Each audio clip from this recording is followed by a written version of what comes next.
From the high desert and the great American Southwest, I bid you all good evening, good morning, good afternoon, wherever you may be around the world. Each and every time zone covered by this program, Midnight in the Desert. I'm Art Bell. Great to be here again tonight, folks. 2 rules for my show: no bad language. No bad language. Don't need it. And only 1 call per show.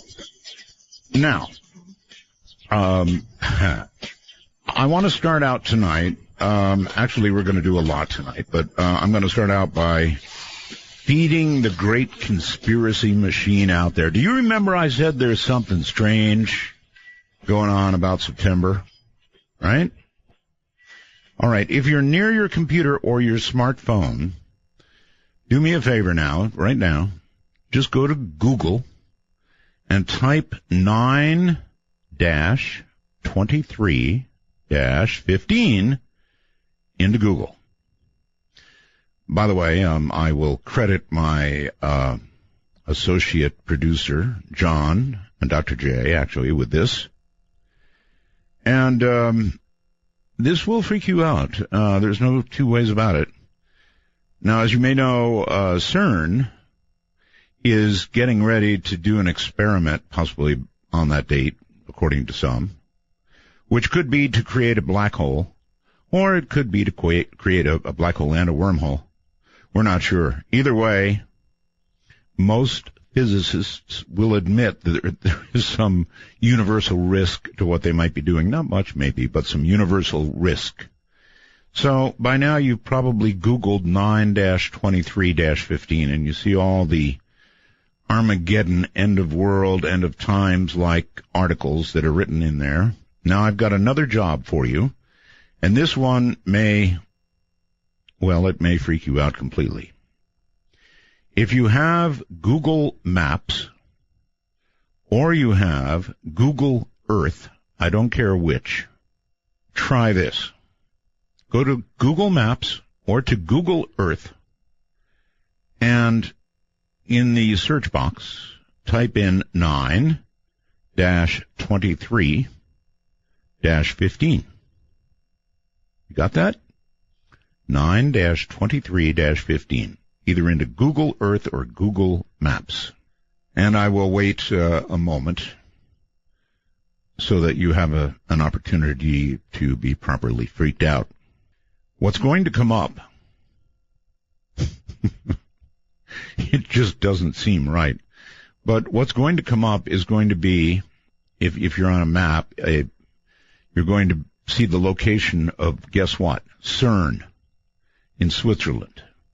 If you go to Google Earth and you put in that date, I mean, it shouldn't want dates at all. But anyway, if you put in that date into the search place where you ought to put, longitude and latitude, it's going to come up with a picture of CERN, the CERN labs in Switzerland. And if that's not enough for you, a ham radio friend today told me that right, I guess, on the front lawn of the CERN facility, they have a big statue. And that statue is Sheba the Destroyer. What kind of statue is that to have in front of, in front of CERN? Sheba the Destroyer. My goodness. So anyway, you can have a little fun or fear over all of this. It is freaky. There's no 2 ways about it. Sheba the Destroyer. So the Internet is, as I told you, going absolutely berserko over September. And now, tonight, perhaps you see why. All right, well, also going berserk, and mostly down, are the world's stock markets. And it's serious enough that I thought we should have somebody who knows what the hell they're doing in this area on, and that would be Gerald Celente. Gerald is a pioneer trend strategist, founded the Trends Research Institute in 1980. He is author of the national bestseller Trends 2000 and Trend Tracking, Far Better Than Megatrends, Warner Books, and publisher of the internationally distributed quarterly Trends Journal. For more than 3 decades, Salente has built his reputation as a fearless teller of the truth. We can use those, right? An accurate forecaster and an analyst whose expertise crosses many arenas, from economics to politics, health, science, and more. Good, we can ask him about Trump. More important, Salente is pure political atheist. Is there such a thing? Unencumbered by political dogma, rigid ideology, or conventional wisdom, Salente, whose motto is think for yourself, observes and analyzes the current events, forming future trends, seeing them for what they are, not as what he would like them to be. He'll be with us for this hour, and then we're going to talk to Peter Robbins about the Rendlesham Forest UFO incident. So everybody sit tight. Coming up in a moment, Gerald Salente. A little rock, if you will, actually disco to take us into a break, and then Gerald's up while the markets are down. In each sip and in each sup. Will you partake of that last offered cup or disappear into the potter's ground? Want to take a ride? Your conductor, Art Bell, will punch your ticket when you call 1-952-CALL-ART. That's 1-952-225-5278. Well, some people are saying they don't see it, but I'm telling you, Google Earth, type in up there in the search box, 9-23-15, and you're going to be staring right at CERN. Voices calling, voices crying. Great bumper to start this out with. All right, so here is Gerald Salente. Hi, Gerald. Hello, Art. Hi. Well, so it's been a while, huh? Yes, it has. When did we last talk? God, it had to be a couple of years ago, but I was thinking back. I believe we began talking probably in the early 90s, late 80s, early 90s. Sounds about right. Yeah. All right. I don't have to ask you if China's economic woes are behind all this decline. I can clearly see that China is behind just about all of it. Is that fair? That's not the way we see it, actually. Ooh. Yeah. Bucking the trend, huh? Well, it began with China blaming them for devaluing their yuan, and that was early in August. All right. But what was going on before that happened was the equity markets in the States, for example, they were down 6 days in a row. And, yeah, China's devaluing their yuan because they're not exporting product. And when you saw their Shanghai index collapse in July, yes. They were late. They started doing everything they could to try to pump it up. So going back to the export issue, lowering the value of their currency is not going to do much to increase exports, and here's why. There's a global depression going on. China is merely the canary in the global equity mine. Now you're scaring me. What's going on there is that when you see their exports, for example, decline over 8% in July, it's because the United States and the Europeans aren't buying things. And if the Americans and the Europeans aren't buying things, China's not making them or exporting them. Now let's overlay this and we'll see where it's going. My God, almost everything I buy says made in China. That's right. But you again look at what's going on in the USSA, and that is you saw the new numbers that came out recently about wage income. It was the lowest since they started recording it. It came in at 0.2%. But we're at almost full employment. Of course, and you know what full employment has. We want to be working ambulatory. How about I love the term hospitality sector. Isn't that a nice one? Yeah, is that what they're calling it now? Hospitality? Waiters, bartenders, and making beds in hotels. Fries with that. Yeah. So what's going on is that you have all of these commodity-rich nations: Australia, Brazil, Russia, Venezuela, Colombia, Bolivia. Go around the world. Look at commodity prices. Right now, the Bloomberg Commodity Index, 2 weeks ago, it was at 13-year lows. Mm-hmm. 2 weeks later, it's at 16-year lows. Wow. Commodities across the board are selling for what they were selling for in 1999. Let's ask about oil. It's below 40. Where is oil going to go before it's over? I don't know how low it will go, but again, you have to start building all this on to what's going on. And that is there's a global slowdown because China's not making things, because the world has no money. If we had said this, if we were talking 4 years ago, and I'd say to you, Art, there's a huge gap between the rich and the poor, and you have a 1% that's controlling. Here, I'll give you a true number. 85 people in the world, 85, are worth more money than half the world's population. Gerald, if China's not making stuff anymore, how are we going to have stuff? Well, they'll keep making it. They're just not going to make enough of it to keep their economy up, and their housing bubble is burst. So everyone's blaming China, China's economic woes. Mm-hmm. China's lowering the yuan. Again, China is only reflective of what's going on around the world. Currencies are crashing. If you live in Russia, you've just seen your currency. It was about 36 rubles to a dollar. A year ago, now it's over 70. Dollar's doing pretty well, though. The dollar's doing okay because the rest of the currencies are crashing because they're export-rich nations. Mm-hmm. Not far from us, there's a place called Mexico. You're looking at the peso at 1993 levels. Take a trip up to Canada. Very, very resource-rich Canada. Now their Canadian dollar is at 2004 lows. They are in a recession. There's a global recession going on. Anybody that wants to add it up, it's all there in front of us. But nobody wants to call it what it is. And you don't even have to believe me. You could go back to the World Bank and the IMF, both of them lowering the growth rate for 2015 back to 2009 levels.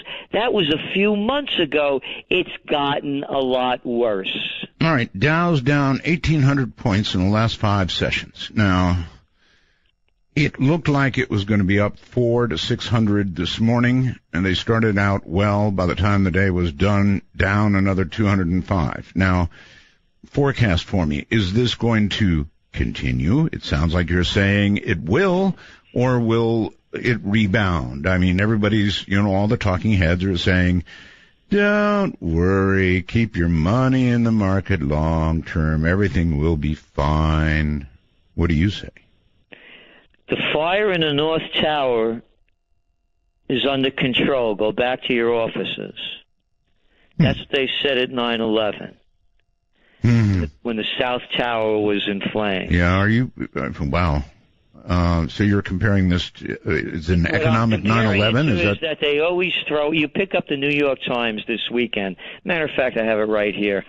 And every day I read both the New York Times, Financial Times, Wall Street Journal, plus tons of other stuff, but hard copy. Here, this is from the front page of Saturday's New York Times. Now remember, the market started sinking really bad on Thursday, Friday. Oh, yeah. Here's the headline. Here's the headline across the front page of Business Day. This week's market sell-off may not be such a bad thing. And then the very last line this guy writes, he says, in the meantime, the best response for most investors trying to grapple with the latest bout of volatility is to take a deep breath. Yeah. That's what they're all saying. Now, here's the story on top of that, right behind it. Take some deep breaths and don't do a thing. Mm-hmm. So let's just look at the facts, and these are the facts. The facts are that following the Panic of 2008, they killed capitalism in the United States. Officially. Yeah, they actually kind of did, yeah. 4 words killed it. Too big to fail. In capitalism, there's no such thing. You rise and fall on your own merits. actually too big to fail by bailing out the big multinational banks and all the others that they saved. That's called the merger of state and corporate powers, which a not very fond paisano of mine, Mussolini, called it fascism.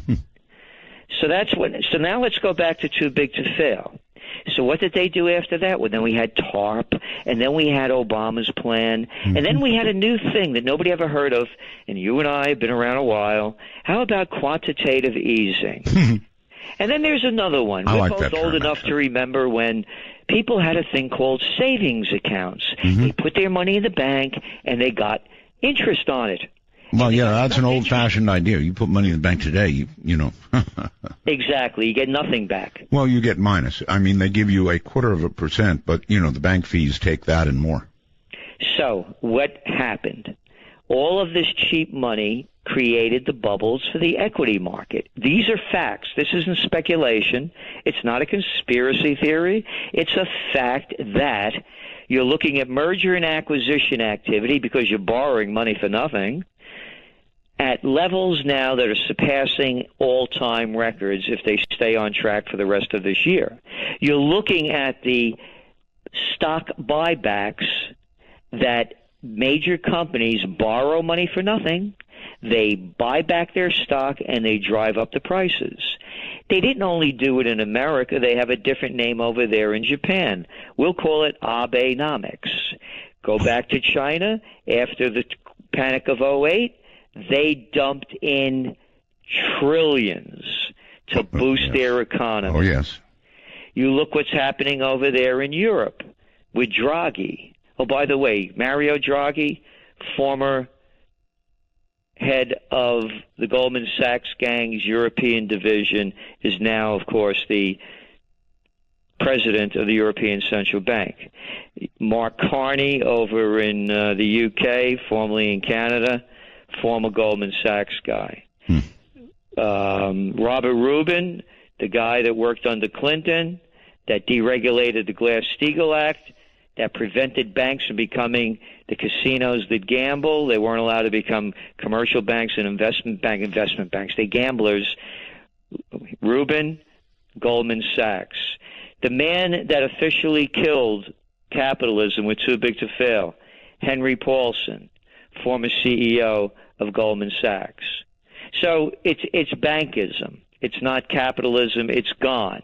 Going back to what's going on around the world. Well, wait a minute. Before you get there, having described all of that, Gerald, he had not done what they did, and by that I mean not allowing these institutions to go like dominoes, which they could have. Even you must admit that.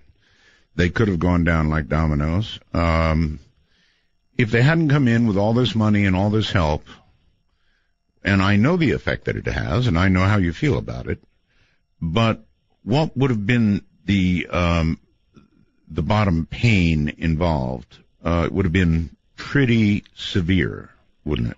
No, you would have had the too big to fails would have failed, yes, and others would have picked up the slack. There would have been a period of decline, and then a normal growth that would have followed. Well, yeah, but that period of decline that you're moving over quickly would have been pretty damn steep and painful, and it would have been a lot longer climb back. For the financial people, but not for the rest of us, because when you look at real median household income, when adjusted for inflation, we are back to 1990 levels. I'm very well aware. Mm-hmm.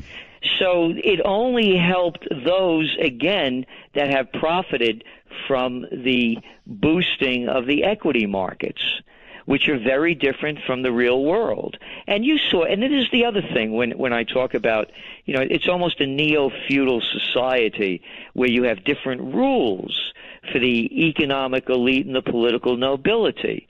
And again, I'm not making this up. What did they convicted? They didn't accuse. They convicted 6 banks of felony charges for rigging the LIBOR rates, the currency rates that trade at $5.3 trillion a day, and for rigging the LIBOR, the interest rates. Right. How many people went to jail, Art? No, nobody. You can't send a corporation to jail. You can't send the people that rigged the markets that gave the orders to do it. You can't send them to jail either. No. But you don't go over that yellow line. I know. You're going 5 miles over the speed limit. Where'd you come from? Go straight to jail without passing go. I know. Get out of your car. Let me see your license and registration. Yeah. Put your hands on the roof. When they say get out of the car, you know you're in trouble. And then when they take you to jail, by the way, now under Obama they passed that law where they could, do anything they want to you. Anal searches, heavy cavities. That's what's happened again in this country. I'm not making that up. And so what I'm saying is with this decline of what used to be capitalism and a move toward a different system, a lot's changed with it. So going back to the economy, you asked me, will it continue? On August 6th, we do, as part of the subscription for the Trends Journal, we do Trends in the News broadcasts each Monday through Friday. On August 6th, I began it, and it's on YouTube. People could go there. We posted that one up there. I began it by saying, I usually don't make these kind of forecasts or put a time limit on it, but I'm forecasting that we're going to have a global equity meltdown before the end of the year. And I paused and I said, and sooner rather than later. I've been in this business since 1980. I have never seen a summer like this. The summers are usually quiet. Everybody's in a vacation state of mind. You can say that there's volatility in the markets in a very quiet period. Well, it's happening because of low volume. That would be the excuse, but volume is at very high levels. It is, actually, yes. Well, how's the VIX, by the way? Well, it's been, the last couple of days it was, off the charts again. So what we're looking at is this is very abnormal to go through a summer like this. These things usually don't happen until later in September. People, they start reviewing things, what are Christmas sales going to look like, how much product's been being bought, what are the shipping. You start looking closer, and then you can see things shaking out around October. For this to be happening at the heat of the summer is very, very strange. Some of it is the fault of China. Again, I would only say, and where matter of fact, I'm writing the piece today for tomorrow's. We do a Trends Monthly, and here's what I wrote. I wrote about. We're going to get it ahead of time. Cool. Yeah. Very cool. I said, read the headlines, listen to business news, broadcasts across the Western world.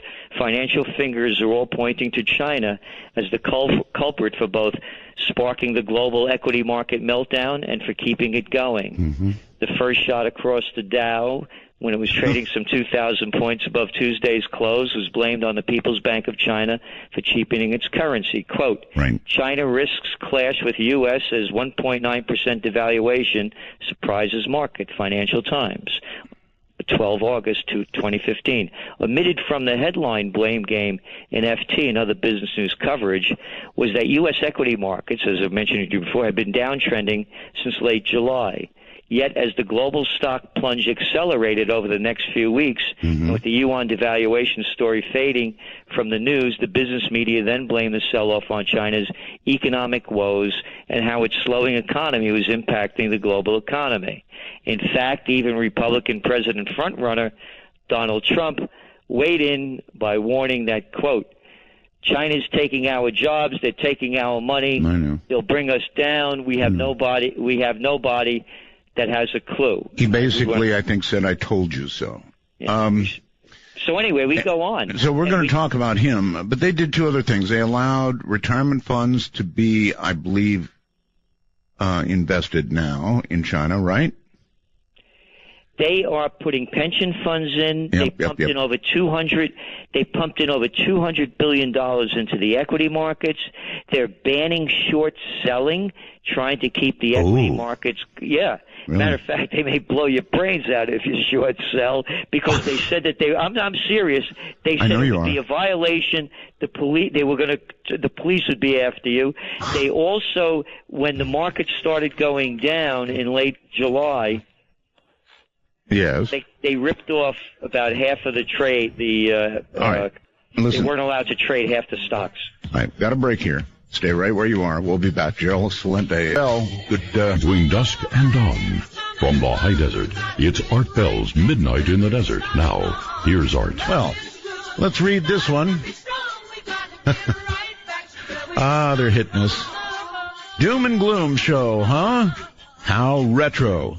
Next, you're going to tell me the world as we know it is going to turn upside down on Y2K. Oh, wait, nothing happened. Well, you know why it didn't happen? This is such a bogus thing. Yeah, it didn't happen. And it's because we warned everybody and they fixed it. If nobody had done anything about Y2K, it would have been a horrible mess. But they fixed it because we screamed bloody murder. And then nothing happened, so then you blame us. And yeah, this is kind of, warmly reminiscent of doom and gloom of all sorts. Gerald Celente. And I really did figure he was going to come on and say, oh, everybody, relax. Take it easy. Take a deep breath. Your 401k is fine. No problem. So, yeah, it's retro, but it's cool. Gerald, welcome back. No, thank you. Mm-hmm. Good to have you. So let's see where to go. Oh, China also said that or I guess the thought is that they're getting ready to have their equivalent Fed lower the rate, yes? Yes, they are, and they want to keep doing it. As a matter of fact, in my talking about going into a deeper recession, I just did an op-ed piece for USA Today. So if anyone goes to the USA Today website and hits opinion, it says right there, world sinks deep into recession, opposing view, and it's my piece about how I see things going. And yes, China they're lowering their interest rates, they're lowering their reserve ratios, they're doing everything they can to try to pump the market up. Sure. And it's not working. And here's the thing about this, by the way. Actually, they're following our model. They're following our model to an extent, but these guys are rookies. They're new at it.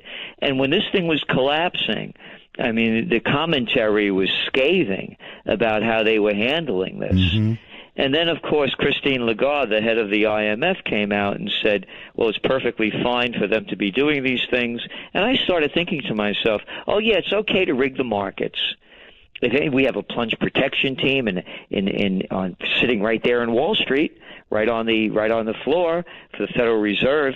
Yeah, let's rig the markets. If things get too bad, then we're going to calm things down so we can control it. I mean, let's not call this capitalism. It's like going to the casino. The house is losing, and they change the rules. Yeah. Usually, when this begins to happen, gold immediately shoots up in price. Now, strangely, over the last couple of days, it didn't really look today, but over the last couple of days during the big dives, gold's frankly stayed kind of stable. How come? Yeah, well, I'm a bit puzzled by it too. Oh. And again, being not a conspiracy theory, but as I mentioned to you before, you're seeing a sell-off. You're seeing the Brazilian real, for example. It's down 36% against the dollar in a year. You're looking at the Australian dollar down 20%, across the board numbers like that. Now, let's suppose you live in Brazil, and you're looking at your currency devaluing like crazy, inflation skyrocketing, and gold is based in dollars. So as your currency is declining and you're owning gold, wouldn't you like that? My belief is that considering the facts, and the fact is convicted of felonies for rigging LIBOR and Forex, It is not in the bank's interest. It's certainly not in the government's interests of any of these big nations or the declining ones to see gold prices skyrocket as their currencies are plummeting. Here's my forecast. We have said from the beginning that the bottom of gold is around 1,000 to 1,150. Mm-hmm. And that's when gold began to tumble back in 2000 and late 2011. Right. We're also saying that when it goes up, it's going to skyrocket up. It doesn't pay to take gold out of the ground after $1,000 an ounce. It starts. It's not like being in the oil industry where you have to keep pumping this stuff out because you got to keep things going and you're flooding the marketplace with it. This is a different buy, and also we're in a period now where your biggest consumers among them were China and India, and now as all of these economies are going down, so too are the purchases of gold. So our forecast is that gold may have a little rough period now, but when we see it go up, it's going to spike up, and we are forecasting it's going to go well above where it was in 2011 when it was, I think it was about $1,927. We think it's going to go well past 2,000 because 2,000, by the way, when it hit 850 back in 1980, adjusting for inflation, it should be at about $2,200. Wow. All right. Let's cover. There is a very serious migrant crisis overseas. People are getting out of the way of these guys dressed in black, and they're doing it in droves, and they're headed toward Italy, and maybe even the guys in black are headed toward Italy. I mean, what's going on from that point of view? Actually, I just got back from, I was in Italy. I was also in other parts of Europe. And throughout Italy, every way you say, there are migrants. Yep. It's more than just the guys in black. It's the guys dropping the bombs. You go back to, look what's going on in Macedonia. And again, just reading the information and taking it for what it is. And they're saying that most of them are, and everybody sees, and these are kids, these are families, these aren't, I understand. Yeah, and where are they coming from? Iraq. Hey, how about that war in Iraq, huh? Afghanistan. It's only the longest war in American history. Hey, how about Syria? Assad has to go. So the countries that have destabilized all these areas, the people are flooding out of. Now go over to Libya. When Gaddafi was in, he made a deal with Italy and the others that he'll keep people from flowing out of Tripoli. They're not going to get out through, but he got paid for it.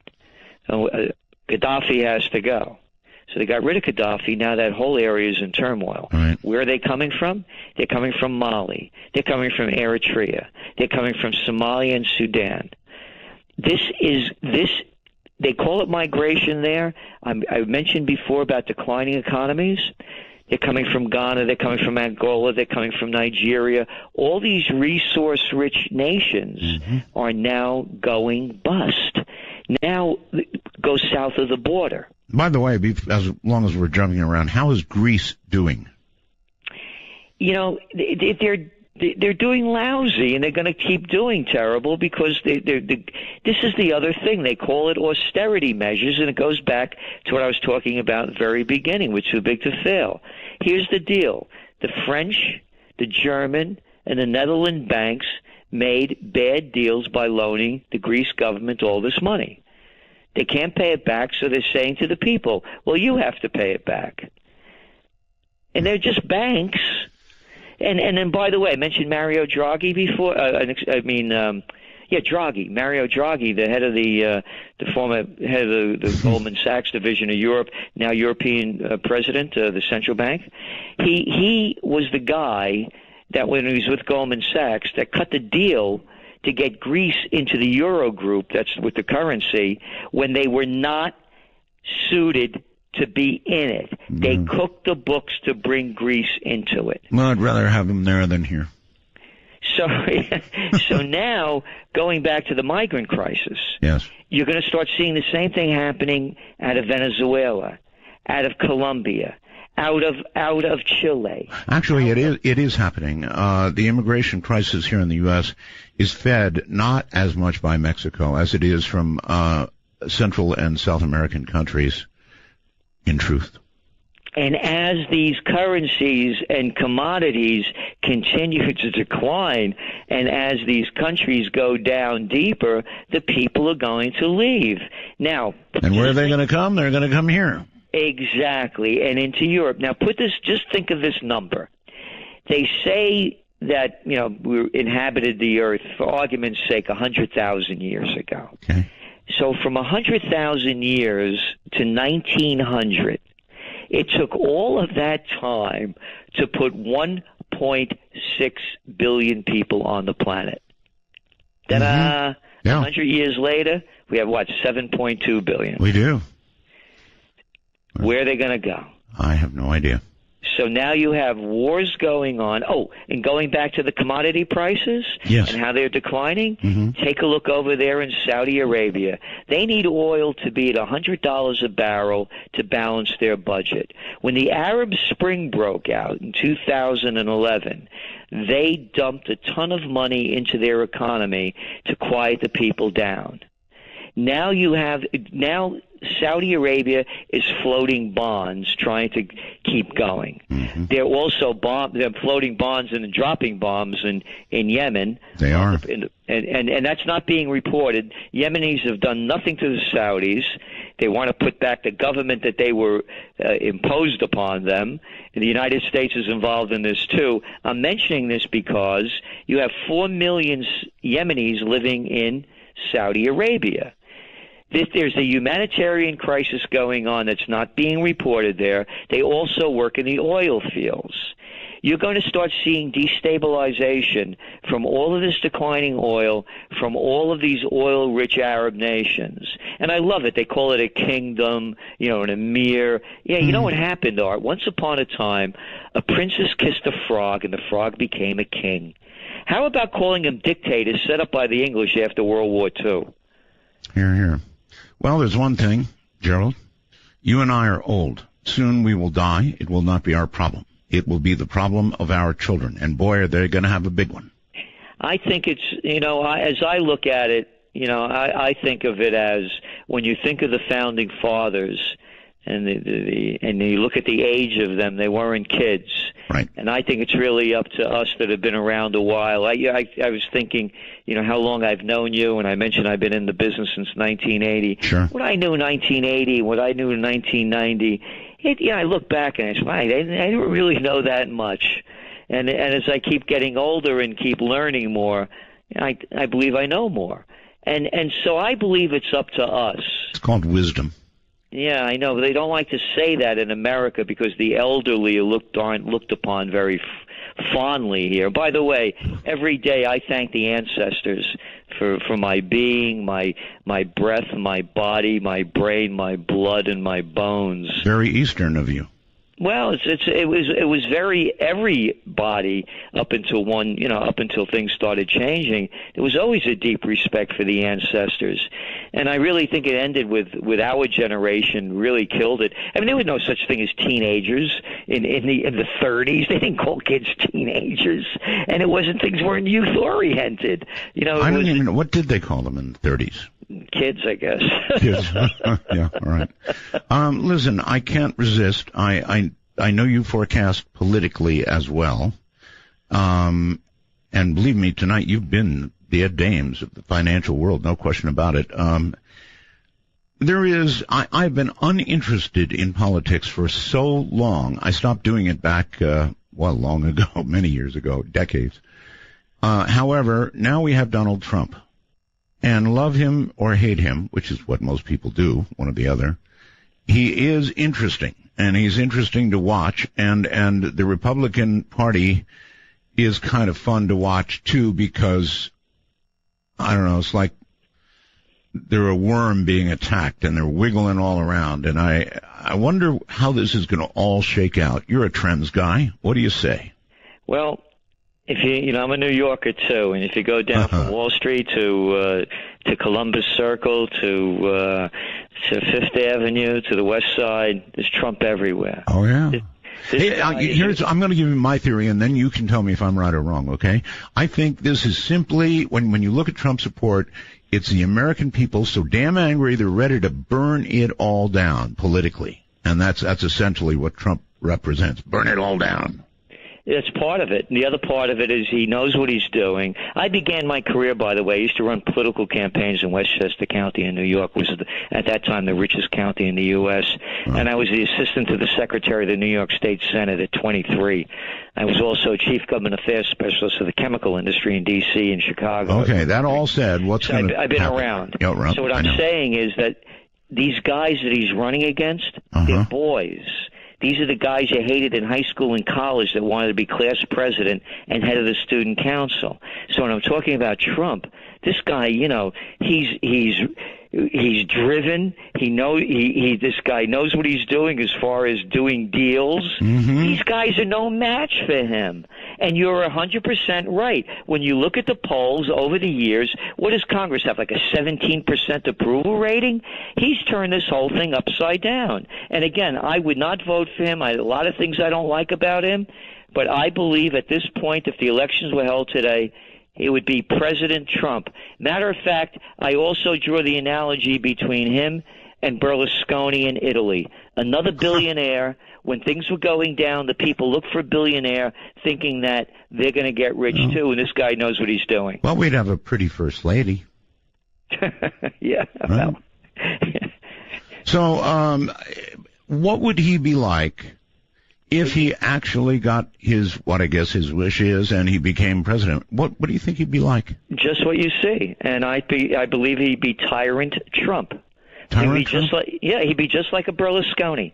Look, I mean, he's talking about bringing guys in like Icahn. Oh, yeah. Carl Icahn. Carl. Mm-hmm. Yeah, wonderful. Put him in China. I think he wants to put him in charge of China and Japan, actually. Yeah. I mean, another deal maker. These guys make deals. They don't build. It's not a manufacturing-driven country anymore. When you look at where the money is. Yeah, but he might make good deals. He may make good deals, and that's going to be his card that he's dealing. And again, our Spring Trends Journal, the cover was "Cowards, Liars, Freaks, and Fools. Welcome to the Presidential Reality Show." Now, when we wrote it, it was before Trump got into it. Now you have a reality show champion playing in the presidential reality show. These guys are no match for him.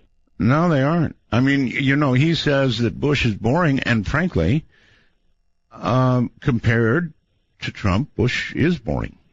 Now, it may be, in the end, President Bush again, but, he's right. I mean, the guy is exciting. He's fun to listen to.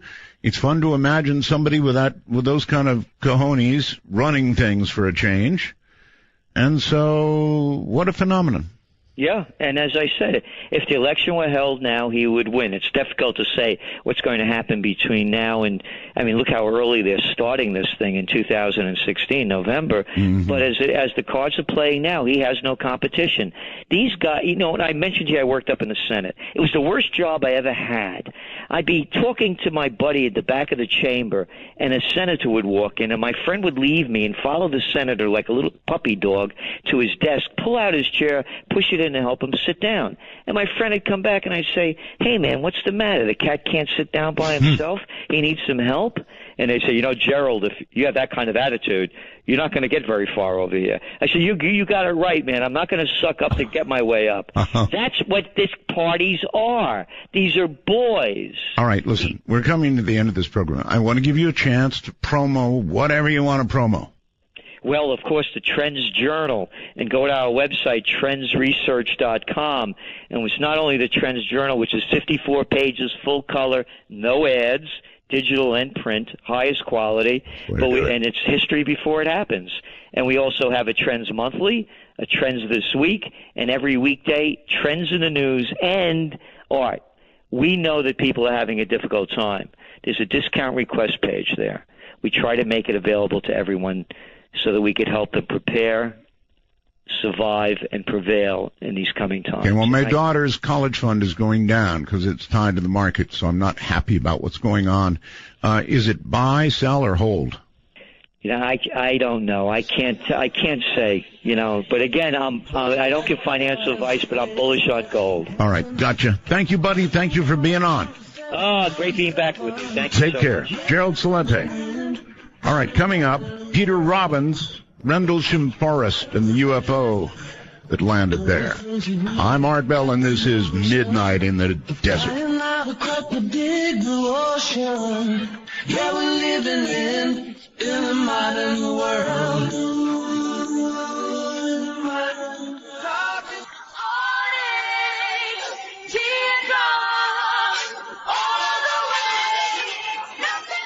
From the Kingdom of Nye in the High Desert, this is Midnight in the Desert with Art Bell. Please ring Art's bell at 1-952-225-5278. That's 1-952-CALL-ART. Well, all right, switching gears now. You know about Rendlesham, right? No? Well, it's one of the best-known UFO incidents in world history. I guess right up there with what happened in Roswell. Peter Robbins is an investigative writer specializing in the subject of UFOs. He has been involved in the field more than 35 years as a writer, researcher, investigator, lecturer, activist, and author. A regular fixture on radio shows in the U.S. and U.K., Peter has appeared as a guest on and been consultant to numerous TV programs and documentaries, spoken on UFOs-related subjects for local, regional, national, and international conferences, public service groups, assorted schools, universities, business libraries, and scientific organizations. Peter is the co-author of the British bestseller Left at Eastgate. That was a good one. A first-hand account of the Rendlesham Forest UFO incident. Its cover-up and investigation, as well as the author of Deliberate Deception, a case of disinformation in the UFO research community. No. Disinformation in ufology? It can't be. Peter Robbins, welcome. Hey, stranger, long time no speak. It's been a while, hasn't it? It has. I saw you just had a sort of a problem there with your Skype before we connected. Indeed. We'll hope it doesn't return. Well, if it does, I went through this once before last week, Peter, where it was like dying and coming back, dying and coming back. Oh, no. Yeah, so if that happens, I will... got my number. Yes, I'll give you a landline call. All right, so it is great hearing your voice again, and a lot of people, frankly and honestly, don't know what Rendlesham Forest is all about. Sure. Been a long time. Give us a brief description of actually what you know of that happened. Okay. Best kind of capsule description I can give you is on 3 consecutive nights between Christmas and New Year's, 1980, a series of UFO events happened over and around a highly secured pair of NATO bases, RAF Bentwaters, which had been leased to the Americans since World War II, and RAF Woodbridge, its sister base, an RAF base about 7 or 8 miles away. The bases are located in Suffolk, East Anglia, which is about 70 miles or so northeast of London to locate it in the southeast of England. On the first night, the main event involved 2 gentlemen who are fairly well known now from all of their appearances, the fact that they had a book come out last year that they wrote with Nick Pope called Encounter of the Rendlesham Forest. John Burroughs was an airman first class and member of the law enforcement police. Jim Pennison was a sergeant and a member of the security specialists, the security police on base. John observed a light go down in the woods from the east gate of RAF Woodbridge. It did not indicate a crash. There was no ground concussion, explosion, fire. It was a very tense moment. In the Cold War, he radioed in for permission to investigate. Sergeant Pennison came along with Airman Kabanasak. Kabanasak was also a security cop, and he drove Jim and John into the forest to the degree that the vehicle could travel. They moved in on foot and encountered a machine of undetermined origin. Okay, so we have 3 guys now who have gone toward this thing that didn't look like a crash, but a landing instead. Yeah. Into the forest they go. They get up to it, and they find what? Well, Cabanas stays with the vehicle. He's watching them from a distance. I see. It's in various treatments. They're the ones to have on the show to confirm it, but tapering up triangular-looking craft with the appearance of black glass. They observe, Jim observes that there are markings, symbols, hieroglyphs, whatever you want to call them. The 2 of them have missing time. They're not, everything is not accounted for, but the machine leaves impressions in the soil, which are documented the next day. Plaster casts are taken. Wait a minute. Hold on. Yeah. We've got these witnesses staring at this damn thing, right? Yeah. Okay, so they have missing time, which means maybe they don't remember, but before we talk about impressions, we've got to talk about liftoff. I mean, does it take off? What happens? Well, number one, Jim, in 2010 stated publicly something that he has felt privately for 30-odd years, which was when he touched one of the markings on the craft, a code downloaded into his head, which he believes is a message from the intelligences who were responsible for the event. I respectfully disagree with him on that. He feels that time travelers from the future contacted him at that moment with a message for humanity. And what is that message? Well, it is the coordinates, longitude and latitude of 6 locations, mystical locations around the world, including Sedona, Arizona, a mythical island, a sunken island off the coast of Ireland. I hope one of them isn't CERN. No, I don't think so. A temple in China, a temple in Greece, and 2 other locations, and a kind of stilted message that, with respect, sounds for me like kind of clips out of a science fiction movie dialogue. Nick Pope, who wrote the book with them, ponders whether or not it's a message within a message, and perhaps that will be broken someday, and within that, and something about the longitude and latitudes. I have my problems with this aspect of the story. I do too. And I'm just hearing it. I haven't actually heard this before. I've heard about the sighting. I've heard the witness reports, but I've never heard this, they put a message in my head thing. Oh, yes. And in fact, if you Google allegedly also a binary coded message, which Jim writes in their book, 24 hours later, he remembered all the thousands of ones and zeros. And I'm not being facetious here. I mean, autistic people can hold extraordinary numbers in their head, not that he's autistic, right, but just that the human mind's amazing. It is. You know, but that he remembered all of them, wrote them out in 16 pages of notebook paper, got them right, and experts have been working with them. And who am I to say it's wrong? Although, again, I think, with respect, that this is something that was put in his head to create the impression, to create a bit of a shiny object in a sideshow, to take the attention away from the more stoic, boring... All right, well, I hate to ask this, but I'm going to ask it. Is it something that he said on the spot happened, or is this something that he mentioned much later?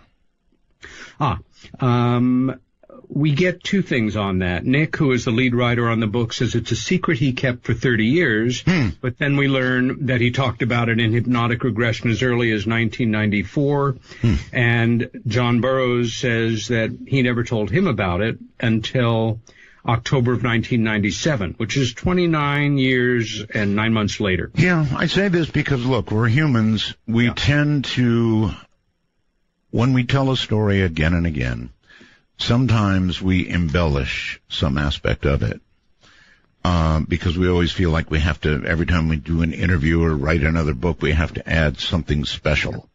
I'm not saying that's the case here. I'm just saying that's human.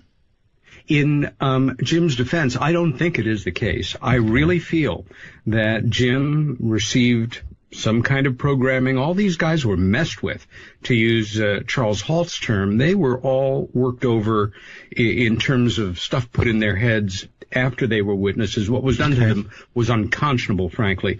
And I think Jim was made to believe that this had happened. And I think it was a contingency plan. There are probably many in place for taking attention away off of, gosh, if we ever have a really full-scale UFO military situation, we've got to have things that will confuse it, stir the pot. Again, sort of the equivalent of your Kim Kardashian or your, a shiny object to take your attention away from the more hardcore, actual physical evidence, the credible witness accounts supporting each other, etc., the kind of evidence you could bring into a court rather than a very and again, who am I to say? But this is the key event on the first night, that Penniston and Burroughs have a genuine, absolutely real, I have no doubt, encounter with a machine of undetermined origin, under intelligent control, missing time, memory lapses. Was this craft picked up by radar? I mean, it's coming down in a very military-type place, right? Well, that is a great question. And we understand that, first, remember this is 3 separate nights with different things happening on each night involving different base personnel and civilians in the area who were also catching parts of this. Right. At one point, several Woodbridge, the nearest town, police officers kind of wander in and out of the scene. Right. So it's a bit of a chessboard here. And yes, there are radar reports confirmed from this period of time from a number of military and civilian radar operators in the area. Good. Glad to hear you've got that. Now, you said that it landed. There were impressions in the ground. You haven't told me much other than what apparently was a sort of a mind wipe, except for what they downloaded to him.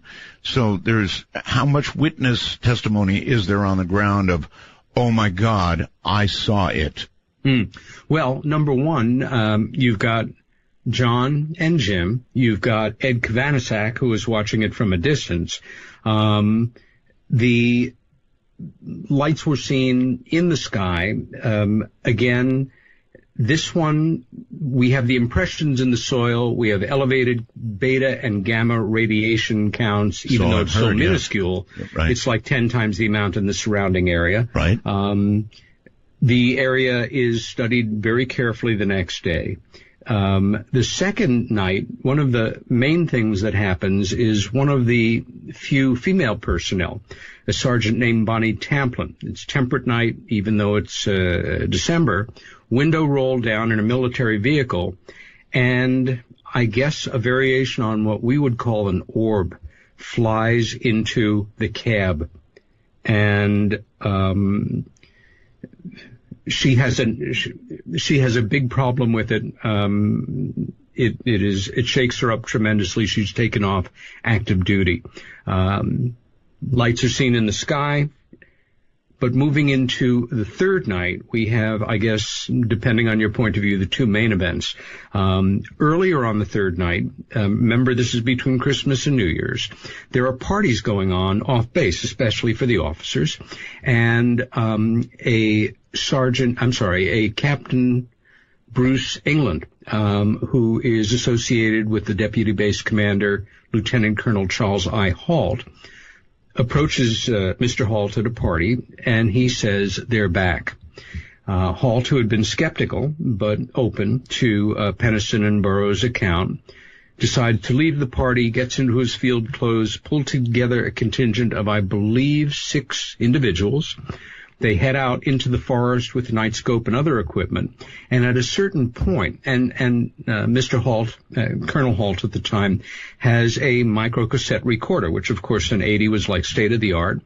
And if anything's going to happen, he wants to record it. And indeed, it's now probably one of the best known audio clips in the realm of, texture for UFO documentaries, radio show openings and closings. And what happens is he and his men observe an unknown coming in directly over them. It was first played in early 1985 in then the fledgling 24-hour news station CNN's very first 3 special reports. They've now done who knows how many hundreds. But Ted Turner, who of course owned it, he authorized Chuck DeCaro, a great tech and military reporter who you may be aware had quite a brush with death earlier this year. He and his wife were accosted, and he had to kill the guy who was attacking him. Chuck is one of the best newsmen I've ever met, and he is recovering, but he was badly injured. Anyway, he was dispatched? He was dispatched, the Rendlesham man? The bad guy was. Oh, no, Chuck... No, I know the bad guy was dispatched. Chuck was authorized to do what amounted to a mini documentary for CNN. Okay, that all right. aired Hold in it early right 85. there. Hold it right the there. The only reason I bring it up is because that's where the tape of Colonel Halt recording this thing going over the guys. Peter, hold on. You got a break? Yep. All right, good. Stand by. Okay. Once you get Peter started, it takes more to stop him. Anyway, we're going to take a break. Midnight in the Desert. I'm Art Bell.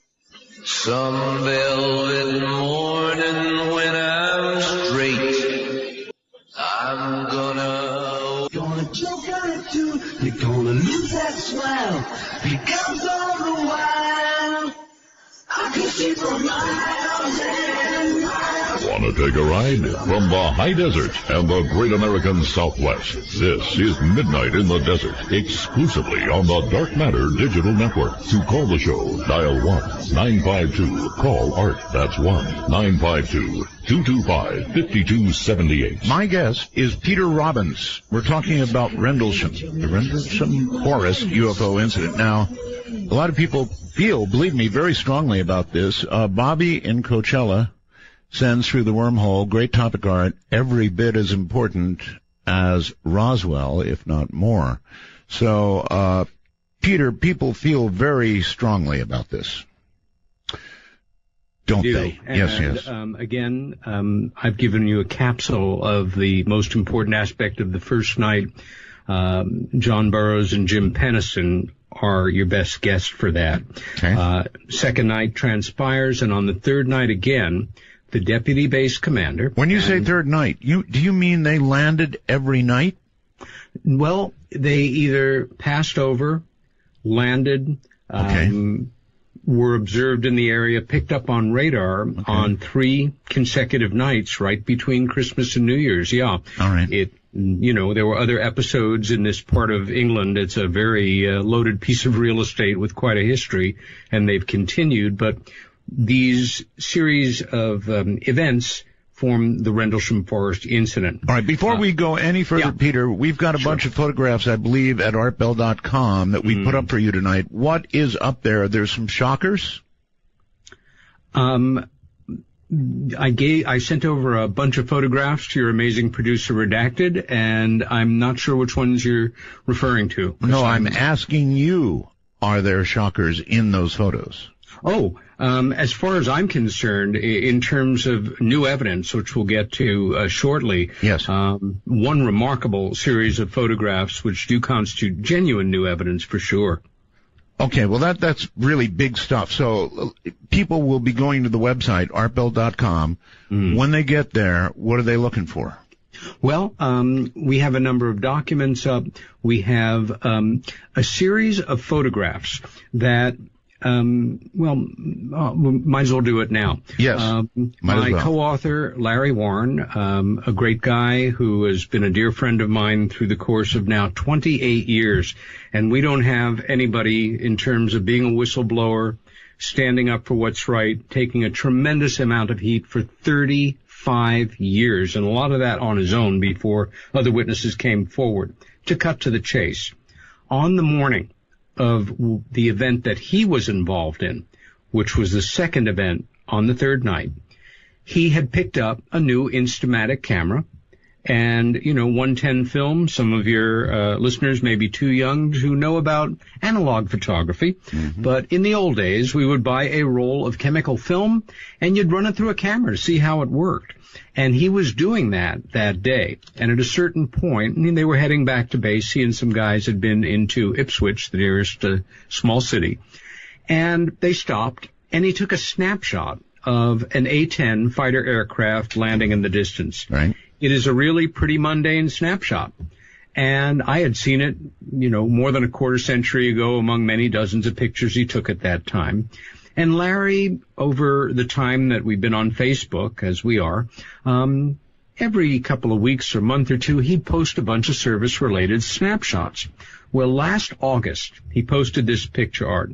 And one of our buddies in England pointed out, could have been a crack in the emulsion or dust on the original photo, that there was a dot in the sky above the A-10.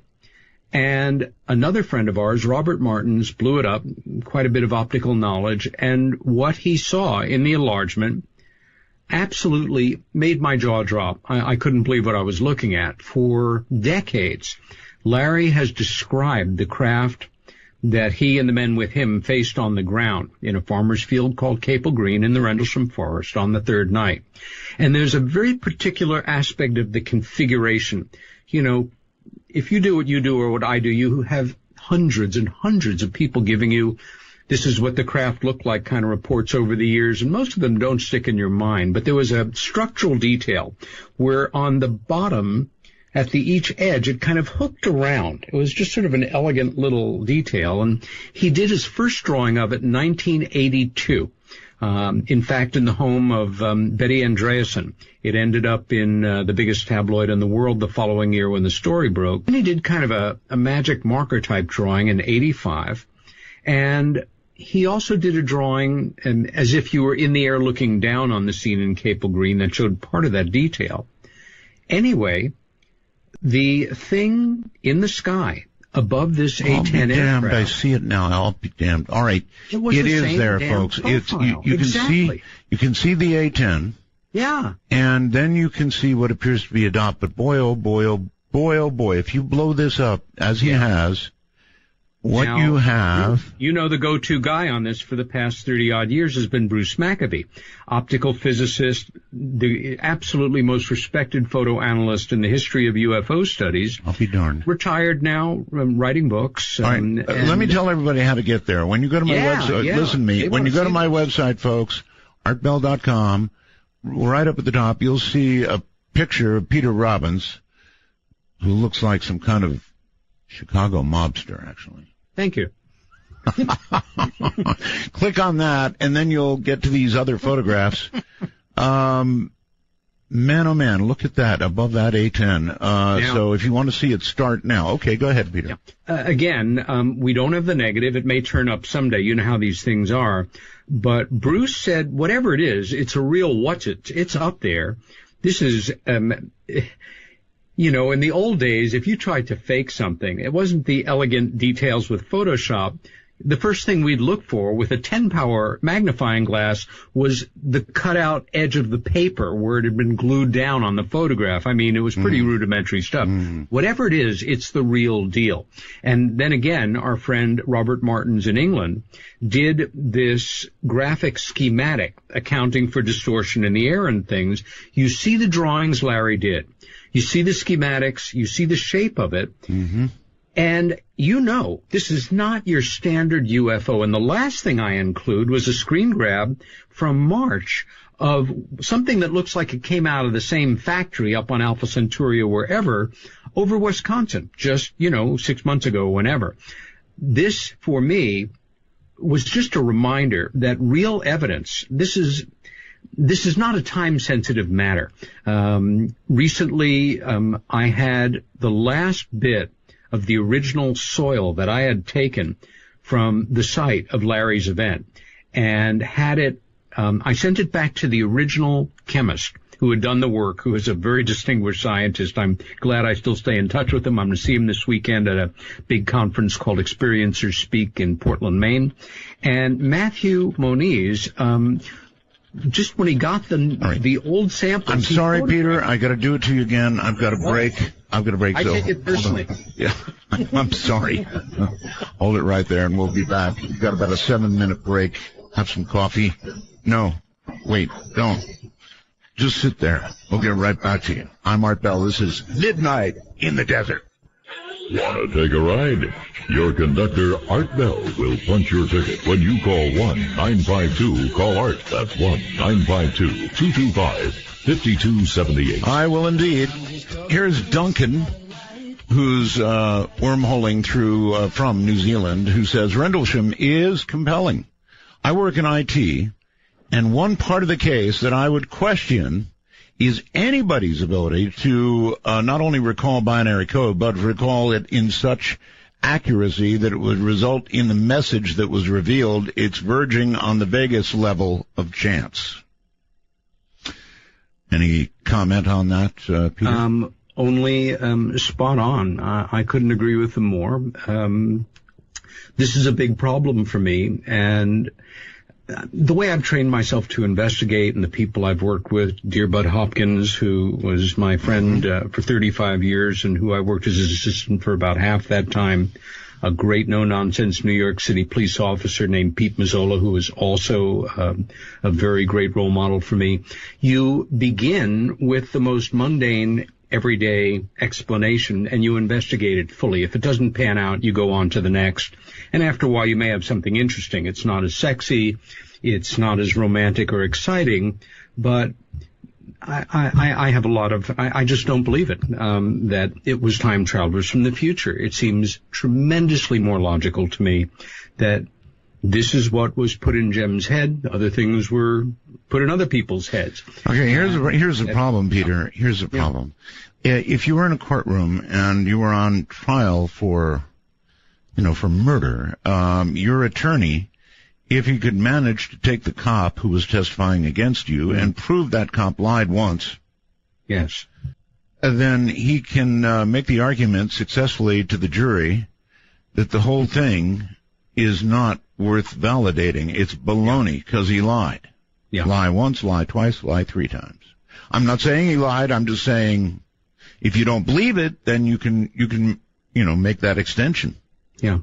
I don't believe he's lying. I believe on a very deep level, although, as Nick writes in the book, in public he's adamant about this, but he has his doubts in private.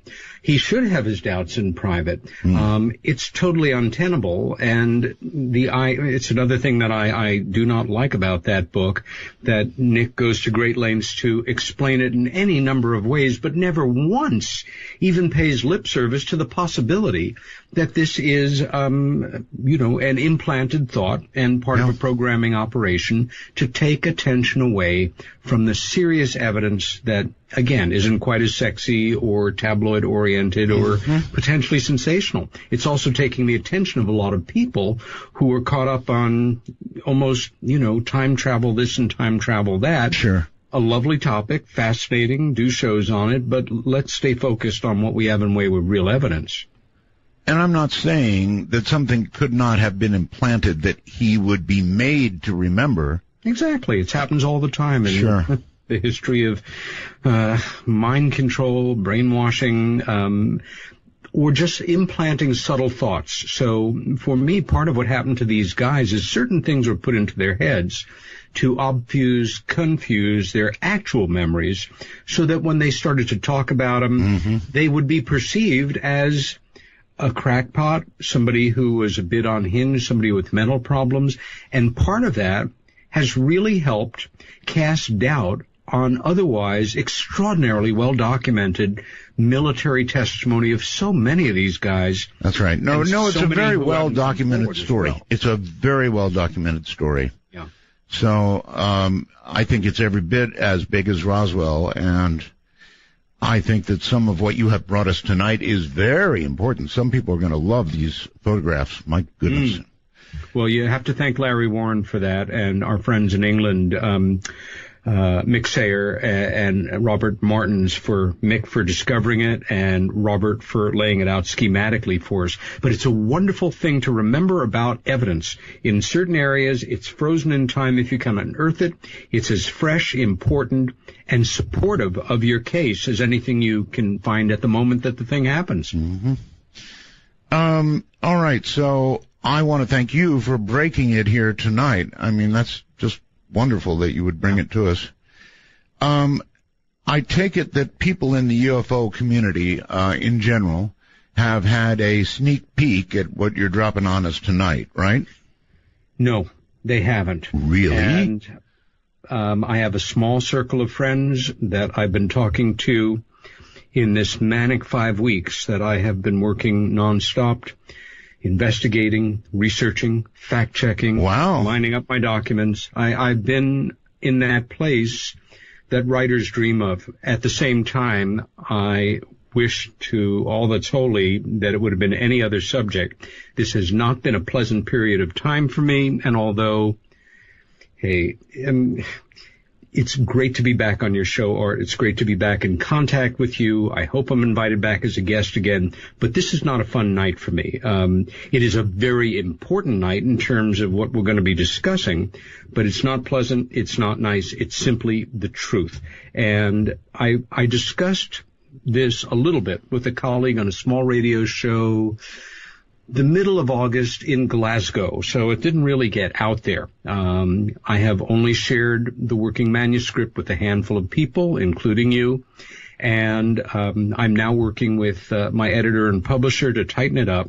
And what we're going to talk about tonight is kind of rough stuff, but you know, we didn't get in this business. No, I'm set for rough stuff. When you say rough stuff, you mean?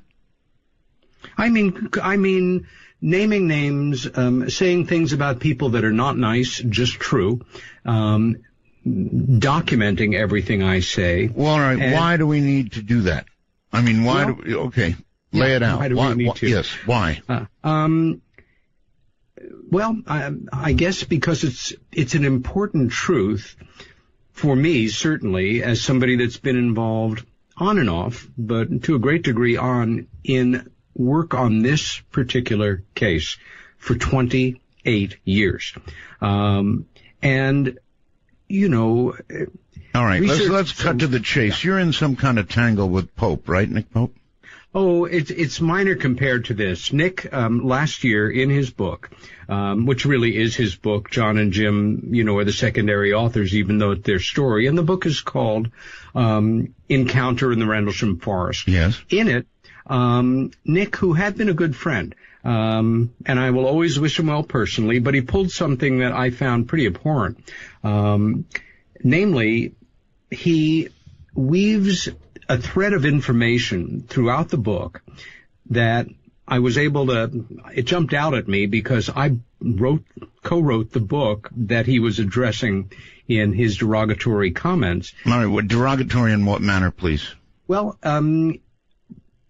if you have read the book that Larry Warren and I read, there's, like any book, a nonfiction book, there's certain information that's only available in that book.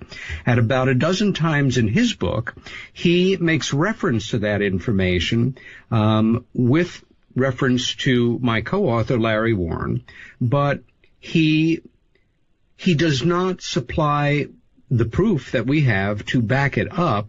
He makes Larry appear like kind of a lone wolf who has no one to back him up. He consciously leaves out the evidence that would negate his allegation, and all in sort of a poor Larry, we know he's a troubled fellow and he's a loner kind of sensibility, which I really resented. And what I was able to do was establish that he had the information, and in each case chose to either exclude it or distorted in a manner that, again, was deliberately deceptive. It really formed a pattern where everything that touched on our book, which was credited once, but cited 10 or 12 times. And Nick says that, no, it's all of the credits are in there, but they're not.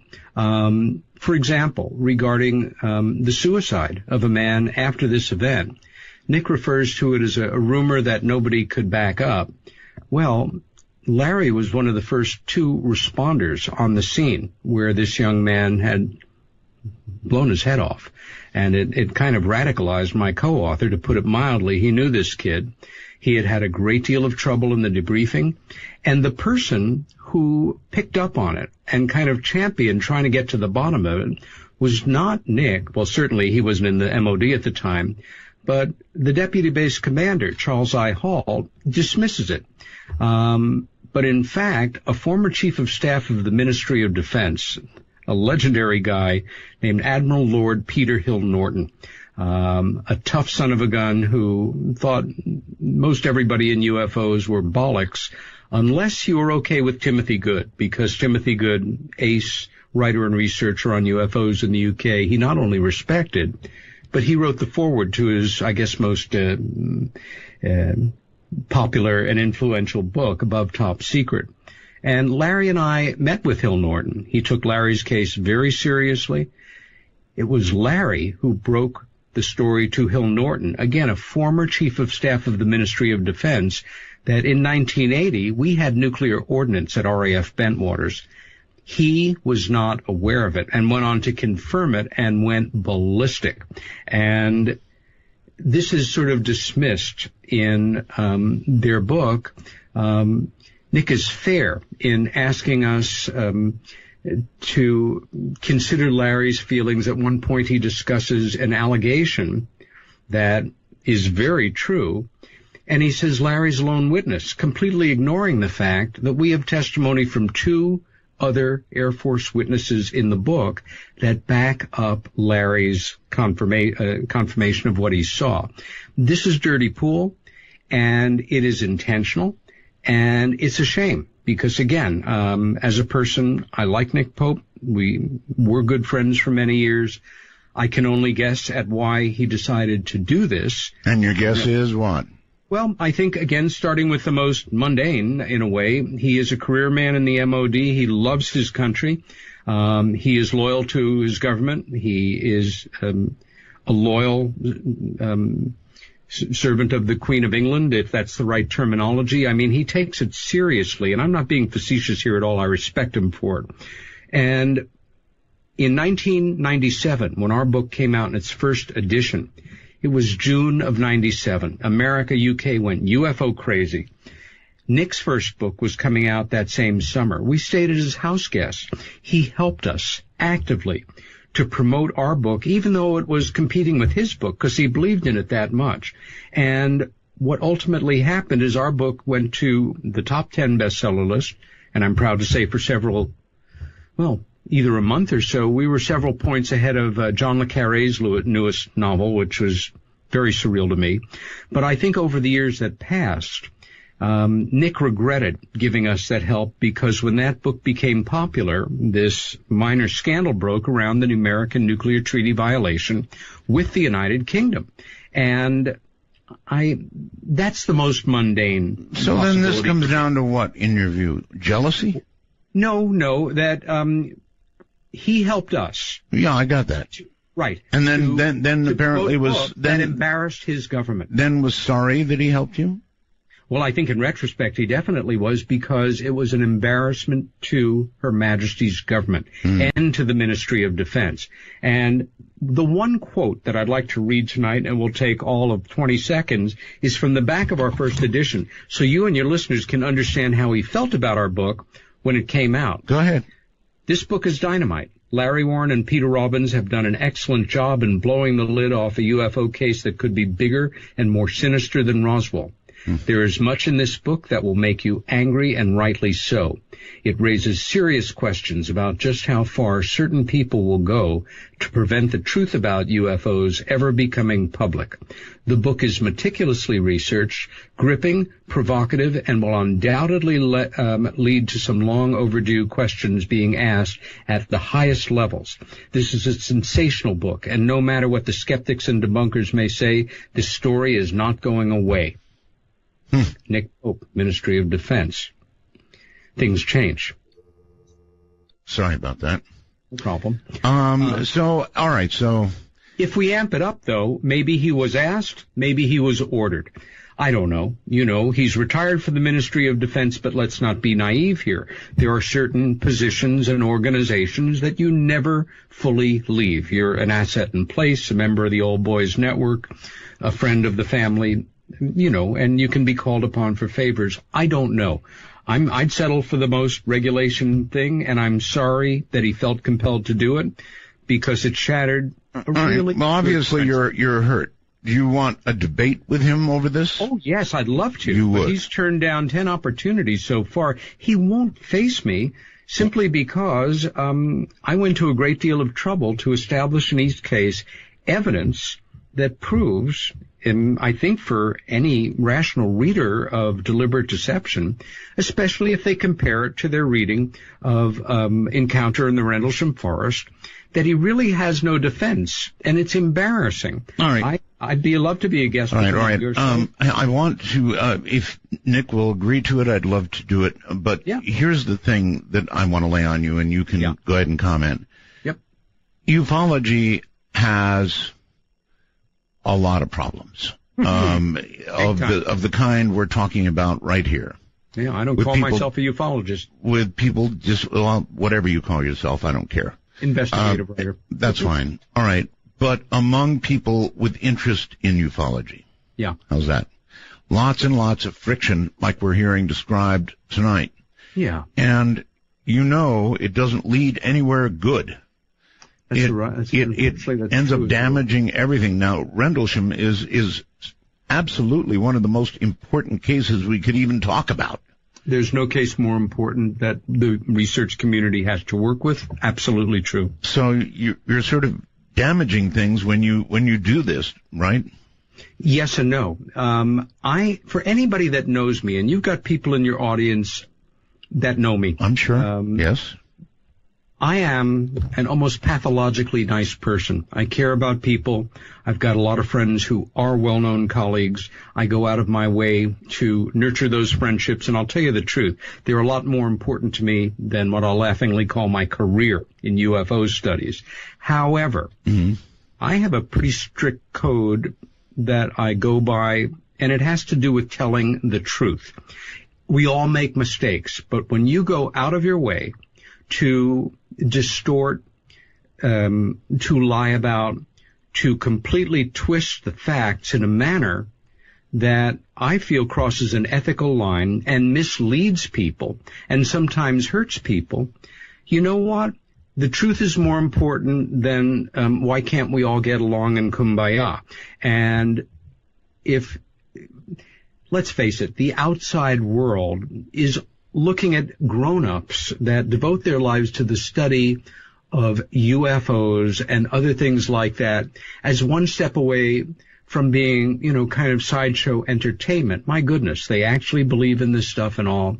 And we're all supposed to present a common front, look nice on TV, speak properly, present ourselves accordingly. I do. However, I think, and it makes me a bit wistful and unhappy because I've had to do it again very recently. I'm probably going to develop a reputation as somebody who's a bit of a troublemaker when I just want to get back to the work that I was doing, which is fascinating and not attacking anybody because it doesn't have to do with people completely going out of their way to deceive, to attack, to demean, and to disinform. And basically, the second half of our show tonight, this is the topic that we have to tackle, and I frankly wish it was any other way, but I'm not going to avoid it. Well, I don't know how much further you've got to go than you've gone. Oh, we haven't even started yet, Art. Really? Yeah. That serious, huh? Yes, sir. Boy, I wish Nick was here. Oh, it doesn't have to do with Nick. No? Not really. No, it has to do with somebody else. And it is the main reason that, we can go on and talk about other aspects of Rendlesham or the state of UFO studies, but I have an important story that I've been developing as an investigative writer All right. 12 hours a day. You got it. Last month. All right. Hold tight. All that, I guess, coming up next. I'm Art Bell. This is Midnight in the Desert. Don't you feel it growing day by day? People get ready for the news. Mama happy. Taking you from today into tomorrow, this is Midnight in the Desert with Art Bell. To call the show, dial 1-952. Call Art, that's 1-952-225-5278. Indeed, Peter Robbins is my guest. He's all fired up, that's for sure. It's about the Rendlesham Forest UFO incident, one of the biggest in the world. And apparently there's a big dispute going on about it. And so back to him. It's all yours, sir. Yeah. Essentially, as in many major cases, there are disagreements. Colleagues come at it with different theories, agendas, what have you. Okay. But there are certain things that we can all agree are factual, if they can establish themselves. And for me, I think in terms of courtroom quality evidence, obviously in esoteric studies, we don't always have that luxury. Mm-hmm. But last month, something happened that did set me off, and I had a lot better things to do with my time, but life sometimes puts you in a spot where you've got to take an action that you'd rather not. Okay, what was it? Last month, the former deputy base commander of RAF Bentwaters, a now retired United States Army colonel named Charles I. Halt, gave a talk in Woodbridge, Suffolk, England, which is the town closest to where all these events happened. Right. And he had been invited back to speak about his experiences, and tickets were sold, and I was coming back the day that he spoke, which was on the 11th of July. I had just flown back to New York City from Roswell, where I had been for a week. And I had business there, so I didn't get to really look at the video of his presentation until about the 14th of the month. And to say it distressed me would be an understatement. It distressed you, why? Well, the first, I guess it was 2 hours or so, all the first part was what I would have hoped it would have been. You've got an officer, a commanding officer, who was not only involved in a command position, deputy base commander of a major air base at the time of an extraordinarily important UFO incursion, but got caught up as a witness as well, an actual eyewitness, has actually made statements once he had stepped out of the service that whatever he and his men saw that night was not made by any government on earth. How can you not applaud somebody like that? He has become part of what we'll call our UFO research community. He speaks at conferences. He's been on documentaries, television, and radio show. Very good. You should be aware that his name comes up, I think, about 50 times in Left at Eastgate, and never is anything ever said disrespectful or condescending or mean-spirited, or certainly, as far as I'm concerned, inaccurate. Okay, so what did Charles say that is so bad? Yeah. For the last half hour of his talk, he simply switched gears and he directed every comment, dozens and dozens of data points, at my co-author Larry Warren, at who is the whistleblower, who is the person that broke this case wide open, made it, the situation happen, that it went totally worldwide in October of 1983. Comments and anybody of what? Can bear that right. out. Comments of what nature? Well, I can spend the rest of the show literally going over them point by point. My point is that when I listened to it, being very familiar with the book that I co-wrote, and at points he says on page 67 of Left at Eastgate, or Warren said this, but in fact it was this, I recognized something that not only shocked me, but threw me for a loop, and I felt I had to document it, which was, and let me just say one thing here. I'm sure at the beginning of your show you have a disclaimer that, you know, the the views of your speakers are not those of the broadcast company or Art Bell and Company or whatever. We don't have anything like that. I'm just going to repeat that right now so everybody knows, because if anybody's going to get in trouble here, it's going to be me. What I'm about to say is purely my view based on extremely substantial evidence that I've spent some... Well, look, at this point, you're all public people anyway. So yeah. What's the deal? Well, the deal is that if he said 40 things relative to Larry Warren, the book, and myself, 37 of them, and I'm, cutting an abstract here, were completely untrue. He stood on that stage, and he told those people in that audience one thing after another that was not true. All right, let us at least understand a couple of points, specific things that you're talking about that were said in the book that he said were untrue. I want to understand something important in that category for this to even be worth it. So you want me to start to cite the example? No. I want you to take the most egregious examples and give us an idea of what you're talking about. Yes. Sure. I'm quoting here when I give the statement because I don't want to paraphrase what he says. The sound quality wasn't great, but these are the statements and then my response to it. Referring to Larry, he was unsuitable. He was literally booted out. Unsuitable? And in fact, unsuitable in what way? Well, exactly. Charles Halt wants you to think that he was literally booted out of the Air Force as unsuitable. In fact, not only was he not unsuitable, but he received a 3910 discharge, which means that the Air Force has broken its contract with the individual and is at fault, and so that individual has the right to leave the Air Force with 100% honorable discharge with no blemish against their name because the Air Force screwed up.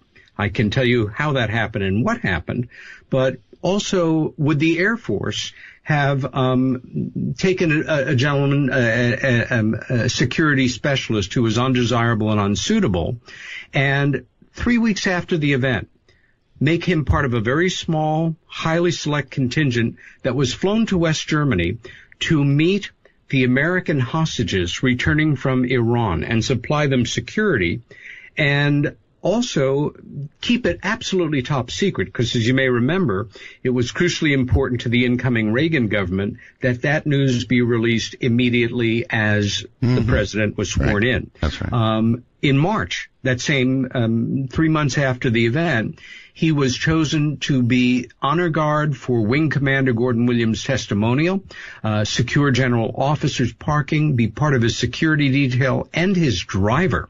Also, while he was in the 81st Tactical Security Corps, they received a group commendation. In no way was he unsuitable or undesirable. That's what this man wants you to think. I'd call that egregious. Moving on. Here he says, for those of you who have read Left at Eastgate, I'd like to give you some updates and some potential corrections that Mr. Warren and his co-author can put in their book.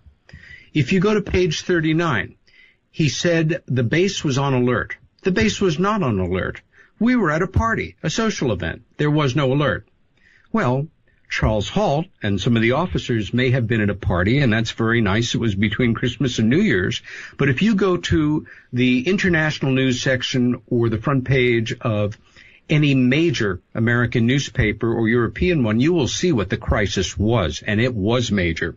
The Soviets had massed a huge number of troops on their border with Poland because of the pro-democracy movement that was emanating out of the Gdansk shipyards.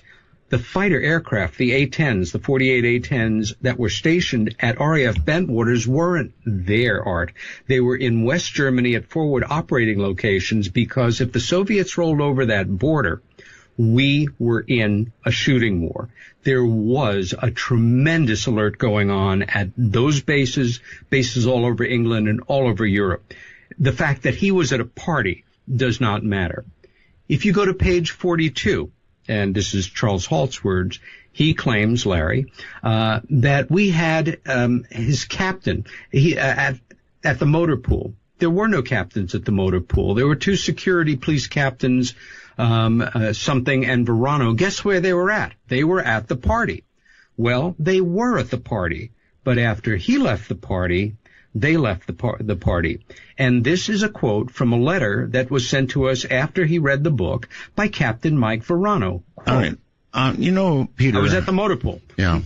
Peter, this seems to me to be a dispute between the two of you, and I don't know whether it's of much interest to my audience or not, for you to get on the air and fire back at somebody. Fair enough. What's the point? All I'm saying is I understand discussing Rendlesham, but to just get on here and have a dogfight, what's the point? Well, especially when the other dog's not here to fight. Fair enough, and I'd be happy to go on to other topics and return to this show with Colonel Halt.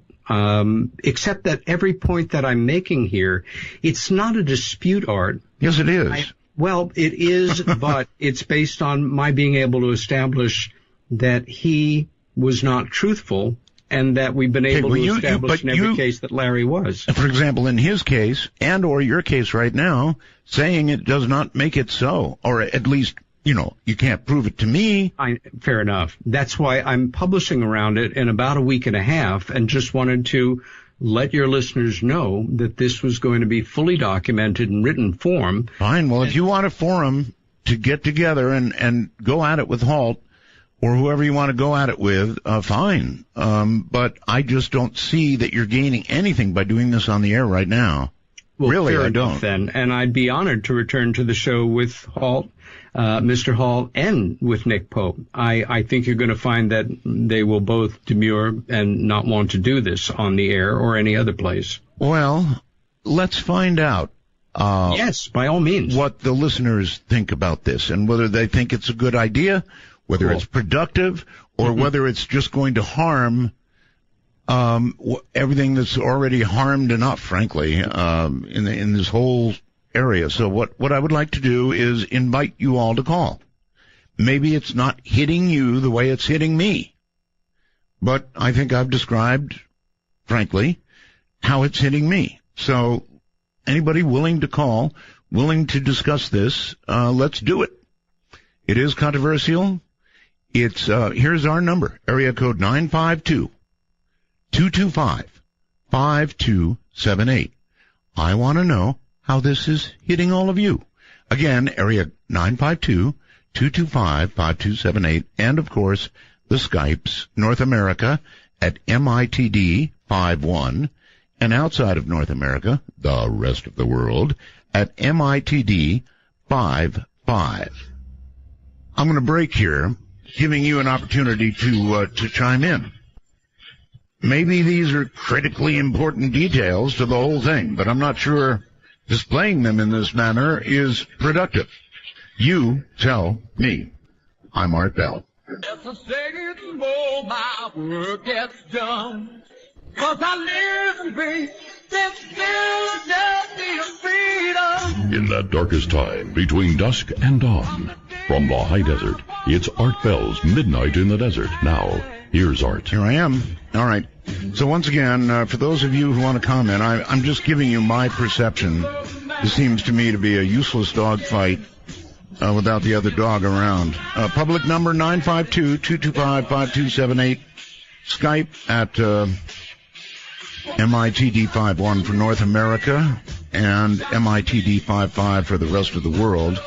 And again, here is Peter Robbins. I'm sorry, Peter, but it's the way I read it. I feel used, kind of like you're using me to just sort of blast away here, and I don't like it. I appreciate that, and I'm sorry you feel that way, Art. Look, it's your show, and it's my first time back as a guest, but yeah. All right, hold on. I'm going to take some calls. I mean, let's see how the audience feels about it. Amy on Skype, you're on the air. Sure. Hi, Art. Thanks for having me again on the show. Okay, back off a little bit. You're very loud, Amy. Back away a little bit. Sorry about that. I just wanted to know how this dispute is so critical to the suggestion that Rendlesham could be bigger than the Roswell incident. Okay. It's a great question. I think the main thing that we're dealing with here is the seminal event that set the whole modern age of UFOs into motion. And I take Roswell very seriously. I have a lot of respect for the folks that have done the work on it. I was a consultant to the city for 2 years. All this, but don't you feel that this dispute, airing it like this, just does the whole Rendlesham thing damage? No, but I would respect the fact that if other people do, then we should turn our remaining attention to other things. Well, I mean, if you're arguing over the facts of the case... No, I'm sorry, I have to disagree with you there. These are not arguing over the facts of the case. It's he said, she said. Over presenting information to an audience that's simply not true, repeatedly. Well, okay, but saying that and then just getting into a dogfight over it, that does compromise the case itself. I mean, I don't think so. I think it compromises the human beings that are involved in points of view on the case. Caller, what do you think? Well, I just want to know how it could be bigger than the Roswell incident. That's all I want to know. To finish the thought. All right. Go ahead. Answer that question. Why don't you, Peter? How could it be bigger than Roswell?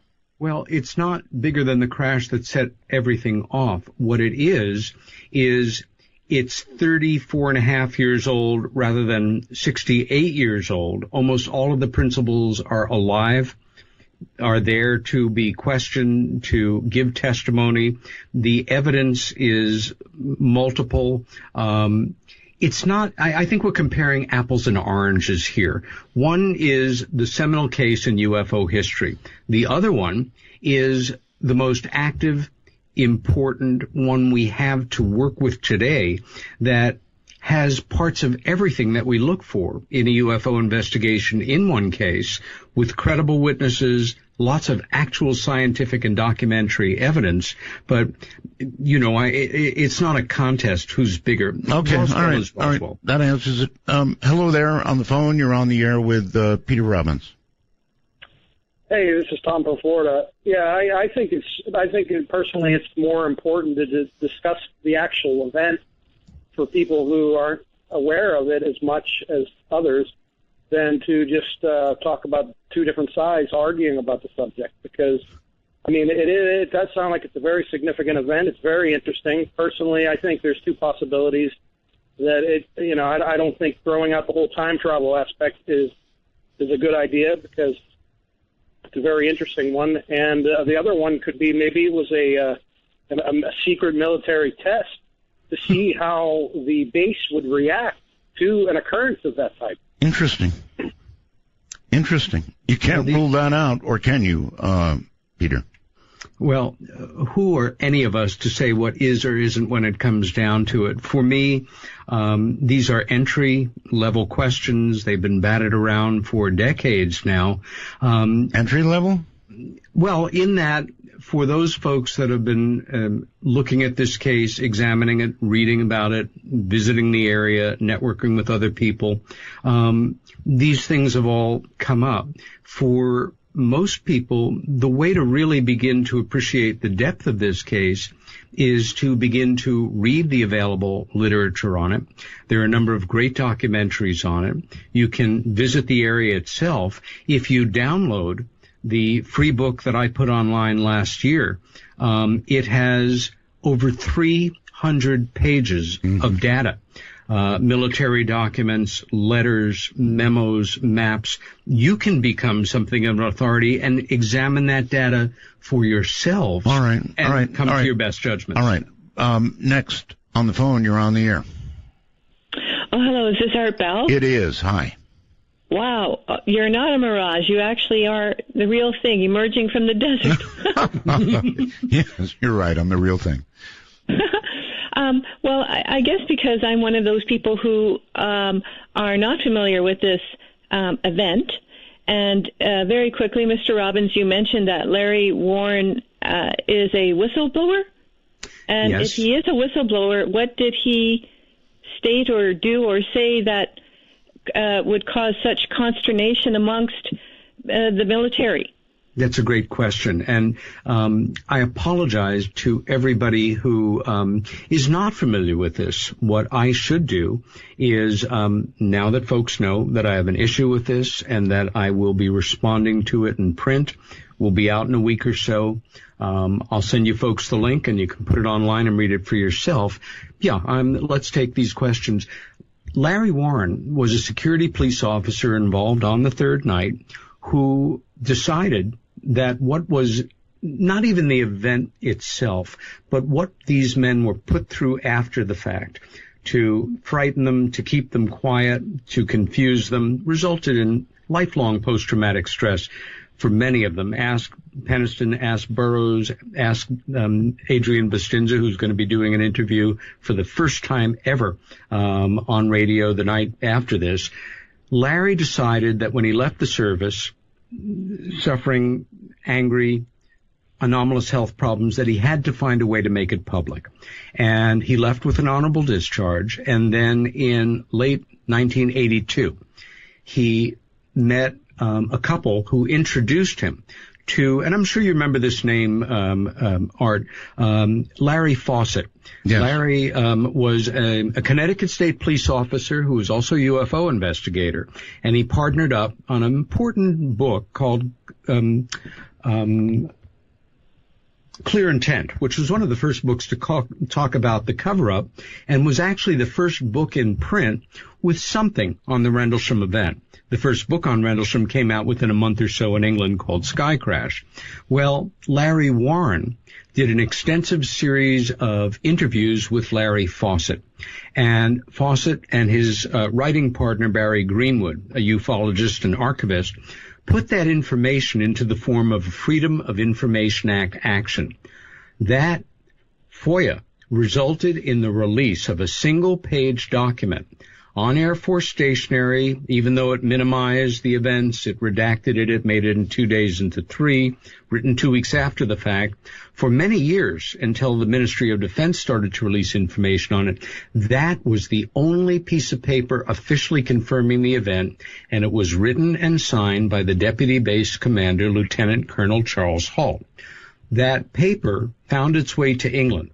And on October 2nd, 1982, it exploded on the front page of the biggest tabloid in the world, with Halt's name all over it. Right. Larry also, but under a pseudonym, and that hurt his career tremendously. And Warren, my co-author, is the man who is responsible for getting this story out. That's how he there you have became the whistleblower. Yes, the whistleblower. Does that help you, caller? Or did it confuse you? Well, I guess I'm going to parrot something someone said earlier about, are we looking back at ourselves with this event occurring? And Mr. Robbins, you were saying some people were abused or manipulated mentally or emotionally, and yes. I'm just curious as to is this why this would occur in the first place. And I think I'm thinking about this, Art, because you had a guest on earlier, a different show, but basically he was able to communicate past the speed of light. Do you recall this show, Art, with using DNA Well, I recall, yes, a guest talking about DNA in technology not yet developed.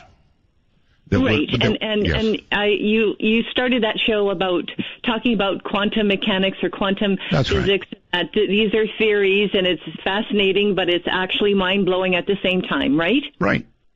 Okay, so kind of just summing that up very, very basically, but I'm thinking if we're communicating already or have the potential to communicate differently as we have up to this point, other than using radio waves, and we're having visitors from other universes visiting us, I'm kind of confused in the sense of, are we communicating already, or are we?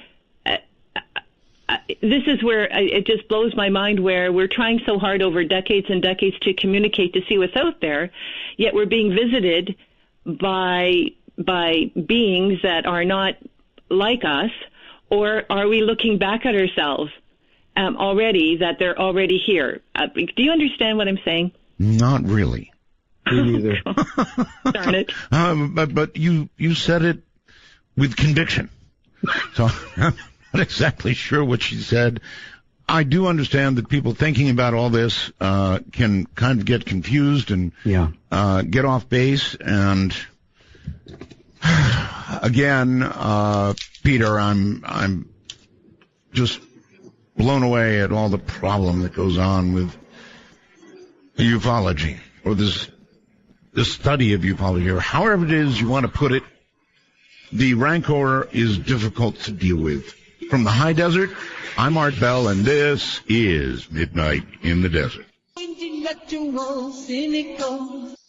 are times when all the world's asleep. Midnight in the Desert doesn't screen calls. We trust you, but remember, the NSA, well, you know. To call the show, please dial 1-952-225-5278. That's 1-952-CALL-ART. Gotta love that one. Absolutely gotta love it. All right. Not gonna love so much what's coming up. I get messages on computer as I do the program. Peter, I'm gonna read you one screen of my latest messages right now, okay? Sure. Here they come. From Chuck. You're right, Art. Your guest is being argumentative, sounds like a crybaby, and it gives him a weak defensive tone, not good. Hope you can stick to the subject for the rest of the show. From Andrew, Art, glad you feel the same way. Sent a message earlier on here, then you expressed the same feelings on the air a few minutes later.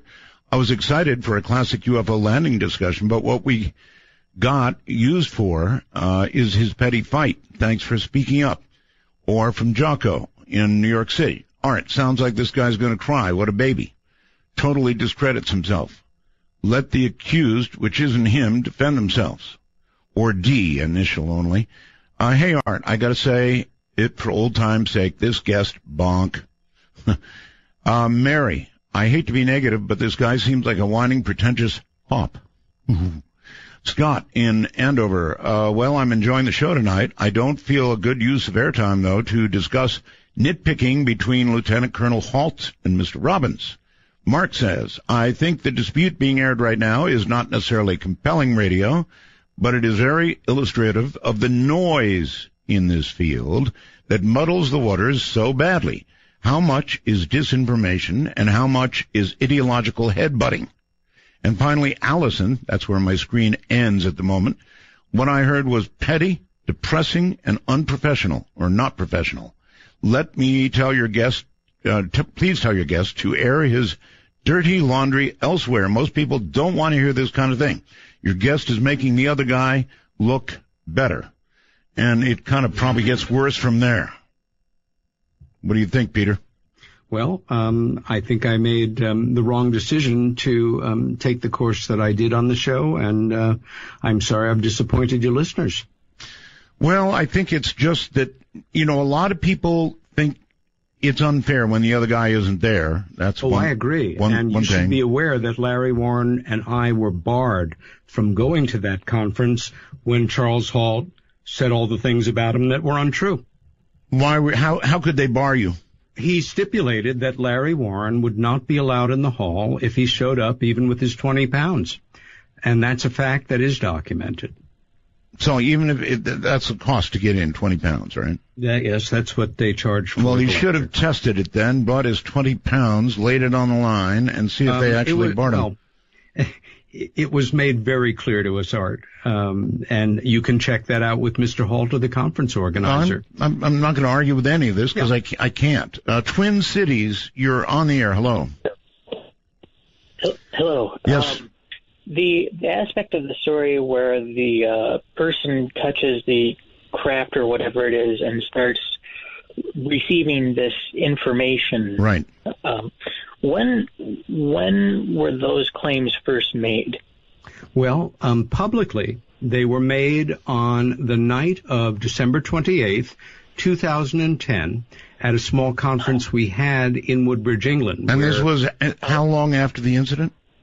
30 years almost to the day. 30 years. Well, I have some criticism of that then because Me too. There was a very popular video game that came out in November of 2007, which a plot point has basically that exact same scenario playing out. Well, maybe you think it was stolen from a video game. quite possibly. Mm-hmm. Well, basically exactly the same thing. An alien artifact, the person touches it, and he starts having these visions and basically it sounds basically the exact same thing. Yeah, okay, got it. Well, thank you. First of all, Art, you really should have Jim Peniston and John Burroughs on the show. I'm talking, as an outside investigator of not even their case. If that's the case, one thing I do not believe is that Jim created this. I think he's a true victim, and I think he either believes this happened to him or he's so involved and invested in it that it's very difficult to back out now. Maybe it's really hard to buy into anything that suddenly pops up 30 years later. Skype, Lewis, you're on the air with Peter. Thank you. Mm-hmm. I would like to respond to Mr. Bell's question, then ask a question based on new testimony on Dr. J's show just prior to your show, Mr. Bell. Didn't hear it, so I can't comment. I'm a big fan of Peter's, and I agree with him. He's pathologically nice based on my experience. I personally am very interested in Rendlesham, down to the details. I've read every book and so forth, including Georgina Bruni's book. Mm-hmm. What I'd like to see is Mr. Bell lead a discussion between the parties. Yes. And see if that leads to a reconciliation, or that would be the ideal goal, even if it's not. Well, that's much better idea than a one-sided, I agree. Well, Jay, thank you, and I couldn't agree more. Although, hold on, hey guys, one at a time. You're both talking. Okay, thank you, Jay. I'm almost done, Peter. Then you could go on and dig out the new or more people who've seen the UFO. I'd like to see more witnesses dug out. And then I have a second question, but your turn, Peter. Thank you. Yeah, basically, Charles Hall did what I've been accused of doing. He barred the person that he spent half an hour attacking from entering the room, and Larry was told, I was told if we showed up. I was given dispensation later because I said I'd behave myself if I went. But we were told that, and John Burroughs as well, we would not be allowed in the room. I understand. Okay, you don't really know if you don't really know if you're barred until you show up with the money and try. Well, my second observation, we were Mr. told. Robbins, okay, hold it. You're both doing it again. Hold it. You're both talking. If we showed up. Caller, hold on. Peter, finish, please. Sure.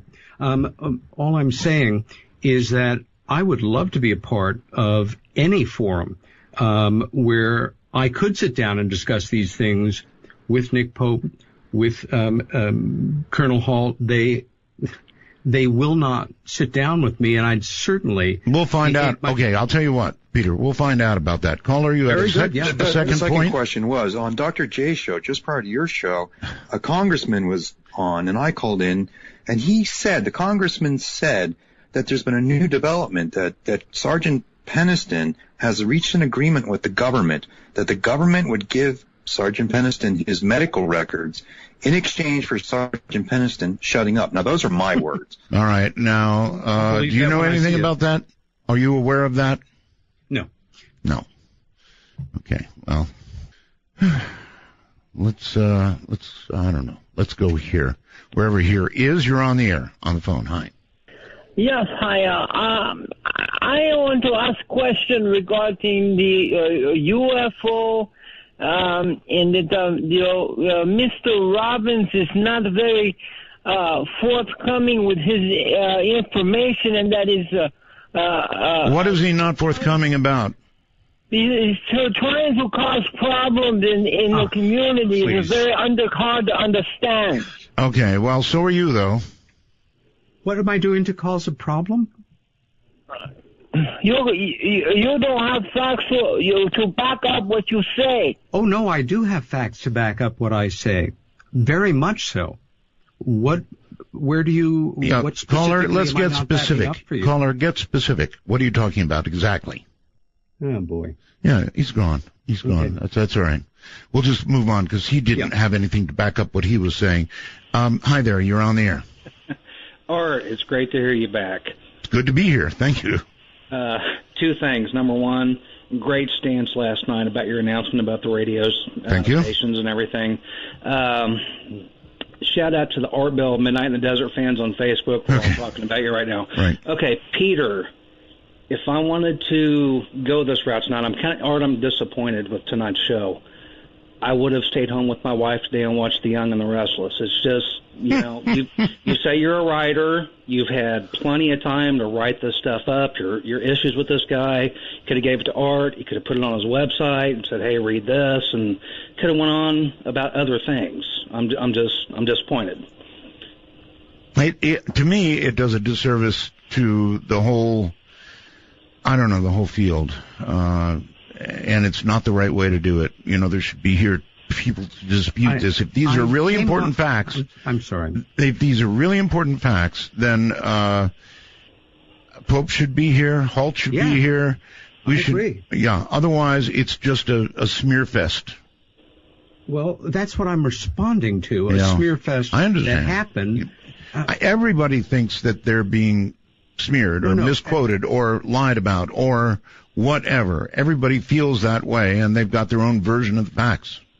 And what stinks is it's still being talked about over and over and over. And if you provide those facts online, or like you said, you're a writer, a publisher, you could have done that. There will be a book out on this in about a week and a half. All right. Well, everything in it. I'm sorry I even said anything more than that. Okay. Then in a week and a half, the truth can be known, right? Indeed. Yes. That would have been the time to do this, in my opinion, in a week and a half. You're right. It was a bad judgment call on my part, and we should have done a show on another subject. We should have. Jason, you're on the air. Hello. Hi, Art. Great to talk to you. I just wanted to give a shout out before I talk to you about Dark Matter News being awesome tonight. Thank you. Your guest seems to me like a sort of politician of UFOs. Every time somebody brings up a question to him, he sort of steers it to his grudge, and I don't know. I don't think.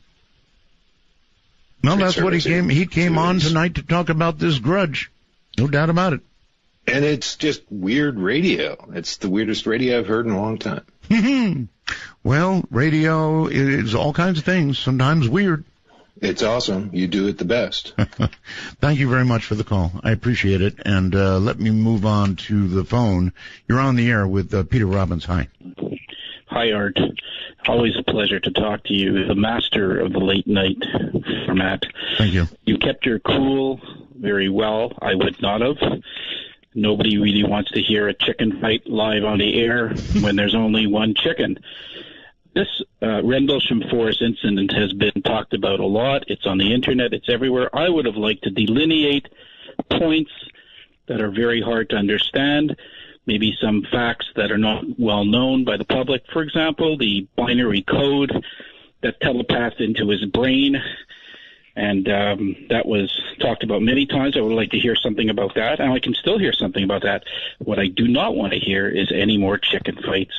Okay. I've got enough chickens of my own.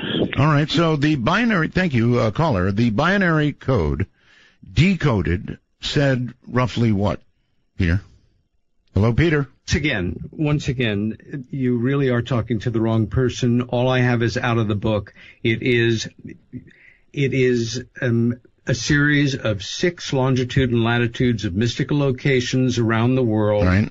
A number of no message to mankind. Science fiction sounding phrases. No message to mankind. Coming from the year 8100, I think. 8100. So no message to mankind beyond these locations. No. Nick Pope theorizes that there may be a message within the message, and that someday the experts will crack it. My feeling is it is what it is, and it's a shiny object that's taking attention away from more serious aspects of the case. Okay. On the phone, you're on the air. Hi. Hey, Peter. Yes. Peter? Yes. Listen. I want to give you the benefit of the doubt. Even if he was smearing you or lying about things, isn't it more beneficial for the UFO community that you said gets little respect anyway if you focus your thoughts and your actions on what you can control, which is your work and the positive impact that you can have? I have focused my thoughts on my work for 35 years. I have had a positive impact. I will have this ebook coming out within the next week and a half or 2 weeks, and people can come to their own conclusions after they read it. Well, the problem I have with it's the infighting. It's the constant infighting. That's when everybody's divisive. That's when it tears the whole thing apart. Well, I agree with you 100%. And there's one thing of infighting and bickering and people disagreeing. It is another thing, and this was my only basic premise, when one person steps into a public forum, bars the other person that they're going to attack, and then spends half an hour and says dozens and dozens of things about them that are untrue, which I will establish in detail with actual court-level evidence in this simple book called Halt in Woodbridge. I guess that's all I should have said, and we should have gone on to another topic. No kidding. Caller? Well, yeah, I mean, it sounds like a breakup in high school where one person's telling one side of the story at the event, and the other one's telling the other one. Kind of, yeah. Let's move on. Caller, new caller, you're on the air. Hello? Yes, hi. Hello? Yeah, hello? Am I on the air? You certainly are. When you hear that boing sound, that means you're on the air. I want to stay anonymous. I don't like getting in fights, but I think Peter's a great guy, and I think you're beating a dead horse. You've said enough derogatory things about him. But anyway... I haven't said anything derogatory. Ma'am, I have simply repeated what people have either written on the internet or have said here on the air. That's it. Oh. Well, anyway, I'm glad you're back. I think you're the all-time greatest, and it's just much happier that you're back on the air. But Peter is... I met him, and he's a very honest, sincere man, and I think, he's just trying to bring his truth to the public, and I think, he's really gotten bashed. But I also knew Chuck DeCaro in his early days when he worked in New Orleans, and I know he worked on that Rendlesham documentary. Yeah. And then he kind of disappeared. He never did really get into ufology, and I don't blame him because he would be a real fighter. If he did, he wouldn't put up with the foolishness that goes on in the field. Yeah. So I'm just wondering, I know he got recently shot and he had to kill somebody. That's really sad, yes. But he was defending his life. Yes, he did, and he's doing a lot better, and he is a great guy and a terrific newsman as well. And is there any way you can get him maybe back involved on the Rendlesham information? Oh, I wouldn't wish it on my best friend. Let him do whatever he's doing with his life. It really is. Guys, listen, I've never sorry. been so badly attacked for trying to tell the truth as I have been tonight. So I know. I understand. Leave him alone. I'm sorry. We're actually going to have to cut it off right there. But thank you, Peter, for being here. From the high desert and the great American Southwest, I bid you all good evening, good morning, good afternoon, wherever you may be in the world's time zones. I'm Art Bell, and this is Midnight in the Desert. All right, it's going to be a different kind of night tonight, although we have a guest coming on that's going to knock your socks off. I know he does mine. Joseph McGonigal is here tonight, and he really is the nation's premier, and I mean premier, remote viewer. It's going to be a fascinating night, I guarantee. Rules of the show are simple: no bad language and only one call per show. That's it. 2 rules: no bad language, 1 call per show. People to thank quite a few. Telos for the great sound. It is amazing sound. Joe Talbot at Telos, thank you. Keith Rowland, my webmaster. He'll be up next for a reason that I'll explain in a moment. My producer, Heather Wade. All of you, the Belgab people, the Belgab inhabitants, people love our Bell and the Midnight in Desert sites. Stream guys who get it to you, lv.net, who gets it to them. Our sales guy, Peter Eberhardt. If you want to advertise, he's your guy, Peter Eberhardt. And boy, do your commercials get heard. But first, tonight, we are going to do something that needs to be done. Well, we've already done something that needs to be done. People screamed at us, oh, get us an RSS feed. I didn't even know what an RSS feed was. I still am a little foggy on the subject. If you own an Apple product, it's really easy. If you own an Android product, it's still pretty easy. What it does, it's one application sits on your phone or your iPad or something or another, and my shows just show up on it. And by the way, they're 1 hour each now instead of in 3 parts. Already converted the ones in there too.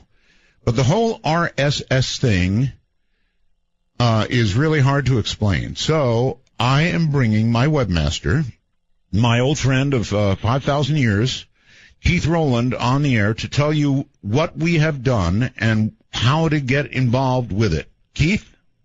Hello there. Good evening. Welcome to the program. Here I am. First time for me. It is a first time. Great. All right. So we have this going, right? We do. We rushed it together here over the weekend and have this thing up and running. We hope it's going to last and work and continue, but just beware. We're kind of testing on the fly, which is what we do around here. I feel the same way about myself. Yeah, let's just put it out there and see where it breaks. I mean, that'll keep going.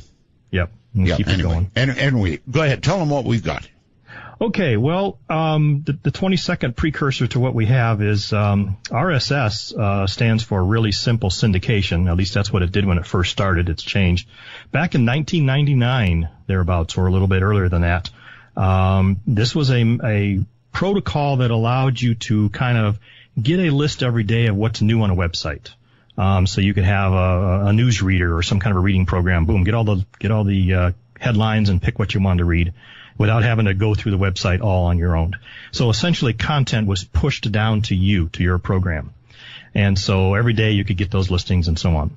And then shortly afterwards, a man named Dave Weiner took on a task that Adam Curry asked for, and everybody should know Adam Curry, maybe, way back from MTV or VH1 days. Anyway, right. He wanted to be able to have his podcast audio file attached to these RSS feeds. So instead of it just being news stories and blog posts, you could actually send down a link to an audio file. So Dave added on what's called MP3 enclosures, and you could attach things to it.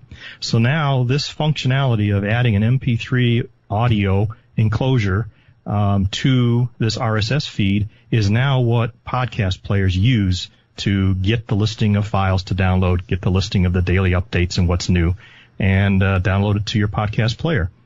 And so once you sign up or subscribe, they call it subscribing to an RSS feed, not to be confused with subscribing to the Time Travelers, but it's sort of kind of thing you sign up for it. If you're a time traveler, you already are entitled to the RSS feed, right? That's correct. The RSS feed link will only be available on the archive page of the Time Traveler section of the website. So if you're already logging in, you already get the list of files that you've been looking at already.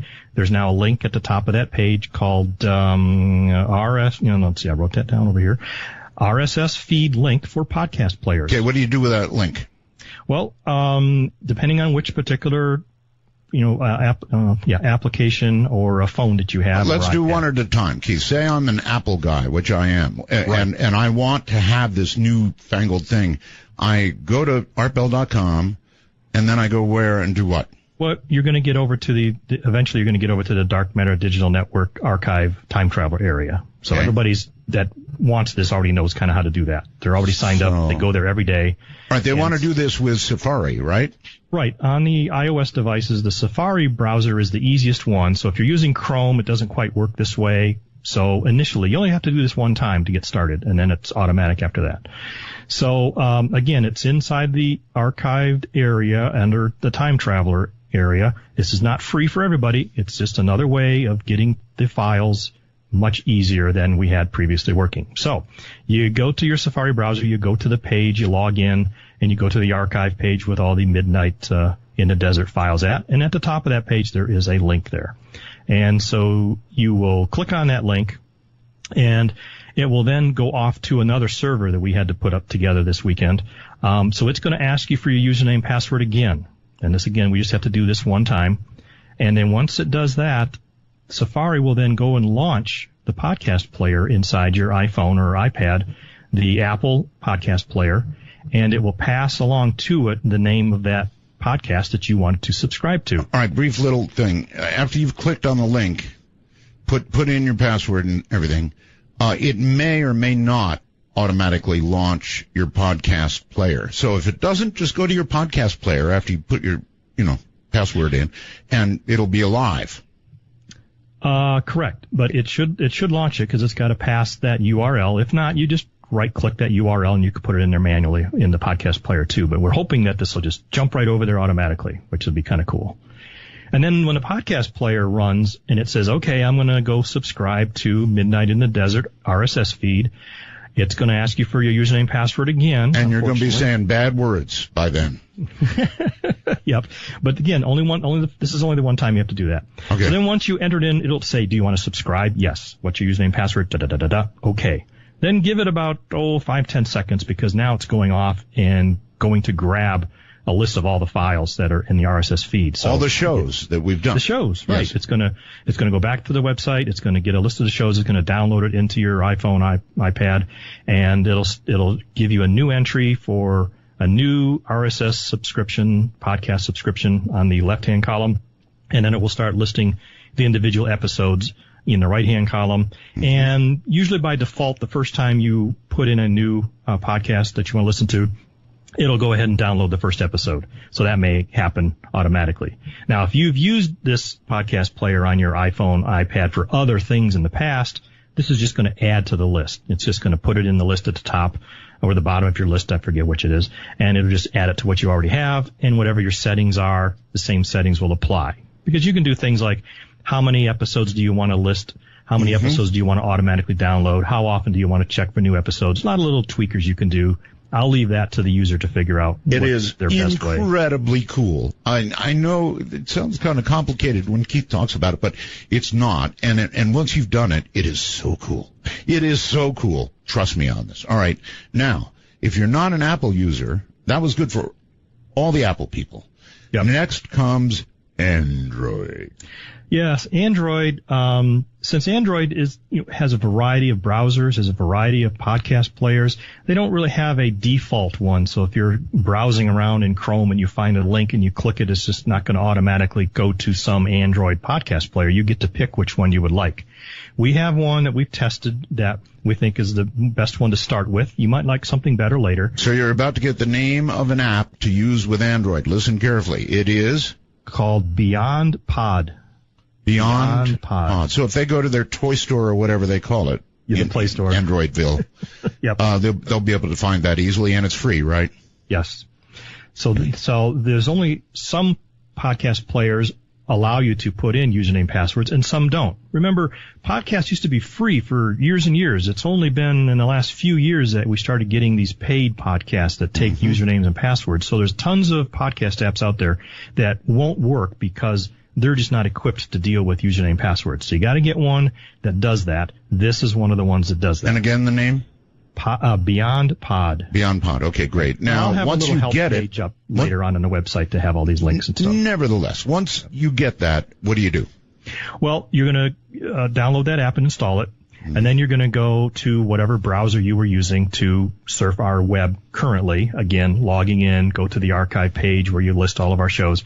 You got that link at the top again. Same one, RSS feed link for podcast players. Right. And this time, instead of clicking on it, you're going to want to copy that link to go back to the podcast app and put it in there. So I think you touch and hold the link, and then you'll get an option to copy the link. And then you can then switch over to the Beyond Pod application and then go into adding a new subscription, adding a new podcast. Then it will ask you, well, what's the URL? You're going to paste this link into it. And then it should take off like everything else. It'll go and access it. It'll ask you for a username and password. Should download it, give you the list of files, and you're off and running. I've never been to copy and paste school. I know on a phone it's it's trickier than on a computer. Yeah. There's no right click. You ever notice that? Right. So you hold your finger down. I know. Okay. All right, so that gets it going then on Android. Anything else?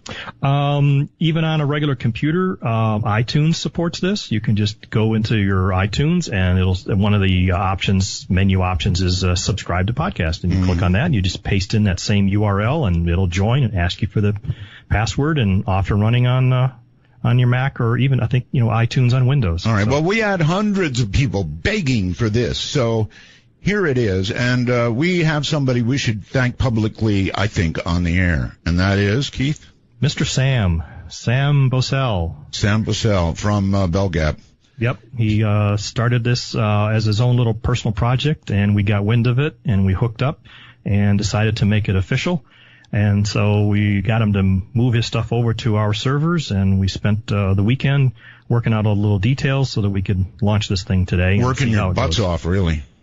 I'm sorry? Working your butts off, really. Well, it was a long day, that's for sure.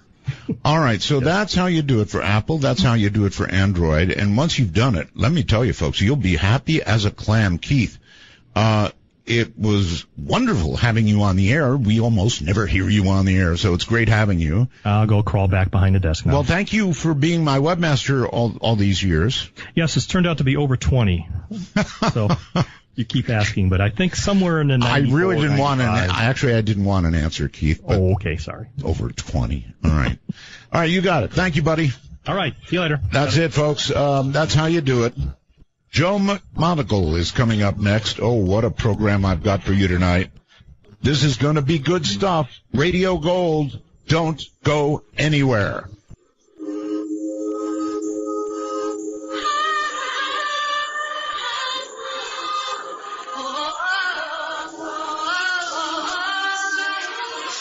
Sweet dreams are made of the end. Remember that day, sunny day, when you first came my way.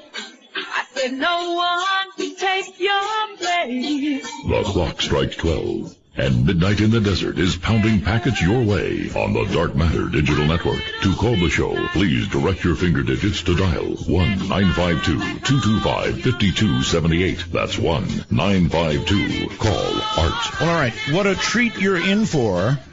Joe McMonagle is currently a full-time research associate and partner with the Laboratories for Fundamental Research, Cognitive Sciences Laboratory, Palo Alto, California, where he has provided consulting support to research and development in remote viewing for 21 years. As a consultant to both SRI International and Science Applications International Corporation, Inc., 84 to 95, he's participated in protocol design, statistical information collection, R&D evaluations, as well as hundreds of remote viewing trials in support of experimental research and active intelligence operations for what is now known as Project Stargate. He is well versed with developmental theory, methods of application, current training technologies for remote viewing as currently applied under strict lab controls. He is also a full member of the Parapsychological Association with a career spanning 38 years. He has provided professional support to, get this, the Secret Service, CIA, NSA, DEA, FBI, Defense Intelligence Agency, United States Customs, National Security Council, most major command within the Department of Defense. 20 of those years have been within paranormal operations as viewer number, get this, 001 and 372. Joe McMonagle, welcome to the program.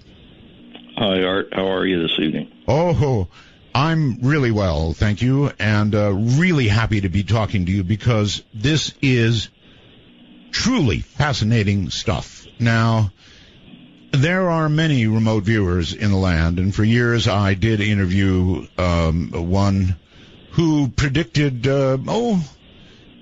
extremely catastrophic things and that have not yet, thankfully, occurred. And and he also promised that he was going to find gold. This is what really irritates me. Find gold and bring it to me.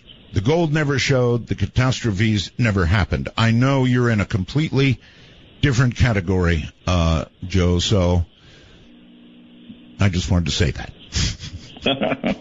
Well, I appreciate that, Art. Thank you. So I guess I want to start by knowing, because this really does interest me. How long have you been a remote viewer? And when I ask who you work for, you're gonna rattle off all those 3-letter agencies, but go right ahead. Okay. I've been doing remote viewing now for a little over 37 years, not quite 38 years. Mm-hmm. And I won't re-mention those same acronyms. I'll save the people listening. But some of the things you left out was the Secret Service. Oh. Of course, you did cover the labs, and I've also done remote viewing for major television networks in 7 different countries, and dozens of sheriff, state, and city police forces, private detective agencies, a multitude of major corporations, and of course, hundreds of private citizens. I can't resist. You say you worked with the NSA. Right. And the Secret Service. Now, I have had some dealings with the Secret Service, because every time somebody predicts that a president will get assassinated, 2 Secret Service guys come to see me. And I've noted that these guys absolutely have no sense of humor whatsoever. Is it that way with the NSA, other agencies? Well, maybe. It depends on what the subject matter is. In terms of the Secret Service, their primary job, their only job, is of course protecting the President of the United States. So they take even the most ridiculous threat very, very seriously. And that's why they come and see you, and that's why they will continue to come and see you probably whenever somebody makes that kind of a statement or something on the air. I don't let that I won't let it be said anymore, Joe, for that exact reason. I mean, they come and they sit on the couch, and I say, it's a little old lady in Missouri. She didn't mean it, really. We don't even know who she is. And, then I'll say something funny. They don't even crack a smile. No, because it's not, it seriously is, it's not a funny issue with them. Right. They get literally hundreds of threats, I'm sure, on an annual basis, and they have to check every single one of them out, because if they don't check one of them out and it turns out to be real, then, it's a serious situation. Trust me, they're so serious, Joe, that I feel like throwing my hands up and saying, hands up, don't shoot. Yeah. But it's almost as serious with the FBI. The FBI also takes their responsibilities very serious, because they of course are required to protect us against terrorism within the United States, and of course we're not going to be subject to most of the stuff going on outside the United States, which is the CIA. So the FBI takes it very seriously as well.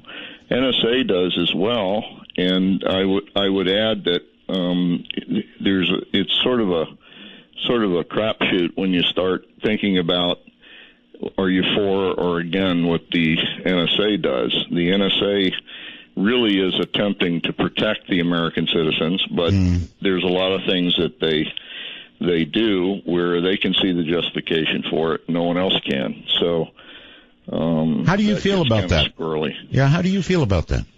Personally? Well, I personally don't have anything to hide in my phone conversations, and I've always assumed that my phones are public property, that people can tap my phones anytime they want, and that sort of thing. And probably I'm a ham operator as well, so. Oh, you are?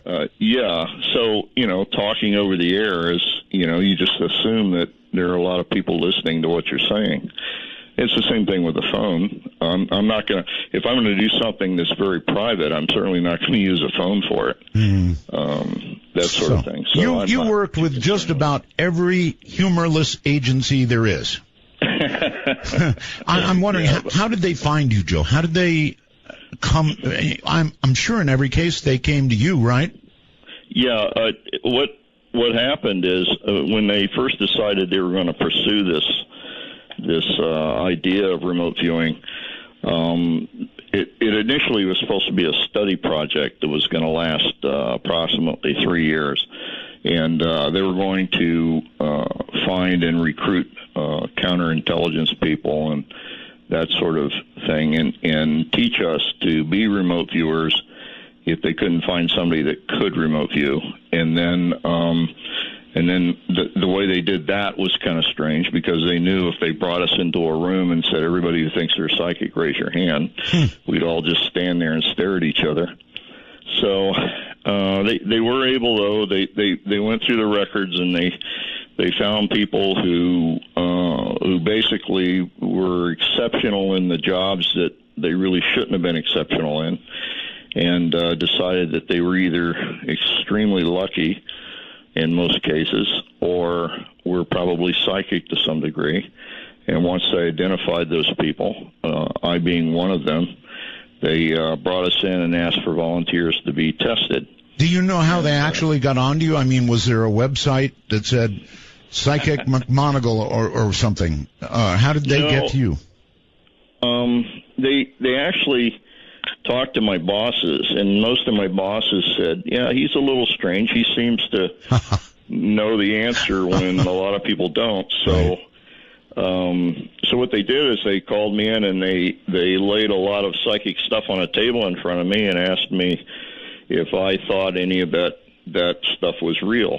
And I told them that I needed to review it before I could make an astute comment on it. And so they gave me a couple hours to look over a lot of the material, at the end of which I said that I felt that a lot of it was bogus, but some of it seemed to be serious enough that it could pose a threat. And if it could pose a threat, then it needed to be investigated. And they thought that was a straightforward answer, so I got recruited. Can you talk about the kind of stuff that they were asking you to evaluate? Yeah, it's a mix of things. A lot of it was classified material that had been collected during the Cold War from the Soviet Union and China and other places. Much of it was classified, and mixed in with that were all kinds of newspaper articles, magazine articles, things that were not classified. Much of that was pretty much garbage. So they had a true mixture from the bottom of the pile to the top, and I would say maybe 15% of it was truly research, and the rest was just bogus storytelling or mythology. Okay. After saying all the right answers, I had an interview with Dr. Hal Puthoff and Russell Targ from Stanford Research Institute. And as a result of that interview, they requested that the Army send me out to be tested. And so I went out and did a series of 6 remote viewings. And my remote viewings turned out to be, I had a p-value of 0.003, which was the best that they had seen. Wow. I had four near-perfect responses and two second-place responses. So before I got back to the unit, I was volunteered by the general. So that's how I got in the unit. Okay, give me an idea of something that you remote viewed, just so I get an idea of what in that test is what I'm talking about. Yeah, the 6 remote. I had never heard of remote viewing before, and so what they did is my first remote viewing was the Stanford Art Museum at the university, and I didn't know that, of course, but they took me into a windowless room, and we sat for an hour while someone I had never met had randomly pulled a envelope from a safe and went out and drove around for half an hour and then opened the envelope, and it told them to go to the art museum. Okay, John, I am so sorry to do this. Hold that thought. We're at this longer break I told you about. So there'll be some news. We'll come back and pick up right at this point. Joe McMonagle is my guest. It's going to be a hell of a night. Stay right there.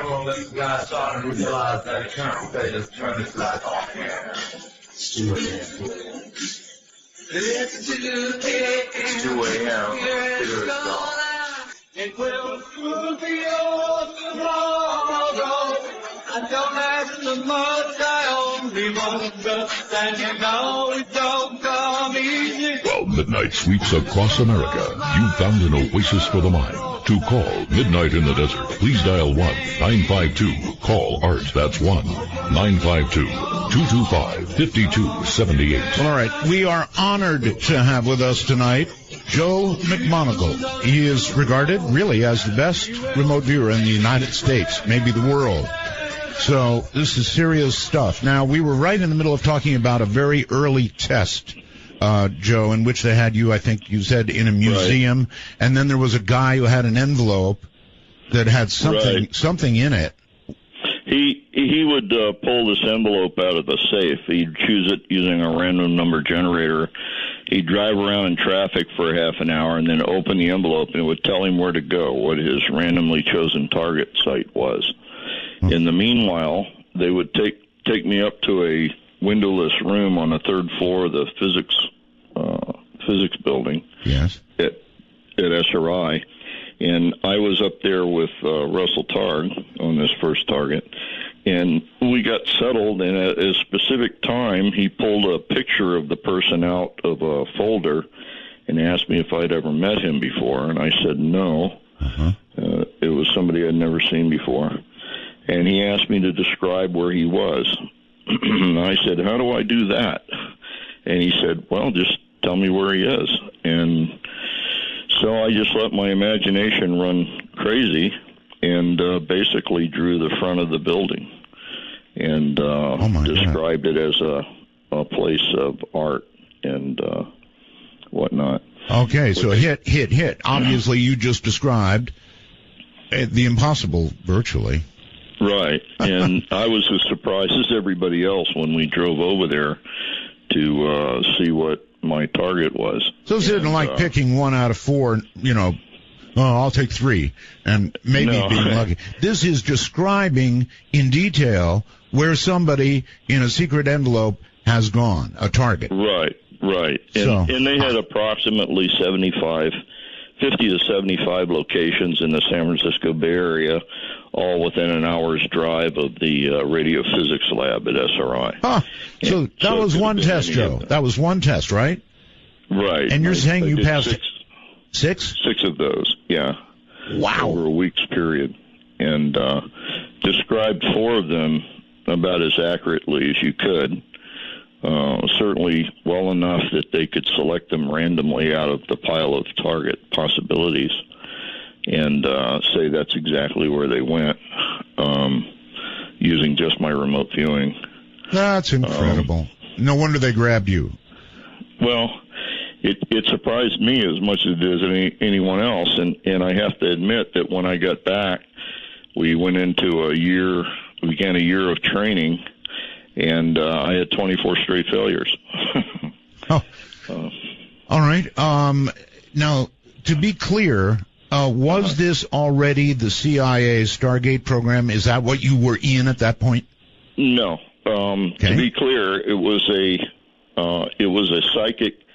It was a 3-year test and analysis of the use of psychics to collect intelligence, because we knew that the Soviet Union and the Chinese were using psychics, so we had no idea how good they were, and we certainly couldn't get someone inside their unit. So the way you deal with that is you train people to do somewhat similar work, and you target yourself, and then you have the results independently analyzed. At that point, Joe, who was sponsoring it, if not the CIA? The U.S. Army. The U.S. Army, okay. Yeah, the U.S. Army intelligence was sponsoring it under INSCOM. Okay. So where from there? I mean, you worked for the Army for a while, I guess, after the... Well, actually, we never got past the third month of training in our 3-year project. And we had the Iran-Tehran problem where they took over the embassy. And the problem they had is that the embassy was taken over on a Sunday, so they had no idea who was a hostage and who wasn't.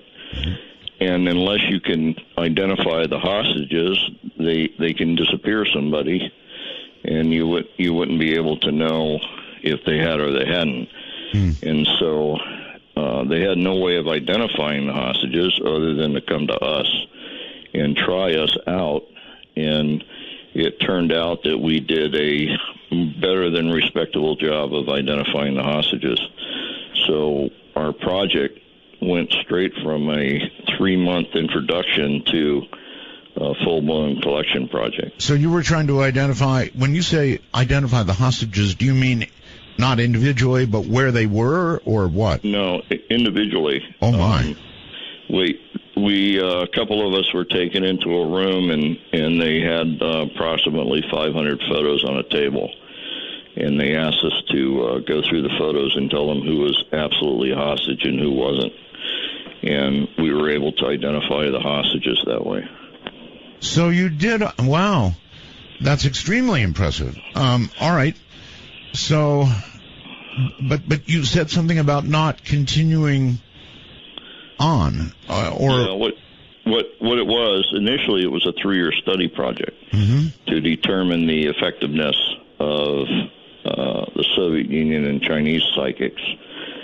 And the problem with that is the study project disappeared because we suddenly found ourselves using it operationally, and you can't maintain an operational unit under study unit protocols. So we became a fully operational psychic unit and suddenly got lots of targets dumped on us.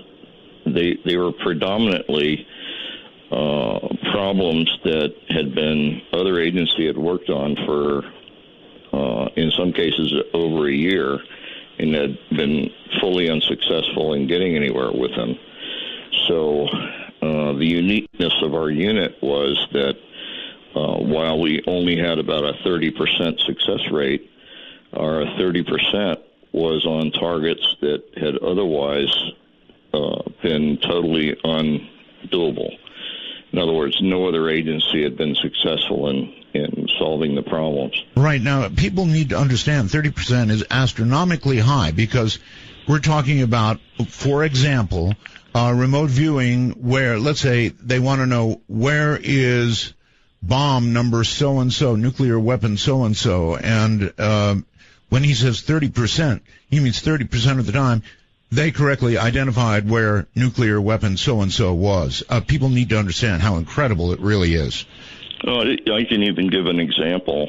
There was a Russian bomber had disappeared over Central Africa, and no one could find it for over a year, and it was carrying nukes and other things. And you can imagine everybody was looking for it, every intelligence agency in the world and every terrorist organization. Sure. And nobody could find it for over a year, and they brought it to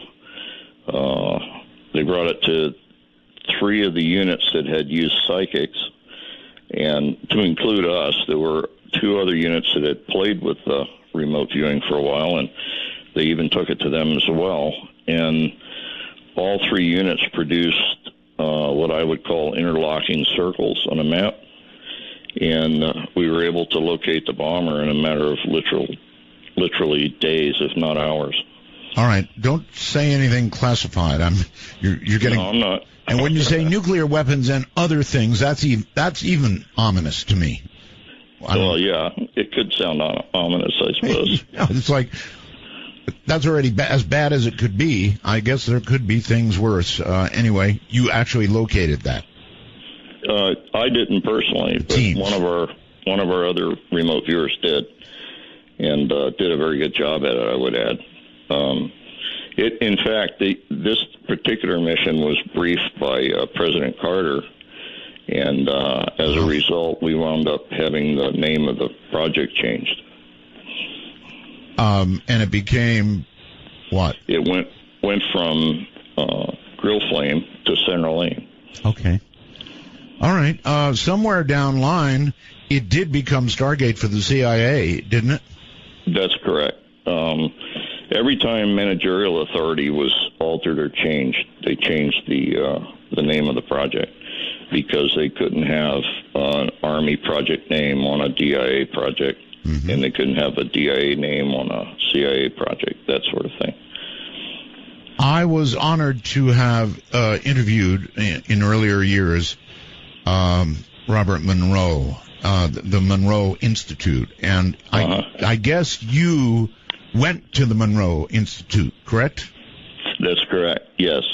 The Army sent me here, in fact, on a couple of occasions, and I ended up working with Bob on long weekends for approximately 14 months in his lab, with the idea that he would teach me to control my out-of-body events, which were occurring spontaneously since my near-death experience in 1970. We also expected him to help me reduce some of the problems I was having with my cool down prior to remote viewing, because my cool down periods were becoming extensive as a result of so much remote viewing. What do you mean cool down periods?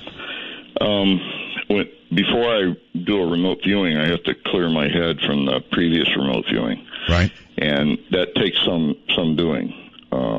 And as a result of being the only viewer left in the project for almost a 2-year period, that cool-down period was becoming more and more extensive because I was having to do so many remote viewings.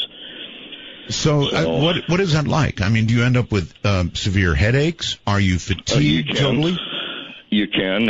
It's very stressful because you may be jumping from a kidnapped victim straight into a torture victim, straight into a stolen nuclear weapon or something. And so it's not like each remote viewing is not that important. They were all critical, and going from one to the next, they expect you to just jump from one to the next. And I see.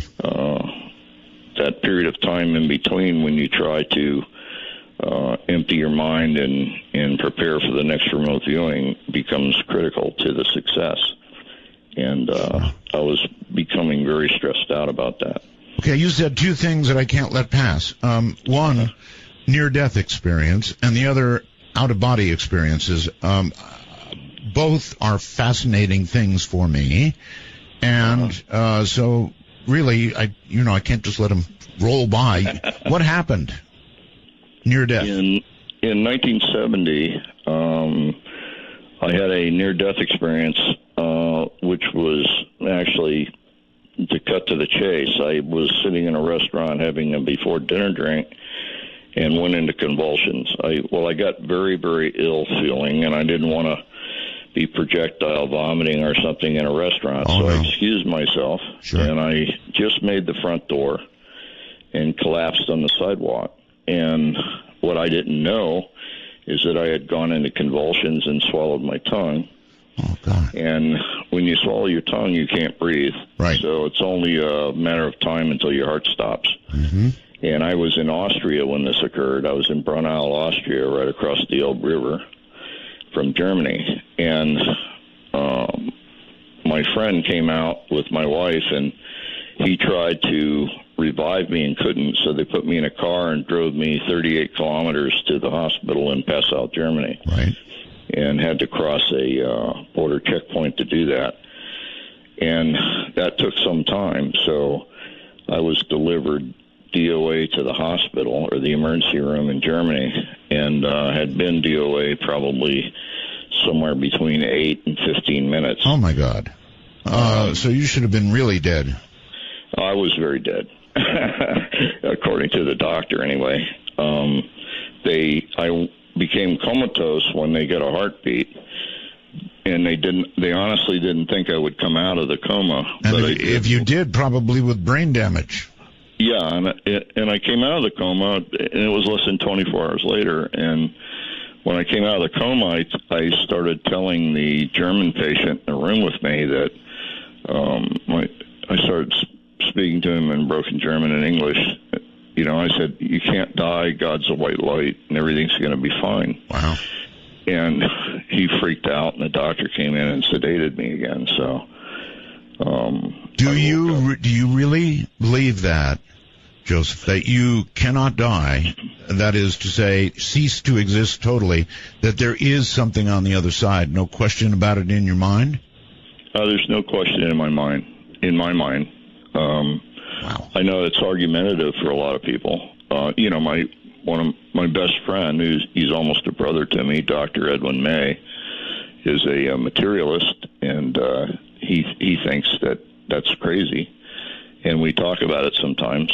But that's what I believe, and I can't change my mind because the wouldn't want you to. I just want to ask you about it. Yeah. You were gone a long time, so I am exceptionally curious about your near death. It really should be called death. You were on the other side. What happened? Well, it was a classic near-death experience. I mean, I found myself out of body watching everything, and when I followed the car and my body to the emergency room, and when they got there, I watched them cart me in and throw me on the table and cut my clothing off and stick things in my body and whatnot. And I floated up near the ceiling, and I felt heat on the back of my neck, and I thought, oh, I must be up against that, that really bright light they have in the ceilings of emergency rooms. Right. And so I turned around to look at it and found myself falling through a tunnel, and the tunnel walls were made up of people. And wow. I closed my eyes to shut them out and reviewed my whole life, basically in an instant, and popped out the end of the tunnel and was enveloped in a very intense white light. Was it, when you were in review, was it judgmental? Only judgmental in the sense that I judged myself.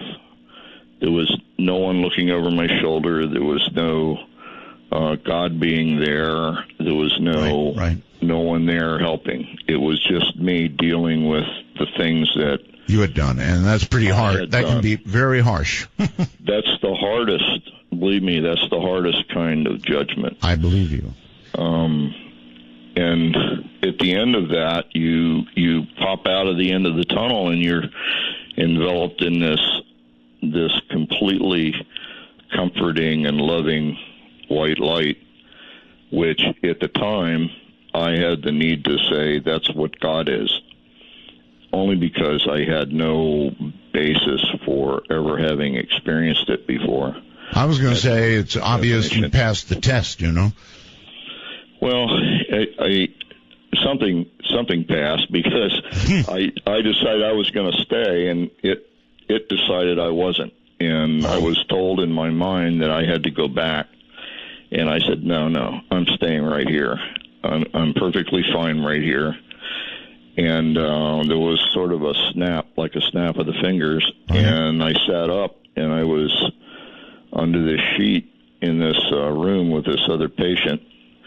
And that's when I told him that, God's a white light. You can't die. Everything's going to be fine. And then they sedated me again. I think because they thought I was suffering from brain damage. Uh-huh. I woke up the next day on a gurney with being put in the back of a limo with the windows taped up with tinfoil.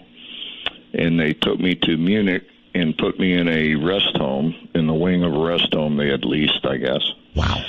And I spent almost 2 weeks there.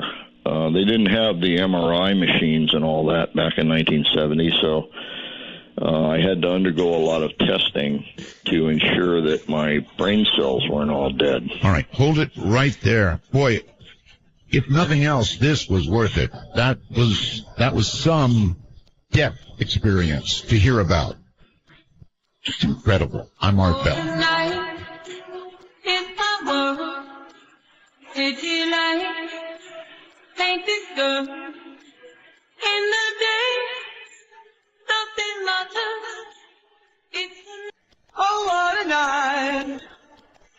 Late December back in 63. Coming to you at the speed of light in the darkness. This is Midnight in the Desert with Art Bell. Now, here's Art. From my perspective, the death experience that Joe just described is, I at another time, Joe, I would have done a whole show on that. That is so impressive. You were dead, period, and you were dead for many minutes. So what you have to say about that, I think, is interesting, not just to me, but everybody out there. Yeah, I imagine it would be. It was interesting to me. I'm sure it was. And then somehow, after that, I guess you began to have out-of-body experiences. Yeah, I started from that point on. After they, of course, kept me for a number of weeks to determine my stability, and once that was determined, they kept me in the Munich area for a while. But actually, another 7 years they kept me overseas. But a lot of things changed for me. I stopped doing a lot of things that I had done before.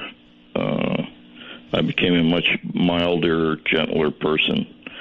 And was it because of the review?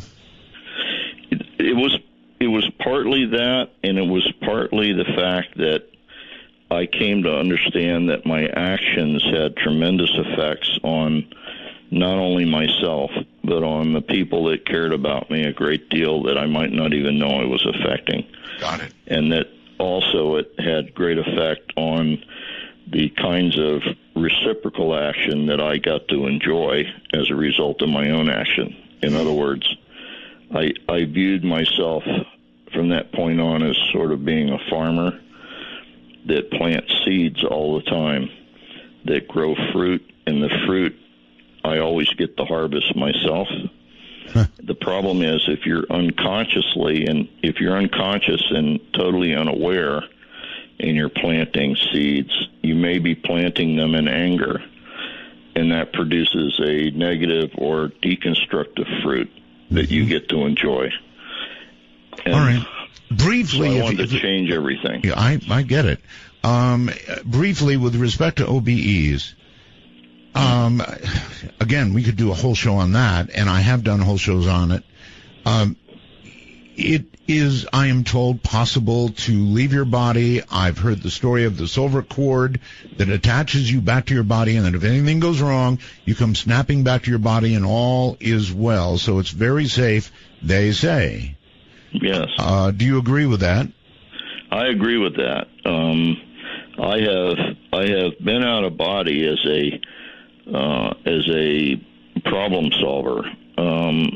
In other words, I've had surgeries that were that ended up being extremely uncomfortable or very painful, and as a result, I've chosen to leave my body during the recovery rather than be in it. And during those periods of time, I've gone about as far out as you can possibly go in terms of stretching that, whatever that cord is, and far enough to forget who you are and what you're doing. And in every case, I've suddenly come to a stop and tried to remember what it was that I was remembering, and in doing so have been gradually pulled back faster and faster until I wound up back in my own body. So I think as long as you're breathing, that you are in fact alive. In reality, it's impossible to become separated from your body.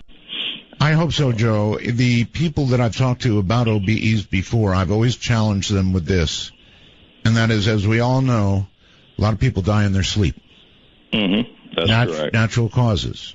And I always wondered how many people doing OBEs could have possibly, kicked off during the OBE or because of. I would suspect that there's probably some small percentage that's happened with, and I can understand where someone would be very confused if that were to happen, not being able to go back to a body.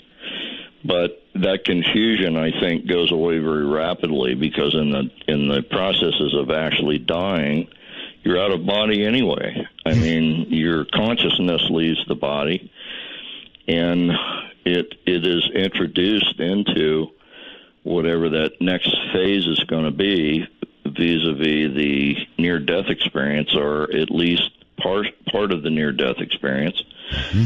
So it's sort of an introduction to the light. I don't think the light is God anymore. I've had a second near-death experience and was not allowed to go to the light, but I was allowed to see it. And the problem with that is, in seeing it, I could see it had edges. And unfortunately, my definition of what God is, God cannot have edges. It's an infinite being. So I had to reorganize my thoughts concerning the light in some of the events of my first near-death experience. Maybe you can help me out with something that really has been driving me nuts. Mm-hmm. A friend of mine, John Lear, you know that name, I'm sure. Yes. Mm-hmm. In an interview he did with me, classically, told me, Art, if you die, don't go to the light. It's a trick. That is driving me nuts, absolutely driving me nuts. Well, I guess you could call it a trick, because we call it. Most people who have a near-death experience, eventually become enveloped by the light, and in almost all cases report that this is what God is. The problem is, it's such an overwhelming experience. We have no definition for it. We have nothing within us that has had anything close to that experience before. So we call it the ultimate thing, the one thing that we've not been able to address, which is God. And I don't think that's what it is. I think what the light is what I call the totality of identity. It's what we are as an energy being when we're no longer physical.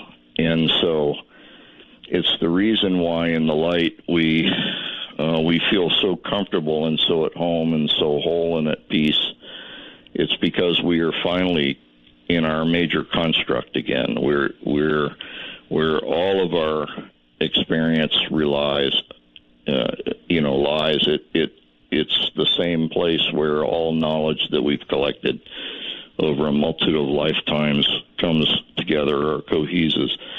And so we have this huge urge to call it God. But I think in the sense that we're created in the image of the Creator, mm-hmm. It's probably representative of what the Supreme Being might be, but only in the sense that we can understand it. In terms of what God might be, I don't think we have the tools for it. I really don't. All these definitions we have for God in our physical world, I think, are just human manifestations of what we would like to see.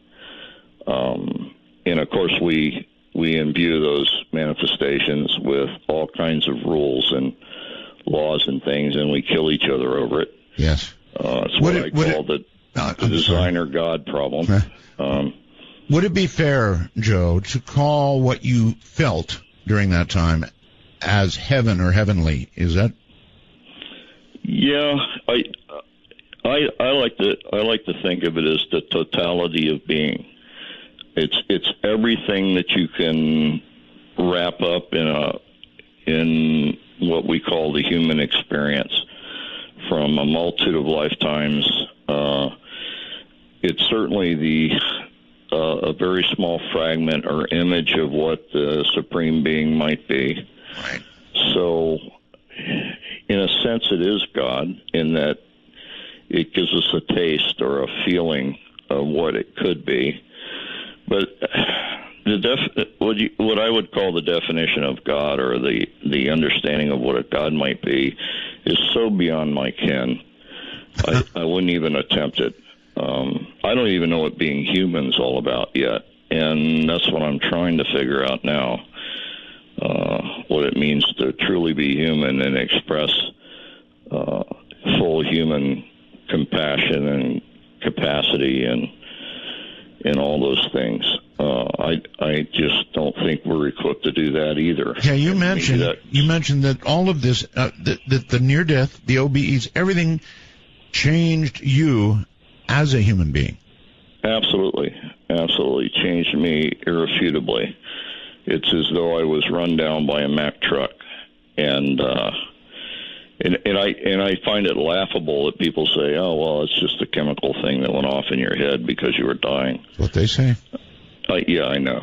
That's because they've not had the experience. Okay. Any indication at all? If what you felt was near heaven, I wonder if there is another. I'm going a little biblical on you here. Mm-hmm. But if there is this place of joy, mm-hmm. is there something else for others who didn't go through the self-examination with flying colors? I think there probably is, but I don't think it's a place of permanence. I think it's a place where we actually condemn ourselves. Right. We feel we need to pay, and so we force ourselves to pay. It's kind of like I'm not smart enough yet to live in the big house, so I'm going to go down here and change the exhaust systems on cars for 20 years or something. Work in the pits. Right. Okay. That kind of thing. Right. It's sort of like paying your dues, only paying them late with interest or something like that. It's a self-condemnation more than anything. That's my sense of it anyway. So there may be this other place, though you didn't see direct evidence of it in your experience. No, I had a sense of it in the feeling of pain that I was getting from others in the tunnel. I had a sense that they were stuck and didn't know how to extricate themselves. Oh. So that, in a sense, might be a form of that. I don't know. I mean, were you seeing people in agony? I was seeing people in certainly in emotional pain, wanting help, because they were grabbing at me and asking for help, and I there was nothing I could do to help them. It's such an individual. Joe, not that individual. I've interviewed people with near-death experiences who have described, trust me when I say this, just about what you're saying. Even the people along the way, all of that, it really was about the same, frankly. Yeah, and that in itself is humbling. I mean, you can't come back from that experience and not want to have empathy for others and understanding for others, especially for those that aren't doing the right thing. It's kind of a funny way of looking at it, but you start looking at your enemies differently, looking at people you don't like differently, and wishing that there was something you could do for them. Mm-hmm. Well, I guess that you're blessed in a way because you've had this experience that others have not had, and they just go on with their ways until the end, and then they get a really tough review. Or they get a really big surprise, one or the other. Okay, well, we actually came to talk about remote viewing, but you got me way off track because those things are so fascinating. We could do entire shows on them. So let's come back to remote viewing for a moment. And so you were in the Project Stargate CIA thing, right? Right. I was the only viewer that was in it for its entire 20 years, in fact. 20 years is a long time. Yeah. It's a very long time for the CIA to continue a program that ultimately, I seem to recall, they suggested was not productive when they ended. Right. They suggested that.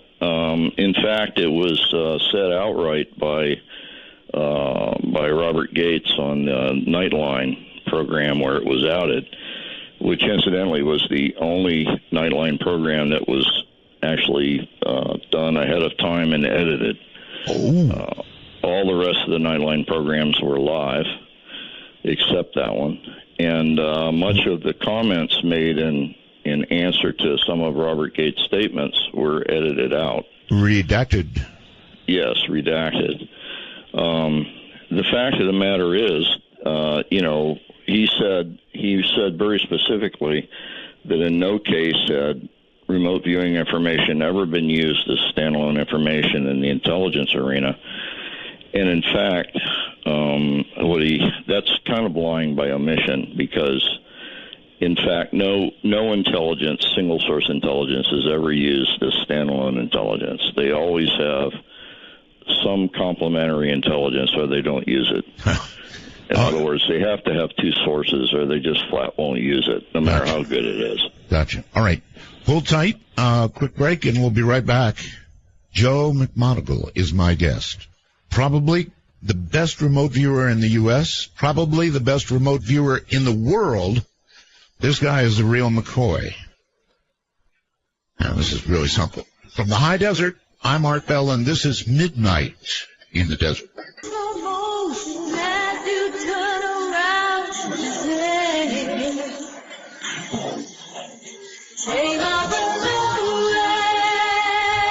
To initiate a dialogue sequence with Art Bell, please coordinate your phalanges and call 1-952-225-5278. That's 1-952-CALL-ART. Well, all right. Hold your calls, everybody. Phones are going nuts. Just relax. We'll eventually get the calls. My guest is Joseph McMoneagle. I think the nation, the world's premier remote viewer. And there's so much to cover here that, just trust me, we'll get to the lines. Don't stress yourself out dialing and dialing and dialing. Joe, welcome back. I want to ask basic questions. For example, how far is there a distance limit to what remote viewers can see? You mean in terms of physical distance? That's right. Yes. No, they've not found one. Let's put it that way. They did a series of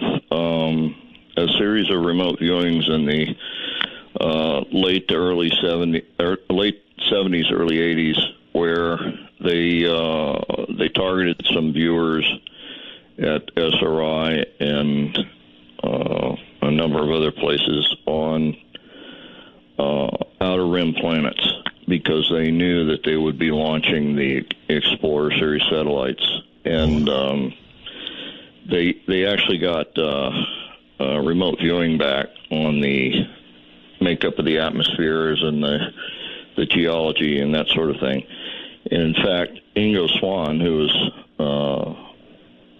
probably the person who came up with the name remote viewing at SRI, he was a fantastic artist, oil painter, and he did a lot of cosmic type paintings, and he painted some of the outer rim planets years before any of the satellites got there to actually photograph them. And he put rings around Uranus and put a twist in one of the rings of Saturn, and did a number of things in his paintings that everybody questioned him on, and he said, well, I did it because that's the way it looks. Joe, again, I was honored to interview Ingo Swann. And that's wonderful. At the time, I think he was considered to be the most talented natural psychic remote viewer. Was that true? Yeah. Well, he's always been a great remote viewer. There are some true greats that existed as a result of the research done at SRI. Pat Price, of course, was the first one. Ingo Swann was doing remote viewing at Maimonides in New York long before he came to SRI. And before any of them was a man named Rene Walcollier, who was a Frenchman, who did remote viewing for 30 years with his daughter. And he presented his work at the Sorbonne in 1946. So, there's a whole string of extraordinarily great remote viewers, psychics, that have demonstrated their ability to do this in basically double-blind scenarios that are unquestionably good. Okay. Since you're obviously one of them, the next question I find very interesting, and that is, how far into the future, and we'll get more specific, into the past, are you able to remote view? Is there a limit? There is going into the future, but it's self-limiting. The problem with going into the future, you don't have to go very far into the future before you start dealing with things that exist, but for which concepts don't exist yet. Yes. So trying to explain those or trying to draw them and say what they do is extremely difficult because the concepts aren't real yet. It'd be sort of like describing how to cut steel with a light beam in the year 1890. Or perhaps asking somebody to remote view in 1890 what an iPhone 6 was going to look like. Exactly. And the problem is that people would look at you like you're crazy. Sure. When you start describing those things. And the converse happens when you look too far into the past. When you look into the past and let's say the target is, how is the Great Pyramid built? Everybody wants to know that. And you give a really good description, and not only does no one believe it, but it turns out that it can be 100% correct. But if it goes against what is commonly thought to be true at the time, then you're getting in arguments and fights with people who are Egyptologists or archaeologists or whatever, who have already made their mind up on how things were done or should have been done. Well, I'm willing to risk it, Joe. How were they built? Well, if you know. When I did the target, the first thing out of my mouth was they're lowering stones into the water and there's guys walking on the surface of the water. And my monitor looked at me really strangely and he said, wait a minute, you just said there are people walking on the surface of the water. Yes. Did you mean that? And I said, well, it looks that way. When in fact what they've done is it's a very large lake and they've dammed the water and it's making a perfectly flat engineering plane for leveling the stones, because that's the significant problem in building a pyramid, is the lower one-third has to be absolutely square and perfectly balanced, or the entire pyramid slides off to one side. And so what they did is they dammed the lake to do that. And everybody said, you're nuts because it's the desert. And then I did that in 1983, and I had a loading dock, and I had huge reed boats and cranes and all kinds of things. And in 1996, on the front page of the LA Times, over a 2 or 3 week period, they had everything that I had said in my remote viewing in 1983 was printed on the front pages of the LA Times.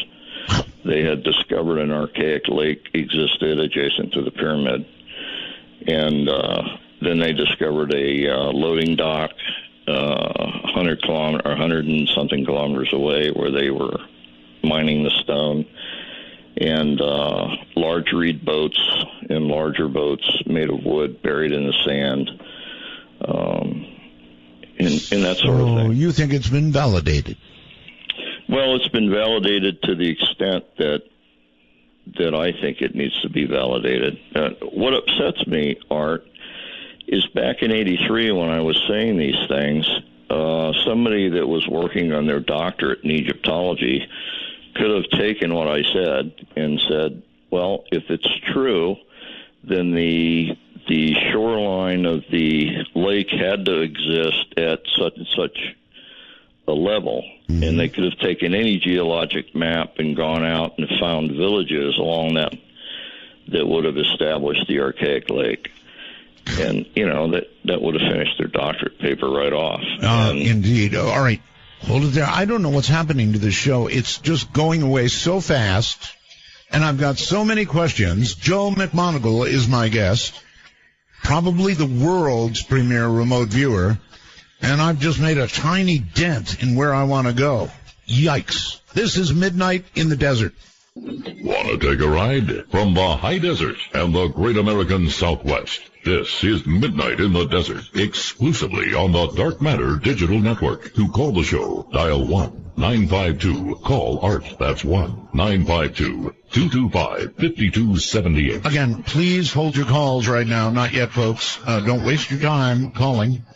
Joe McMoneagle, I think the world's premier remote viewer is here, and I want to follow up. He's talked to us about remote viewing the pyramids, and so that brings on another question, and here it is.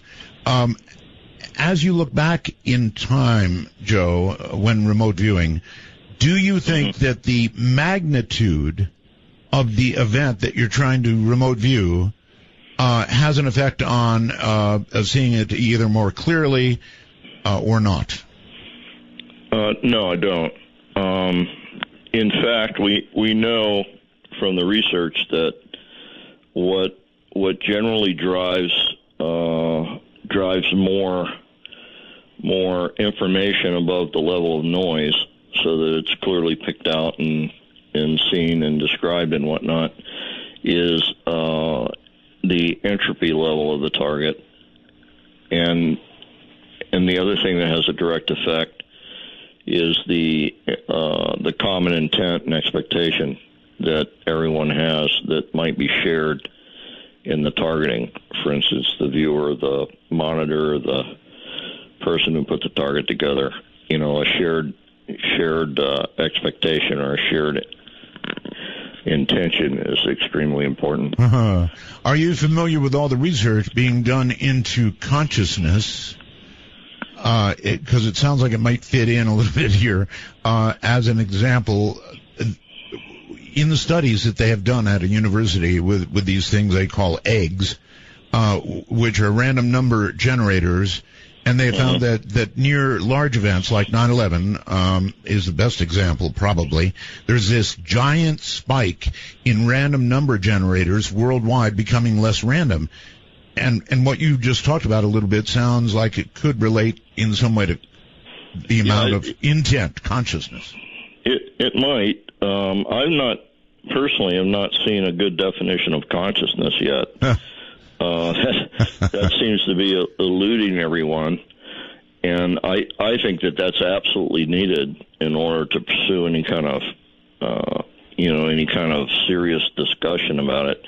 There are so many different variations in the understanding of what consciousness represents that until we have that, everybody's just kind of arguing from their own street corner. I mean, maybe we've got to settle for, like porn, when you see it.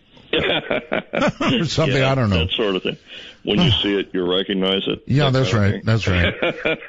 As they work on AI, it's going to be interesting one day when they get the best computer or whatever it is they come up with that actually is aware of itself. I think that's as close as you can come. Now you're scaring me, Art. Why? AI bothers me because me too, a little bit.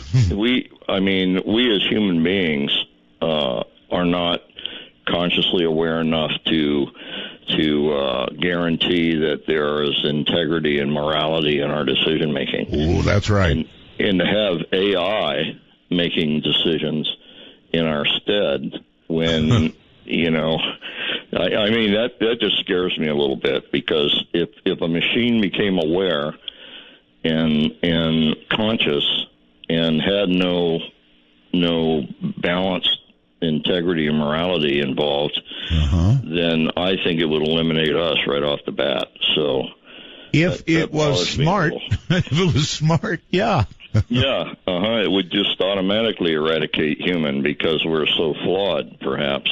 I don't know.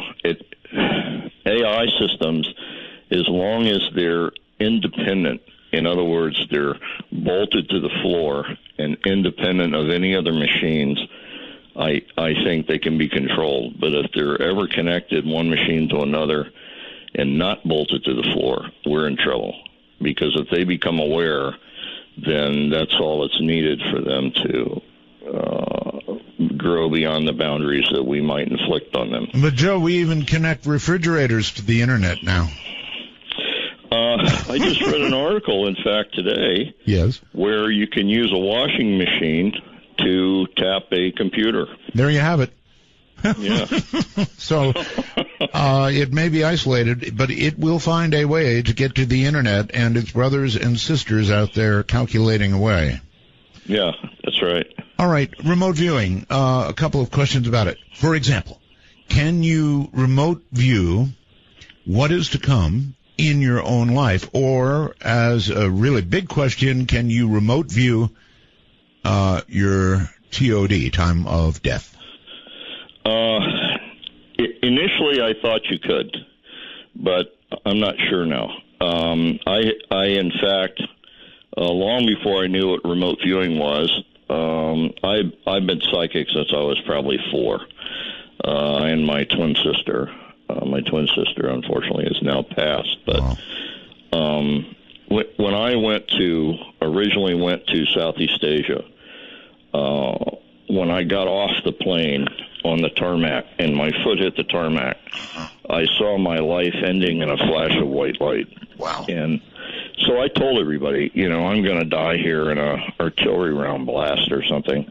And, of course, that didn't happen. And everybody stayed away from me for that reason, but it never happened. And then I started having a vision of leaving Vietnam on a bright yellow plane, which didn't make any sense at all. No, but it's a happy vision, though, in those days. Yeah, and it turned out that I wound up leaving Vietnam on one of the first Braniff flights. If you remember, they started chartering Braniff. Yes, I do. Braniff was pastel-colored planes, and the plane I left Vietnam on was bright yellow, and it was called the Freedom Bird. And so that at least came true.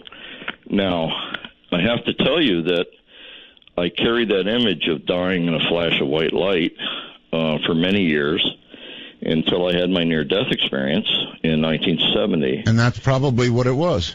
And that's when I was enveloped by the white light. And as soon as that occurred, I knew that was the vision I had had. There you go. So we do see things about ourselves, about our lives. It's usually spontaneous. You can't, of course, target something specifically because then it's not remote viewing, because you're not blind to the target. But we do get things spontaneously. The problem is we put the best slant or the best understanding of it is in the way we analyze it, and that necessarily is wrong because we don't have enough data usually. But we will jump to conclusions, and in many cases, that turns out to be erroneous. Sure. Yeah. All right, we're going to step into some deep water here, more ways than one. And that is, there's a gigantic fight going on in our country right now, and I guess the world. The scientists are saying we are in the middle of very, very, very serious climate change. There is no question about it. It is settled science. The opposition, mostly political, I guess, is saying nonsense. We couldn't affect the planet if we wanted to. We were not big enough to affect the planet. So have you remote viewed this whole problem of climate change that we're going through? And if so, is it real, and what's coming? What can we expect? I've been collecting lots of remote viewing data on it, and this is where I'll make some statements that are kind of scary. As an example, we know that the water has risen a number of feet already over the last 30 or 35 years. In the next 25 years, we fully expect the water to rise another 2 to 3 feet. If that occurs and we have a high tide in conjunction with a full moon, then all of the nuclear power plants that are shorelined in America will be inundated with seawater, and we're going to have more than one Fukushima going off, and that's a significant problem. How sure are you of what you're seeing? Well, we already have that problem with rising water. It's occurring in New York. It's occurring in Miami. It's occurring in New Orleans. It's occurring in a number of different seashore cities with the high tides and the full moons. Well, clearly the glaciers are melting. The North Pole is but a fraction of what it was. All of that is... That's correct. Yeah, it's all true. That's exactly right. And it doesn't have to rise much more than 3 feet to pretty much inundate, as I said, all of the nuclear reactors on the coastlines. And in addition to that, it will be inundating the storage facilities where literally thousands of tons of waste material are being stored. And then on top of that, the desalination plants that are usually adjacent to the nuclear power plants will go down, which means we will no longer be providing, as in Florida, the 500,000 gallons of fresh water a day that's produced by desalination there. And there's an awful lot of people living in Florida, and they're growing by 12 or 1,500 people a day. So, you know, these are problems that it doesn't take a lot to see them coming down the pike. And anybody that stands and says, "Oh no, don't worry about these will go away," is a fool. I mean, it's stupidity. I agree with you because I agree with the science. Change. Yeah, it's just happening. I agree with the science, whether it's man-made or it's a natural shift. Who knows? But I mean, science says it's happening. You can look at the map. You can look at the satellite photographs. You can see it with your bare eyes. It's easy to see it's happening, and I guess there's no stopping it. We're having hailstorms we're having hail in the middle of normal storms. Yes. What I would call normal summer storms. Right. The size of grapefruit. That has never occurred in my history. And so if this is a common occurrence, I'd like somebody to explain to me why that's happening. The same with gusts of wind exceeding 75 miles per hour in normal summer storms. That is just freaky. And it's creating a huge amount of damage. And we're having flooding everywhere. And it's just not normal. And anybody that stands back and says, "Oh, no, don't worry about it, it'll go away," I think is burying their head in the sand. So do I. Not to mention the strength of typhoons, and science has been looking at some of them that hit my wife's home country, the Philippines, and said they're impossibly strong. And the reason is because of the temperature of the ocean. That's right. That's exactly right. And then we have what's happening to the currents in the ocean and the sea life and everything. It's just the accumulation of things, the release of the carbon dioxide up in the tundra areas of the north. It's just things are way beyond what is the norm. And as much as they'd like to say, "Oh, well, we've had hot summers before," well, I'm sorry, no. It's not just hot summers. It's a whole lot of things in confluence with that. So do you actually see cities inundated as you look into the future? Absolutely. I think Florida's already in trouble, and it will get only worse. And certainly the coastal areas, in particular the vacation areas along the coastal areas of North Carolina and Virginia, and places where they build lots of multi-million-dollar beach homes. I think in the next 25 years you can kiss all those homes goodbye. And if we don't change the structure of insurance for those homes, then the taxpayer will be paying into huge amounts of money to replace those homes about every 5 years. Which is ridiculous. Until they go broke. Until they go broke, too. Yes. And if we wait till the last minute, we're not talking about relocating a couple thousand people. We're talking about relocating millions, and the job impact on that, and all the other problems that are akin to that are going to be enormous. Have you had an opportunity to speak to anybody of substance about what we're talking about right now? And I wonder what kind of reactions you've received. In fact, I've talked to some people who are very concerned about it. I've talked to a couple of people who are very tuned to this as a problem, legal people, who are trying to get notable people in different areas to address it. And it's difficult to get people together on these issues. I think as individuals, they see the problem and they want to address it. But it's, in the day-to-day fight to make a living, they don't seem to be able to find time to come together on it as an issue. It's almost not addressable. I mean, look at China. They want what we have, and you can't blame them for that. But they're really big. They've got a lot of people there. And when you look at pictures, for example, of the big Chinese cities, the smog is so thick that you can't do photography. Yeah. And I think they understand their own problem, and they're in fact trying to address many of those problems, but they as long as it takes a second place to controlling their population and what their population believes, then they will never be able to get a leg up on it, I don't think. It's just beyond their kin.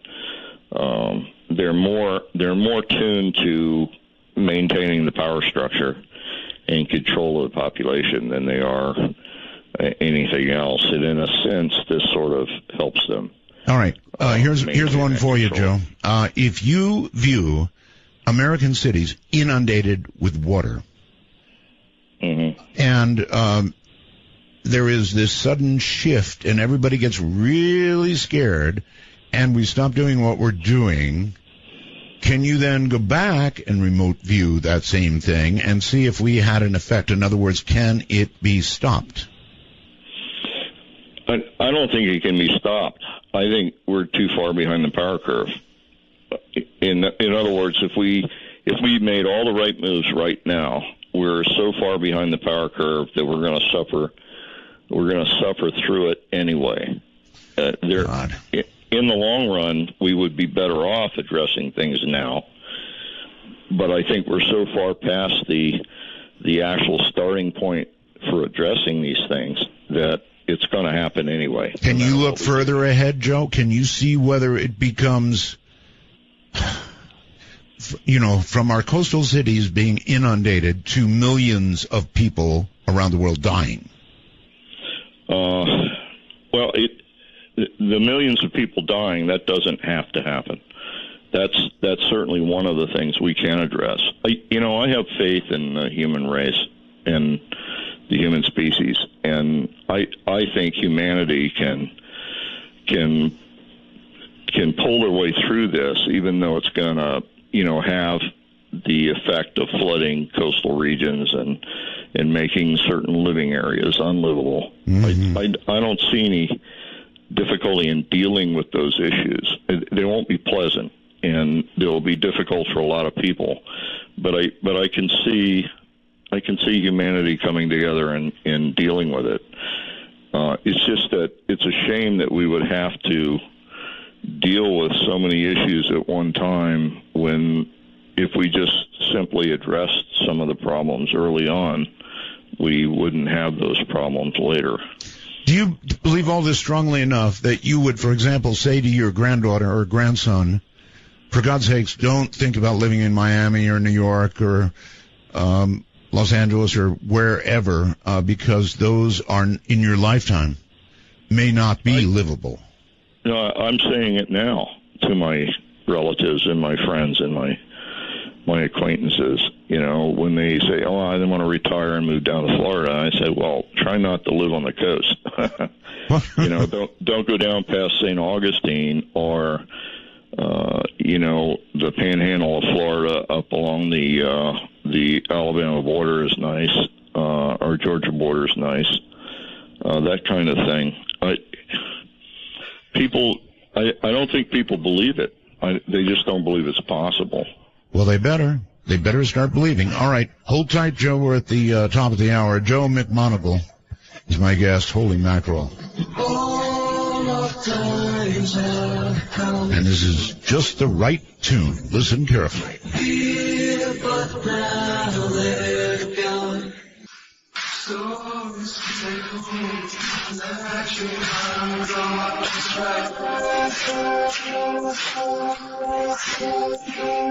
Midnight in the Desert spans the world. To call us from outside the U.S. and Canada only, use Skype with a headset mic if on a computer and call MITD 55. That's MITD 55. That is from outside the United States. Let me run through it very quickly. I am going to get phone lines open this hour. I've got to. I've barely scratched the surface with Joe McMonagle. But here we go. The public number, area code 952-225-5278. 952-225-5278.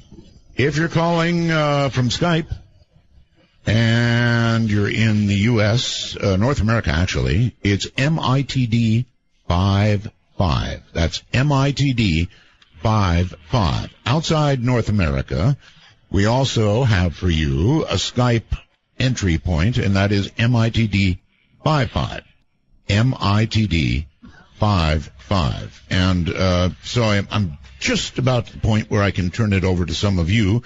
But, oh, God, this is fascinating. And I want to ask the obvious, and that is two-part question. If remote viewing was so effective, then why did the CIA shut it down? That's a really good question. Yeah. One of the difficulties is it was unfortunately being run during a period of the Proxmire Golden Fleece Awards, and a lot of people who knew about the remote viewing and whatnot. Let's see. I'm going to back up and start over again here. Okay, sure.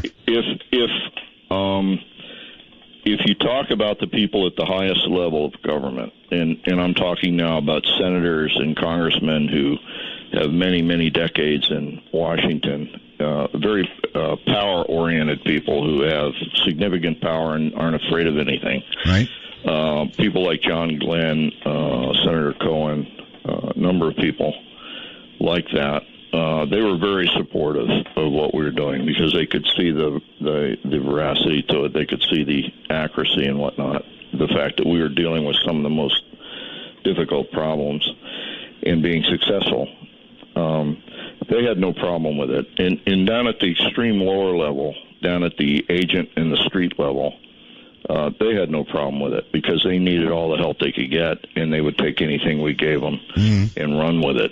And so they realized that it was vulnerable and that there were times when we would be wrong and that sort of thing, and they allowed for it. It was predominantly the bureaucrats in the middle, the people who worried about their jobs or worried about how they were thought about or whether or not their bosses cared about them, that kind of thing. They were the ones that took great exception to it. And I think they did so because it was way cheaper to use a remote viewer in many cases than to use some other form of collection. And they saw that as a threat to their managerial jobs and their jobs of import.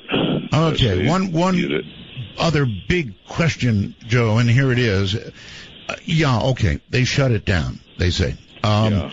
If you wanted to keep something in a little compartment, you might do something like releasing some kind of information that would go on. By the way, I saw that Nightline program, and the whole world would think it was shut down. But if it really was that valuable, Joe, maybe it's not shut down, it's still running deep black. Well, if that were true, Art, then you would think that they would not want to forego the use of the science. They spent literally tens of millions of dollars on the science in understanding how to use it and how to appropriately apply it, and then they would go away and just ignore all that. I don't think that what I'm saying is maybe they haven't. Well, except that I know where all the science is, and all the science was in a storage unit that was under our control, so they just simply didn't have access to it. Or if they did, they got it nefariously, and we certainly have no evidence of that. I think it actually shut down because they had just previously fought a 2-year battle with the Congress over the other black projects that they had done, MK Ultra as an example, where they used LSD for interrogation purposes, and gotten a whole raft of trouble over that. And so they weren't about to assume full authority over a psychic unit. All right. Well, one last question, and that is, if we really did shut down our operation, what about the rest of the world? What do you know about China and Russia and other countries that might be still doing it? Well, I know Russia's got a tremendous involvement in the psychic world, in the paranormal world, because I've been there and I've been inside their unit. In fact, I'm an honorary member of their unit. Really? I met their top viewer in the year 2003, I think it was. And she got an award equivalent to mine from the Russian government for her viewing during the Chechenian War. So she's every bit as good as I am. I did some remote viewing with her, and that proved to be exceptionally good. So I've met their people, and I understand the seriousness of their involvement in this whole area. And they're as mystified as we are, and they dealt with pretty much the same problems politically that we dealt with a large number of people within the government being hostile. How many people in the world, Joe, are at your level, if I can ask it that way? There's probably dozens. I would expect that there would be dozens. I know in America there's literally thousands. They just don't call themselves psychics. They usually are found in more hazardous job areas like police departments, fire departments. They fly planes. They're surgeons. They're people who quite literally don't have the time in their job during an emergency to reference a publication or look something up on the internet. All right, Joe, I've got to go to the phones. If I don't do that, they'll scalp me. I could do 2 more shows on the stuff we've got to talk about. Joe, you're on the air with Joe. Hey, can you hear me? I hear you. Hello. Great. Hi there. I was wondering if anybody has remote viewed the upcoming election. Really good question, actually, Joe. No, I haven't. Actually, the reason I haven't is because I can't task myself, and nobody else is tasked me or come into my operations area and said, task Joe on this. So no, I haven't done that yet. I do have some feelings about it, though. I bet you do. Spontaneous feelings. I suspect that if the Democrats decide to run Hillary, I think they'll lose.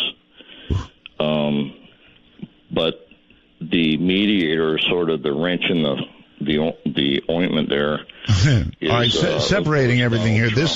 Donald Trump. This is your personal view as opposed to your remote view. Well, it's spontaneous psychic information. I guess you could call it that. All right. Well, then, if you're going to do that, what about the Donald? I think he's a spoiler. He's just in there, throwing wrenches left and right to try to get things off of dead center. It's working. I think he's trying to stir people up so that they will start addressing some of the more serious issues, instead of the sort of placating drivel that they sell us every year when they run for office. Well, so far so good on that one. Yeah, and on both sides, I would add. Gardnerville, you're on the air with Joe McMonagle. Hi. Hello. Hi. Turn your instrument down, if you would, please. Yes. Okay. I have a question. If two people are remote viewing each other, can they see what each other's doing, and maybe that's part of the reason they stopped the program? Because no, that wouldn't be a reason to stop the program. There probably are two instances in reality where they believe a remote viewer might have seen another remote viewer. And in both cases, the remote viewings were done by two individuals separated by a number of years. Oh. Also, can someone block you from remote viewing? No. There's no demonstrated method for blocking remote viewing, and that may come closer to the reason for closing the project down than not. If you have no defense against remote viewing, then you're left with the possibility of ridicule, and they've pretty much gotten their share of ridicule out of it by just releasing it onto the internet. So. Okay, well, thank you. Right, thank you. Thank you. And let's see, somebody named TJ, this is irresistible. Have you remote viewed any other planet with life on it? Yes, I have. Oh. And the fact that there's life on other planets, I think, is a foregone conclusion. Anyone who looks out at the stars and says there's no possibility needs to have their head examined. That said, what yes, there's definitely life on other planets. Now, the difficulty is whether or not they have the capacity to visit us, and I think that that's quite possible. I think that there probably are what I call star jumpers that jump from star to star, and they do so almost instantaneously, and by virtue of that makes them time travelers, which opens up a whole raft of common beings that they can contact or interact with. I think that we're moving in that direction, and it probably is not going to happen in my lifetime or my son's lifetime, but at some point in the next 50 years to 75 years, I think we're going to figure out how to do that as well. Okay, well, it's irresistible. Do you know anything about the nature of this life? In other words, we always talk about intelligent life. Are you looking at slugs crawling across some planet, or are you talking about intelligent life? No, I'm looking at intelligent life because I see structures, and generally speaking, structures aren't built by non-intelligent life. So that's a fact. The difficulty is there's not a lot of information, and it's very difficult to collect the information for obvious reasons. The information has to travel a long way, and secondly, it has to be understood. Intelligent life that makes us look like slugs, or intelligent life not yet up to our level? No, I think it's up to our level anyway. I don't think it's up to the level of interstellar space travel, but certainly up to our level. Okay. Very quickly, here's Kurt on Skype. Hello, Kurt. Kurt, going once. Kurt, going twice. Oh, I had my mute on again. Oh, well, I'm sorry. You got to stop doing that. I'm sorry about that. You came that close. Anyway, go ahead. Oh, my goodness. President Kennedy wanted to do away with CIA. He was tired of them. They did wrong to him, and in that pathetic 3-letter agency, when you remote viewed, did you ever remote view to people to do certain bad acts, like murder these people, or did you do the counteract and make people do bad things? CIA, we're going to shut them down one day. I don't know about that. I'm going to twist his question into a different question, and that is this. I think most of us now know about remote viewing. I have always wondered about something really scary called remote influencing. Right. That was, in fact, the predominant issue that the Russians pursued. We have a book that I'm a part author on. It came out just a few months ago. It's called ESP Wars, and it's the actual report on the East and West as reported by them, because we were able to talk to our counterparts and they were able to answer some of our questions. And we put all these things in a book, and the deputy director of the KGB at the time, a General Sham, actually writes in the book that one of their predominant pursuits was to determine whether or not they could affect another human being at a distance. Right. In our discussions with him, we came to the conclusion that they were never able to accomplish that.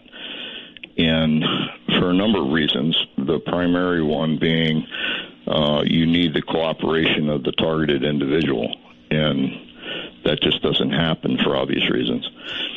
Now, that was their pursuit, and another thing they tried was the use of radionics or machines to affect the health of individuals at distance. Oh. And out of all the machines that were tested, and I'm talking rooms full of them, there was not a single machine that actually did what it was purported to do. And again, that was according to the deputy director of the KGB. I would assume that there are different levels of remote viewing ability. Can you imagine, Joe, that hitting another level or 2 or 3 levels might bring on the ability to remotely influence or affect? Well, the difficulty is first you have to identify what you mean by remote influence. If you mean causing harm to another individual, stop a couple of heartbeats. Yeah, I don't think it's possible. Okay. All right. Hold it there. We are so time-starved. Joe McMonagle is my guest, probably the world's best remote viewer. If you have questions, we've got phone lines. We've got Skype connections. Join us. And I've got such a long way to go, such a long way to go, make it to the border of Mexico. So I ride like the wind, like the wind. Midnight Matters are best handled by those that understand how to move in the darkness, like Art Bell. To call the show, please dial 1-952-CALL-ARTS. That's 1-952-225-5278. That's the phone number.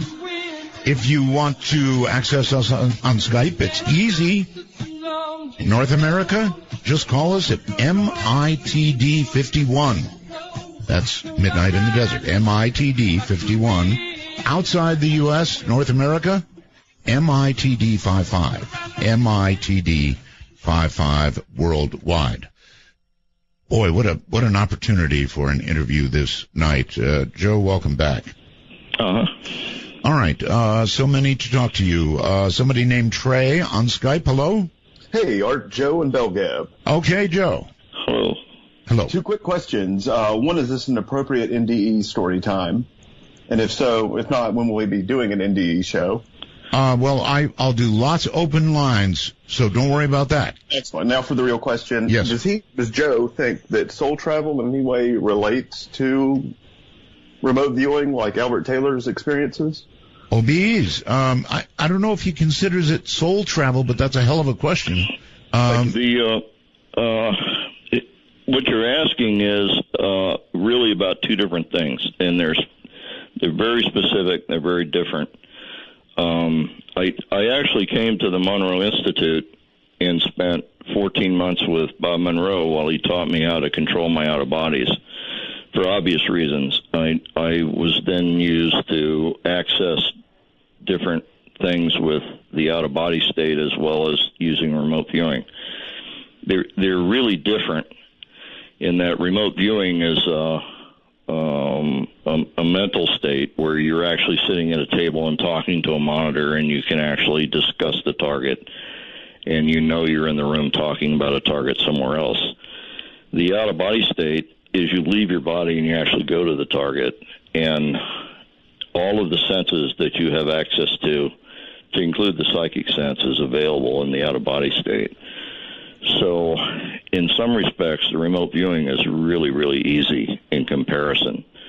While out-of-body, however, the detail that you can obtain is incredibly advanced. In other words, you can actually walk up to a device or an object sitting on a table and push your face down inside it and then recreate it to scale and know inherently what it does. The difficulty comes in the differences when someone might ask you while you're in the out-of-body state to tell them where something is made. If it doesn't have a label on it that says made in Mexico or something, then it will be impossible to tell in many cases. Where in the remote viewing sense, if you just start describing something on a table and your monitor says, do you have any idea where that's made? You immediately jump to the country or the place in which it was made, and you can give a pretty detailed description of the factory and how it was made.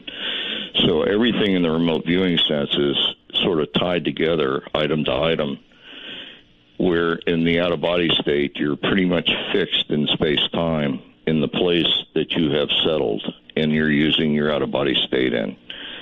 And it's also a very difficult state to maintain, especially if you have to focus on something. I don't know if that answers much of the question, but... Oh, that definitely did. And I could just listen to you talk about the Monroe Institute as a whole show. Yes. It's a great all right. place. I recommend it to anybody. All right. Appreciate it, guys. Great show. Thank you, caller. Is it fair, Joe, to call it soul travel? In other words, do you believe that well, you obviously do, that we have an immortal soul. Is that what's traveling, Joe? Well, I would think of the immortal soul as being consciousness. I think that consciousness exists within everything, right on down to the subquantum level. And in fact, we wrote a paper, I and Professor Emeritus at Texas A&M by the name of Ron Bryant. Right. Brian wrote a paper together proposing an experiment to show or demonstrate that consciousness exists at the subquantum level. And if it does, then that would change the whole perspective on how reality works. Okay, very quickly, Nogales, Arizona, I think you're on with Joe. Okay, right now? Yes, right now. Okay.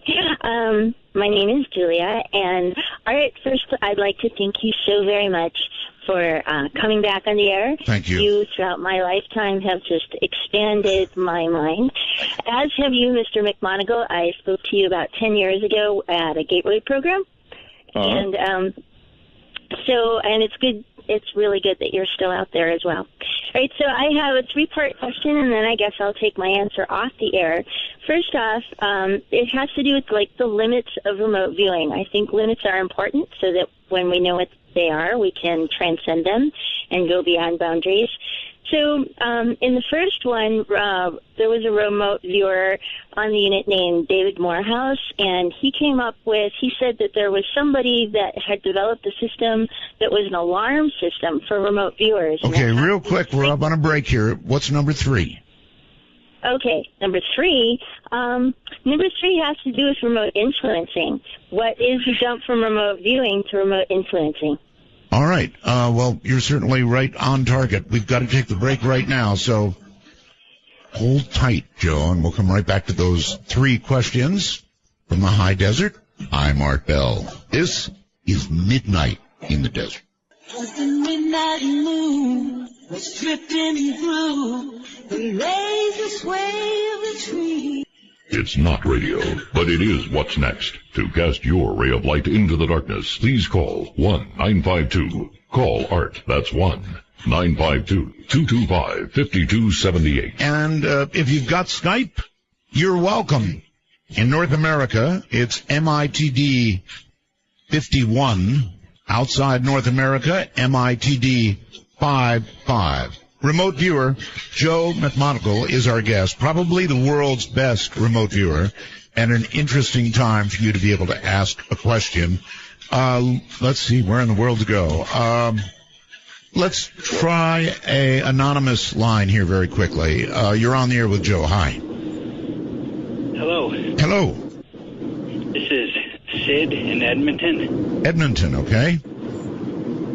I have a question. There was a class they did with remote viewers. Right.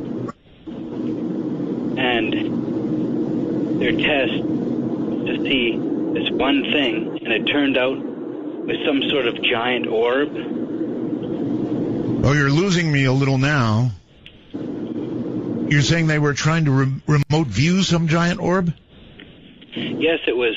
They didn't tell the class what it was. Uh-huh.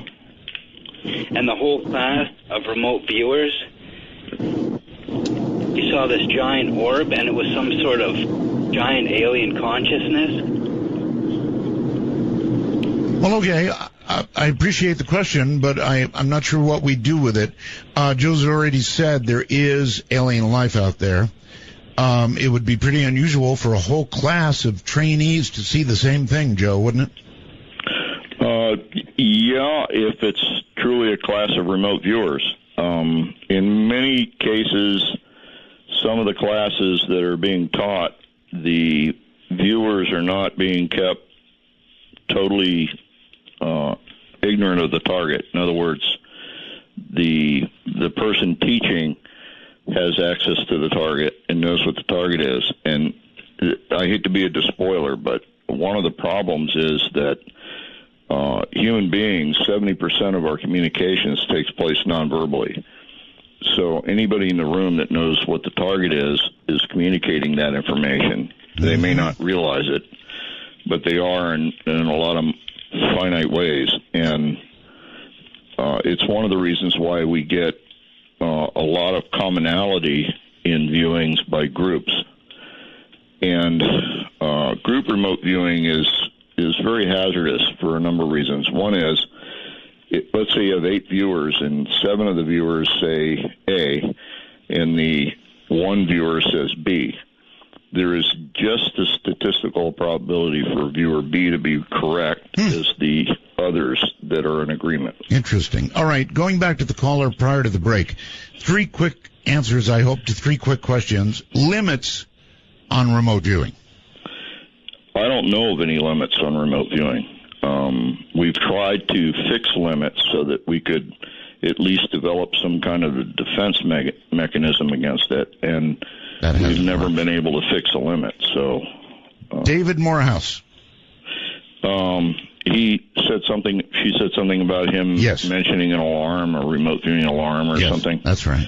I'm not familiar with anything that alarms to remote viewing.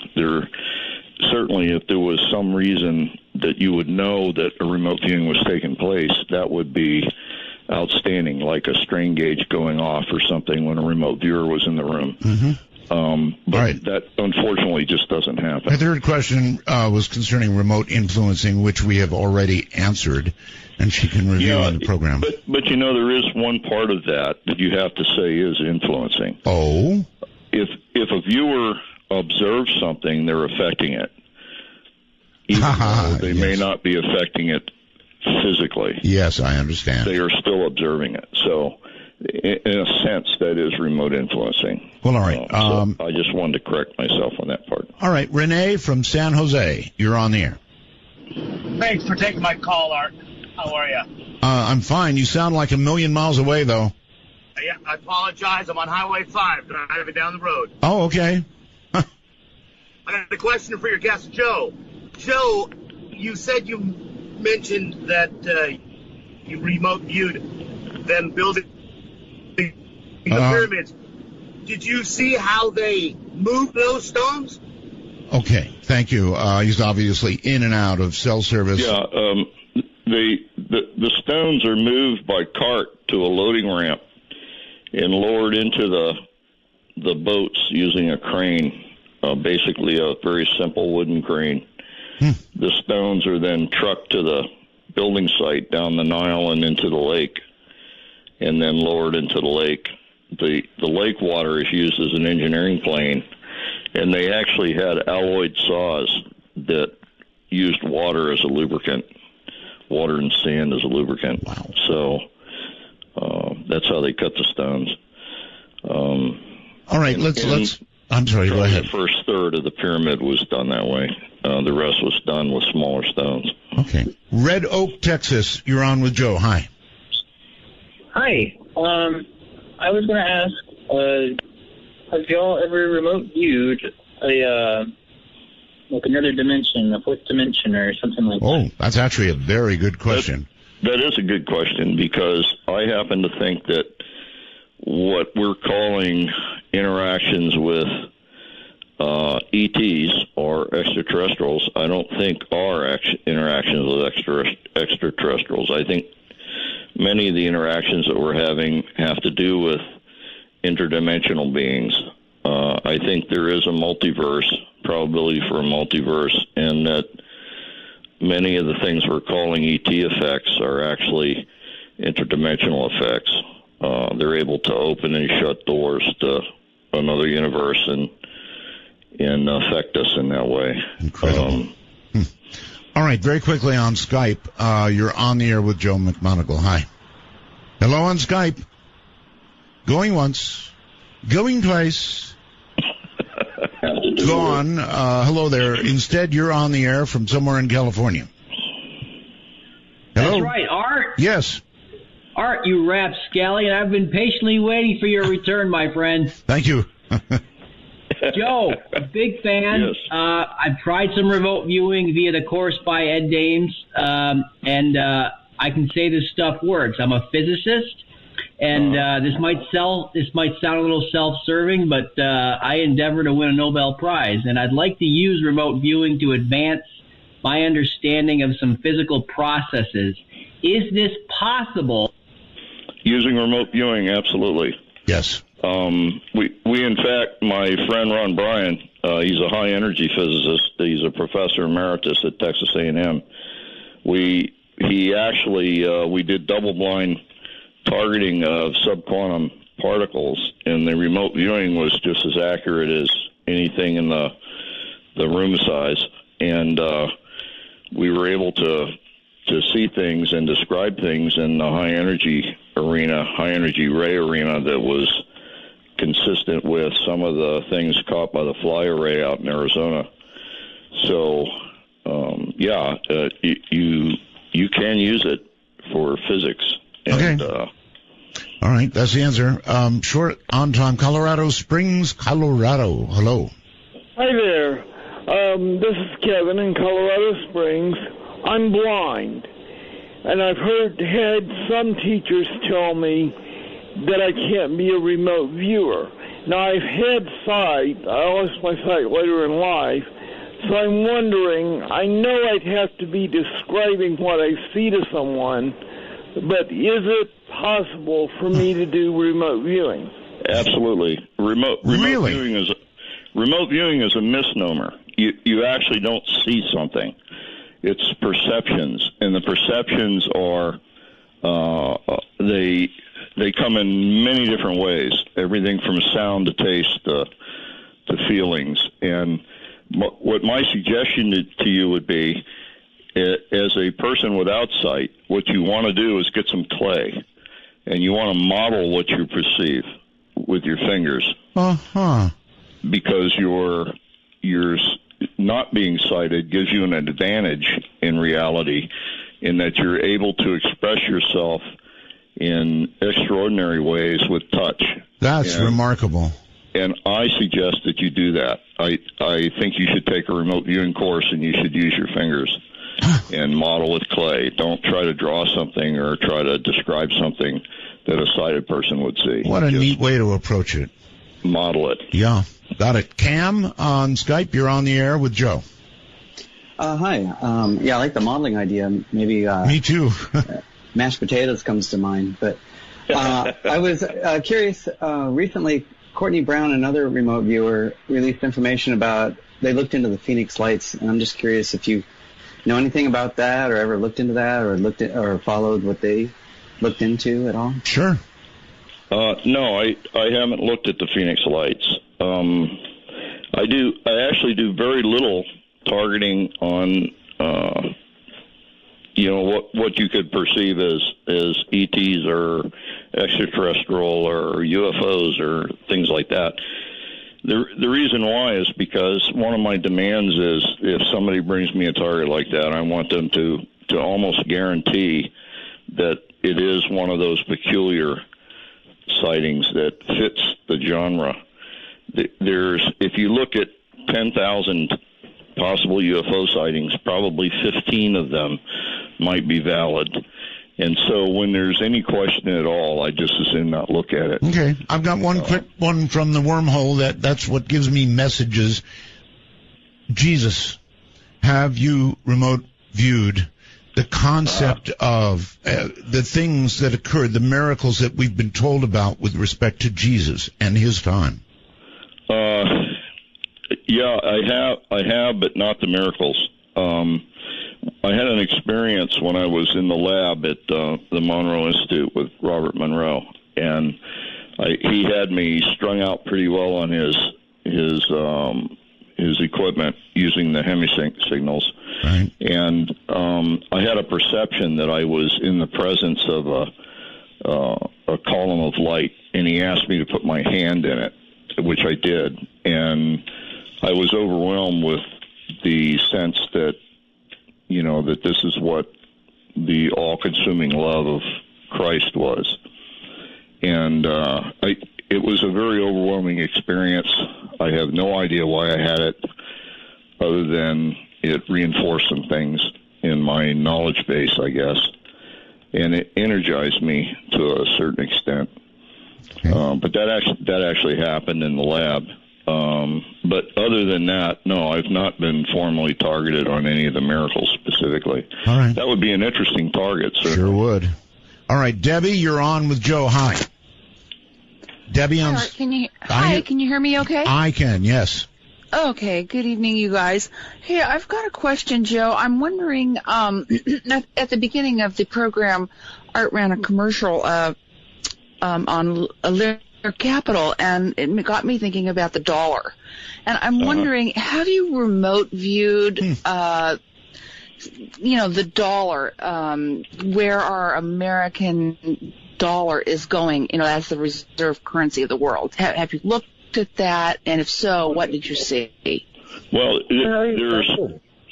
there's been some major moves to unseat the dollar as the world currency, and the problem they run into is that there are no other nations that value their currency as the American dollar is valued. In other words, we have a system of valuation that seems to be rock hard, rock steady, even though we print money sometimes beyond our capacity to back.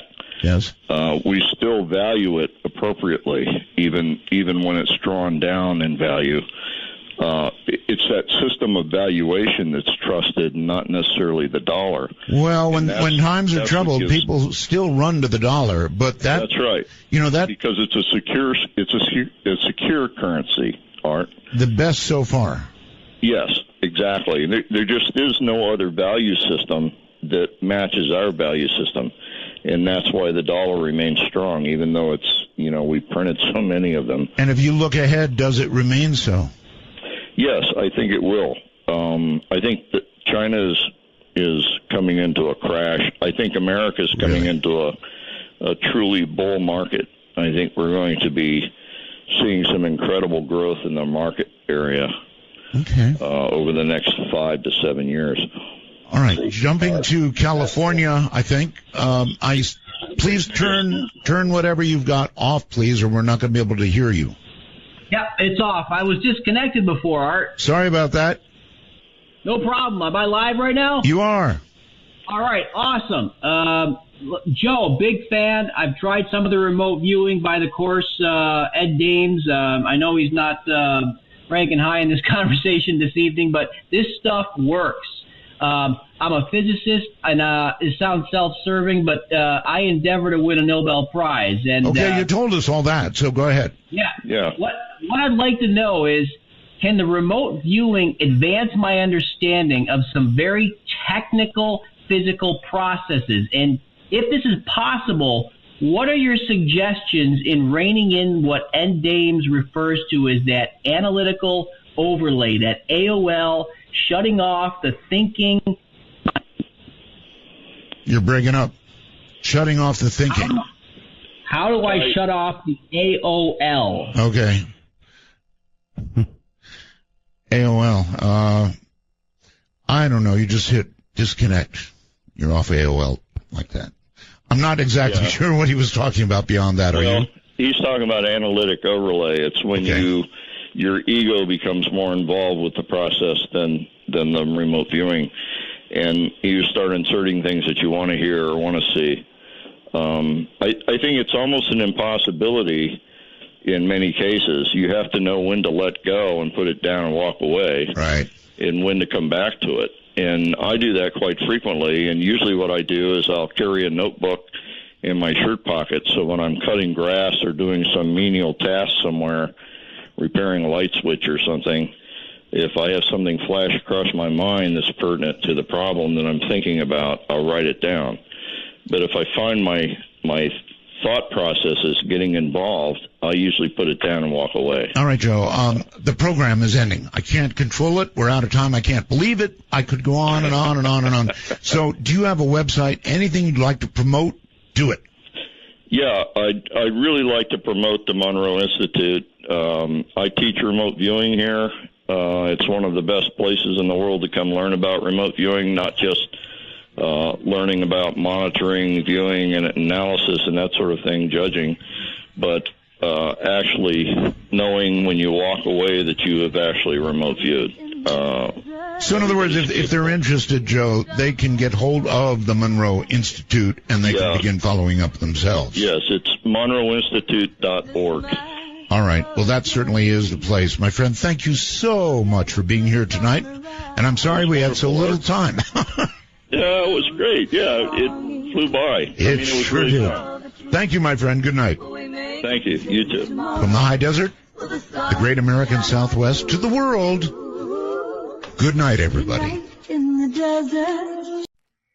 From the high desert and the great American Southwest, I bid you good evening, good morning, good afternoon, whatever the time of day may be in your time zone, every single one of them covered by this program, Midnight in the Desert. I'm Art Bell.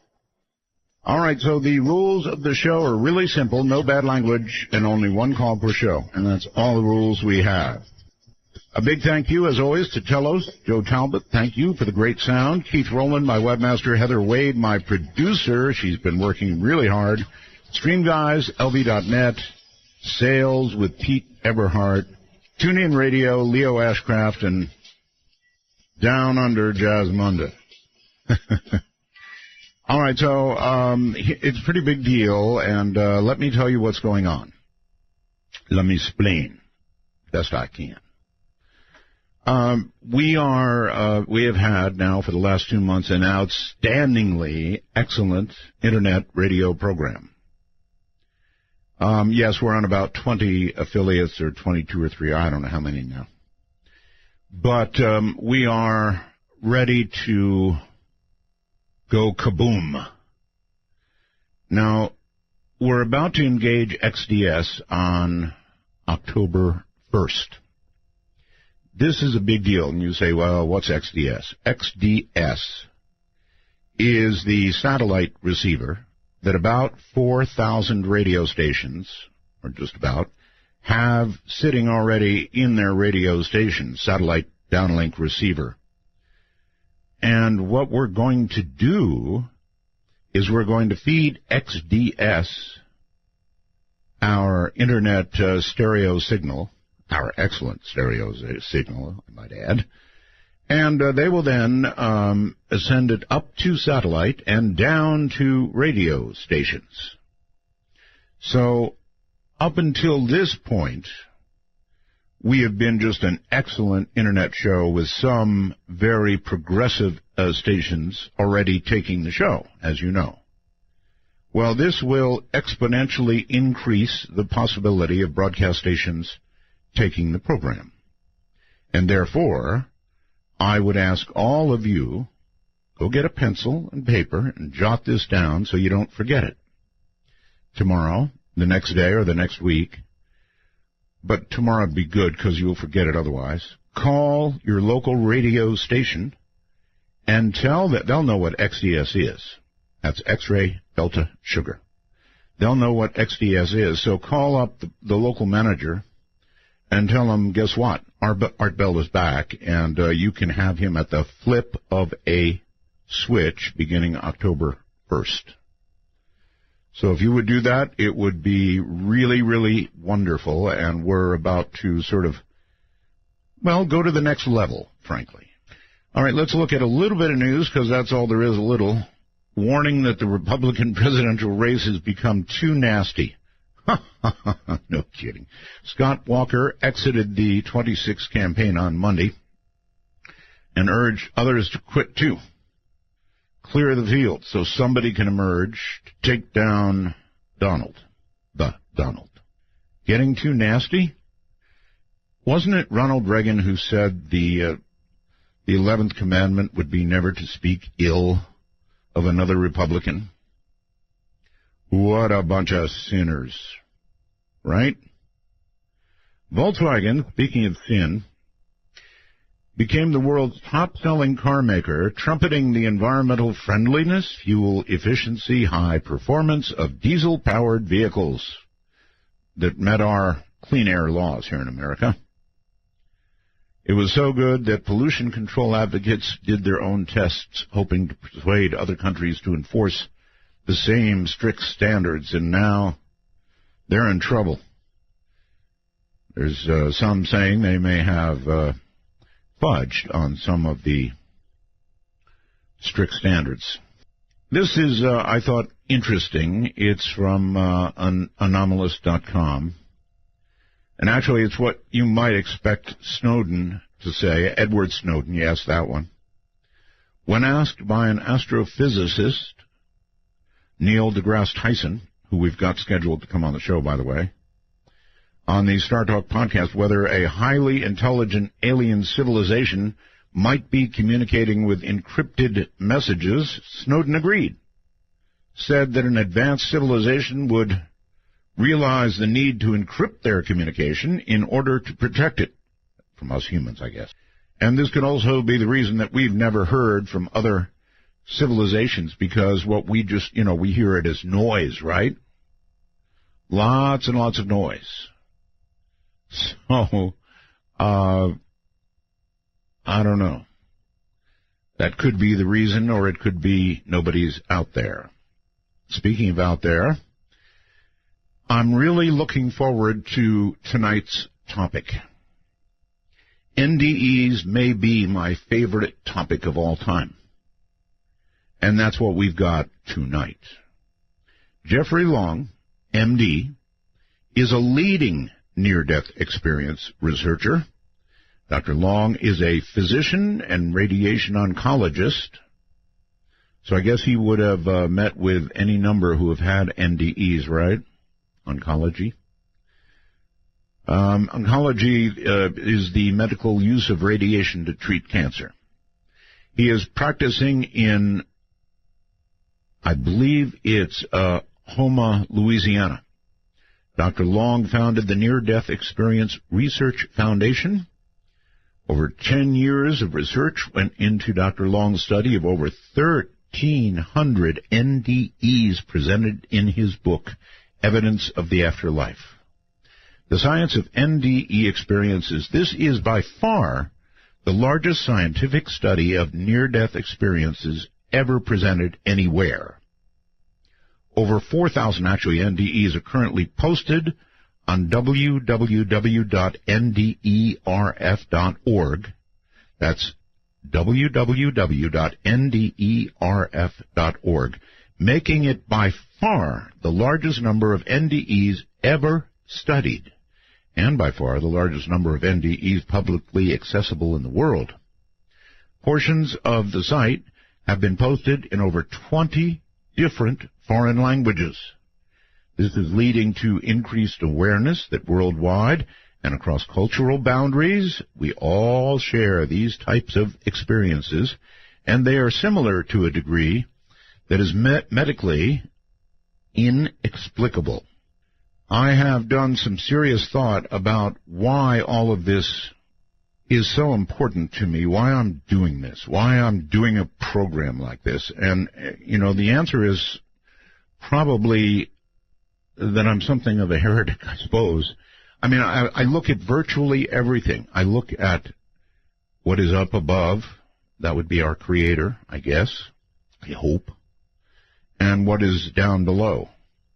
Because it is said, if you have one, you have the other, right? And so I look at everything. I talk to priests. I talk to witches. I talk to people like the doctor we're going to have on tonight. I talk to anybody who can possibly help answer the question, which is the most important, whether it's ghosts, it doesn't matter. It's weird creatures, proof of the paranormal, anything that proves that we are more than our physical, material presence. I gave this a lot of thought last night. I thought, well, to some, I'm certainly going to appear heretic, right? Heretic. And at times, I suppose, somewhat godly, but all over the place. That's what this program does. It doesn't limit examination of anything. And so be it. Coming up in just a moment, Dr. Long, Jeffrey Long, with behind him 4,000 logged NDEs. I'm looking forward to this one. I hope you are too. The evidence has got to be out there. It's just a matter of getting to it. From the high desert, this is Midnight in the Desert.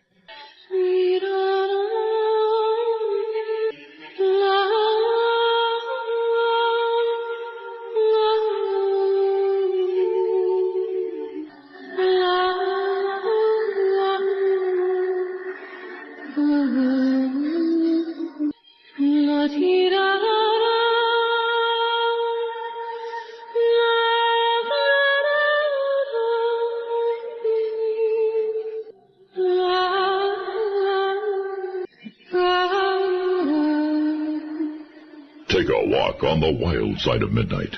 From the Kingdom of Nye, this is Midnight in the Desert with Art Bell. Please call the show at 1-952-225-5278. That's 1-952-CALL-ART. It is.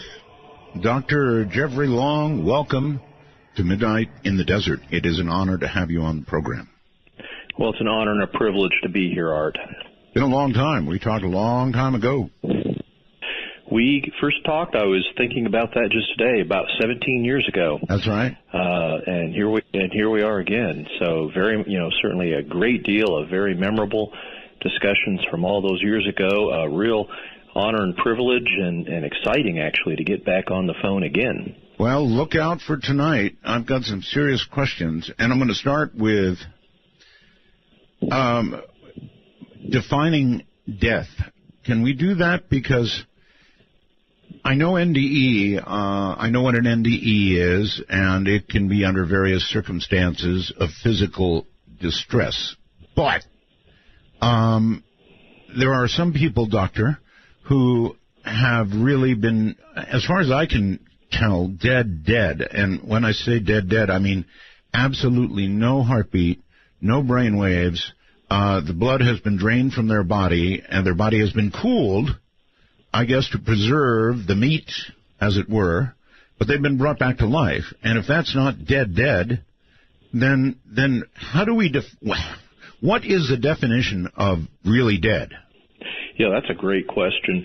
And you're right. There's a spectrum as to how dead people are.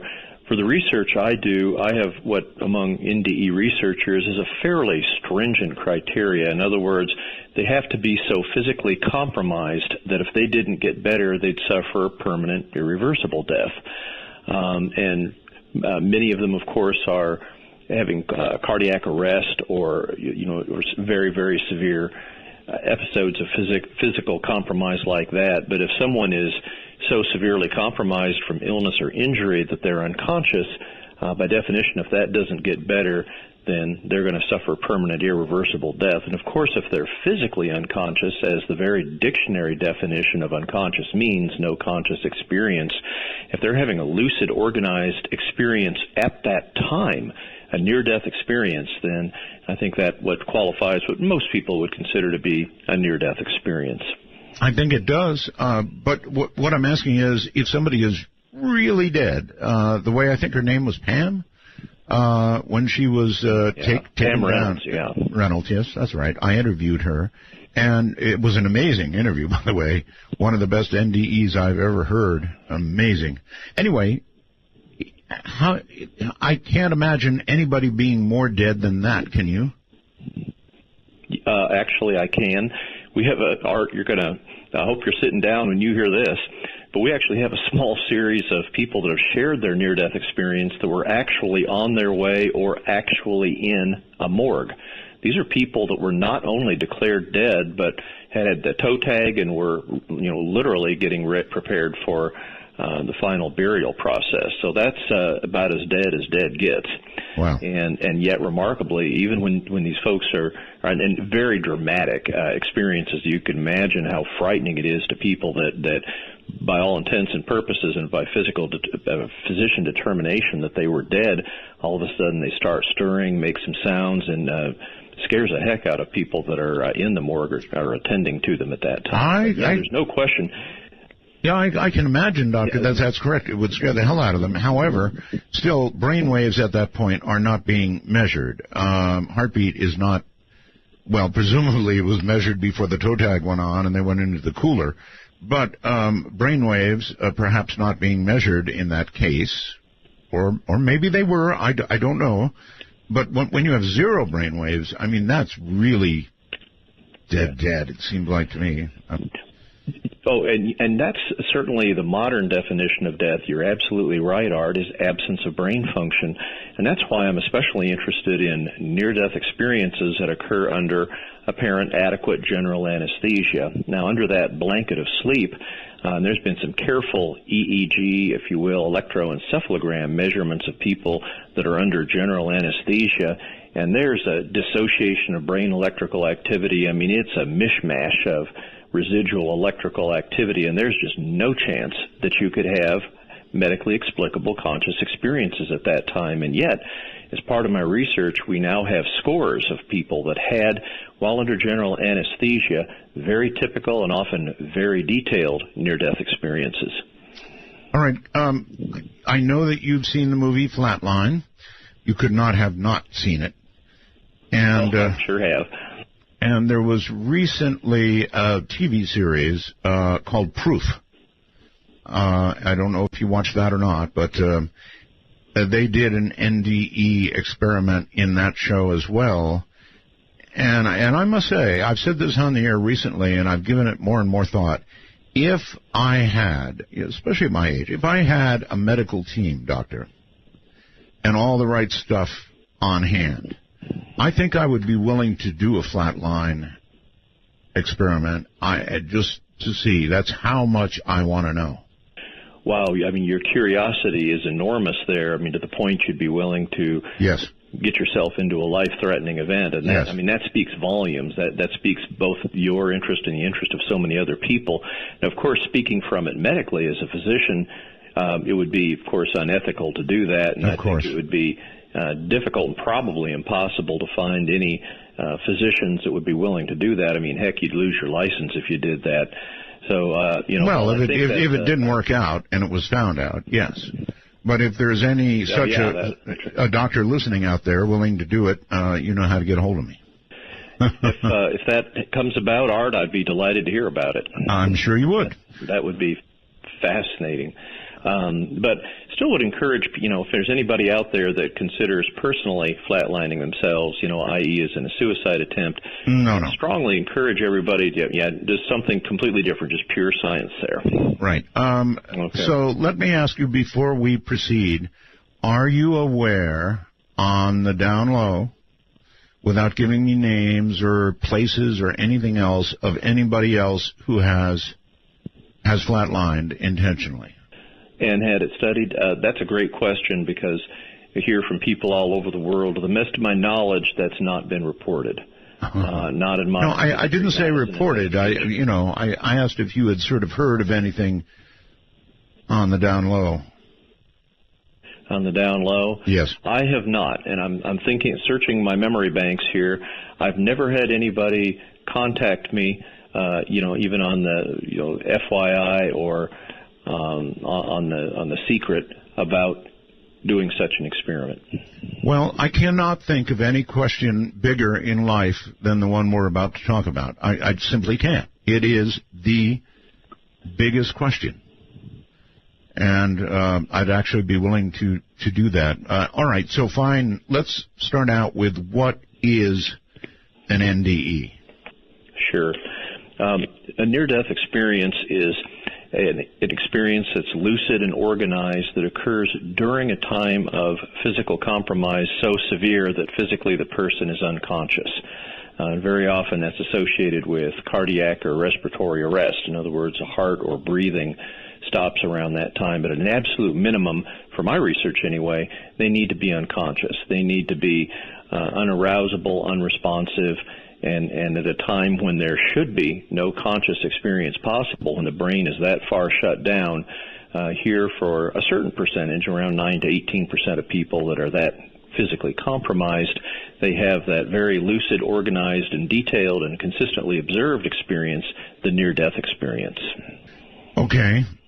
I guess if I were a colleague of yours, or a doctor myself, I might say something like, "Oh, come on, Dr. Long. I think you and I both know that the brain begins to do all kinds of things during the process of death, and that these things that are seen, even though they're similar, inexplicably similar among almost all people, are explainable by the brain doing what it does as it begins to die. It protects you, it gives you nice thoughts, it whatever." Right?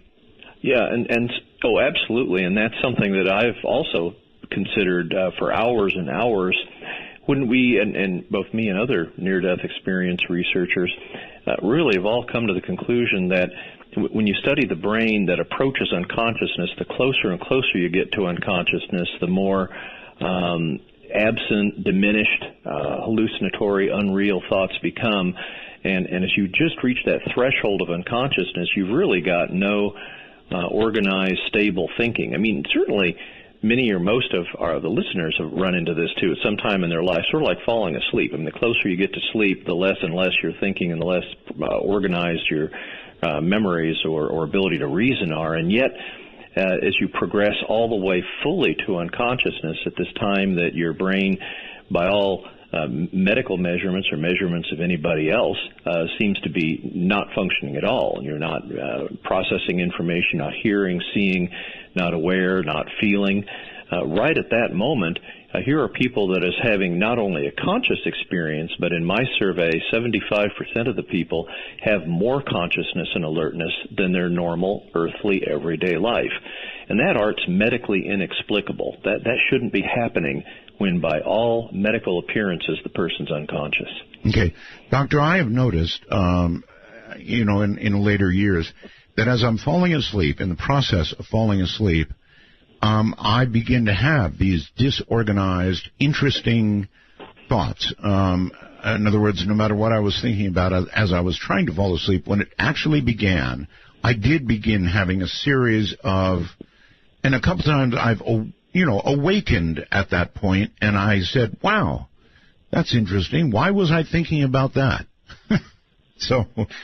Yeah, and that's a good point. And that's certainly an experience we've all shared. But by the time you enter a full dream, dreams are, as is generally known by people that dream in general, they jump around. Experiences aren't in continuity like they are in near-death experiences. There's often hallucinatory, blatantly unreal content of these dreams, or when you're approaching the dream state, and we just don't observe that in near-death experiences. And in fact, Art, all those years ago when we were talking on the radio, and I did at the very earliest survey I did of near-death experiencers, I asked the key question, was your experience dreamlike in any way? And that was a question deliberately worded for people to answer in the affirmative, yes, if they had any aspect of their near-death experience that was related in any way to dreams that they were so familiar with. Right. And I got such a resounding no response to that. I mean, people not only were basically telling me no, it wasn't dreamlike, but Dr. Long, hell no. I mean, not even close, no way. And in fact, the response was so emphatically no to that question, I dropped it in later surveys.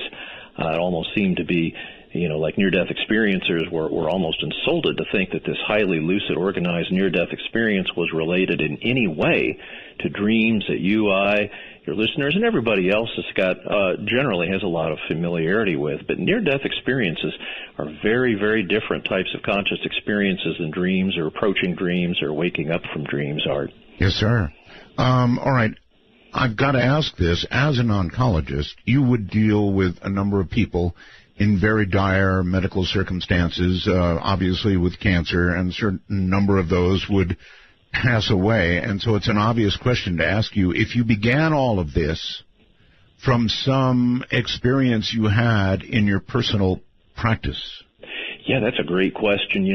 My interest in near-death experiences actually began about over 20 years ago when I was in my residency training in radiation oncology. And I was going through one of the most prestigious medical journals in the world, the Journal of the American Medical Association, right, looking for a cancer-related article, and completely by accident, I came across an article that had the term near-death experience in it. Now, I was very studious and didn't, listen to the radio as much as I should have or watch television, so I'd never heard the term before. So, mystified, I stopped and read the article and was immediately fascinated. Here was this description of scores of these types of experience all around the world, remarkably similar, and clearly, even with my very first reading about this, I knew everything that I had learned as a doctor up until that time, my entire life, absolutely could not explain these experiences, and that was certainly consistent with the author of this article was writing. So I was so fascinated, I resolved right at that time that I wanted to learn more about near-death experiences, and not necessarily from reading other books or other research, but from getting the original source of the information, that being people that have actually had these near-death experiences, to me the most reliable source of information, and see for myself. I guess for several years after that, I had a burning question in my heart. Near-death experiences, are they real? Knowing that if I found through evidence that they were real, that would change my entire view of the universe. Art, that was, about 17 years ago that I went through that, and even after I got my first batch of near-death experiences from my website and started my study, almost immediately I realized that near-death experiences are, in a word, real. Yes, sir. All right. Stay right there. Dr. Jeffrey Long is my guest. He is a very, very serious NDE researcher. 4,000 of them collected thus far. It's going to be a heck of a show. Midnight in the Desert. Stay right where you are. The heart of the city street beating right from the neons turn the dark to the day. You got me living only for the night. Before the morning comes, the story told. You take it down, take my self-control. Another night, another day goes by. In that darkest time, between dusk and dawn, from the high desert, it's Art Bell's Midnight in the Desert. Now, here's Art. It's always somewhere midnight. When we're on the air, it's midnight somewhere across the nation. It is literally sweeping across the country. Kind of cool, actually. Dr. Jeffrey Long is my guest. He is an NDE researcher, probably the premier NDE researcher. With this many 4,000 cases logged, I would say the premier researcher. And so lots of very important questions for him. And one of them is people seem to report virtually the same thing. Well, you're going to be able to tell me that, but I mean, they see relatives. They certainly see a white light. But the big question, really a big one, is when people nearly die and have some sort of experience or no experience, the question is how many do have it? How many have an NDE? It's actually a relatively, I think, small number, isn't it? Yeah, you're right, Art. At the time of a life-threatening event, including a cardiac arrest, only about 9 to 18% of people will have a near-death experience. And it's like all or nothing. You either have a full-blown near-death experience, often with all the great detail and imagery that can occur, or you have absolutely nothing. I mean, you're literally a blank slate until consciousness returns. I've got this long story from an atheist. And the bottom line to it, without reading it to you, is he experienced absolutely nothing. And he was quite pleased about that, actually. And I wonder if that indicates to you that he's just a victim of statistics, or he got what he believed he would get. Well, actually, having no conscious memory at the time of a life-threatening event is what happens to between, as we said, 91 to 82% of people that nearly die, that have that close brush with death. So that's not at all unusual to me. We don't absolutely know why some people have a near-death experience and why some don't. Religious belief, or even lack of religious belief, doesn't seem to affect the probability of whether an NDE will occur or not, or what the content of a near-death experience will be if it does. We have a series of near-death experiences from atheists, people that, unlike the gentleman you quoted, actually was an atheist, had a life-threatening event, and had a full-blown near-death experience. Almost none of them remained atheists after their near-death experience, of course. Wow. Okay. Is there any sense to be made, as you look across the country and look across the world, of demographics, in other words, age, where people are located, the culture they're in, their religious background, time in history, anything like that?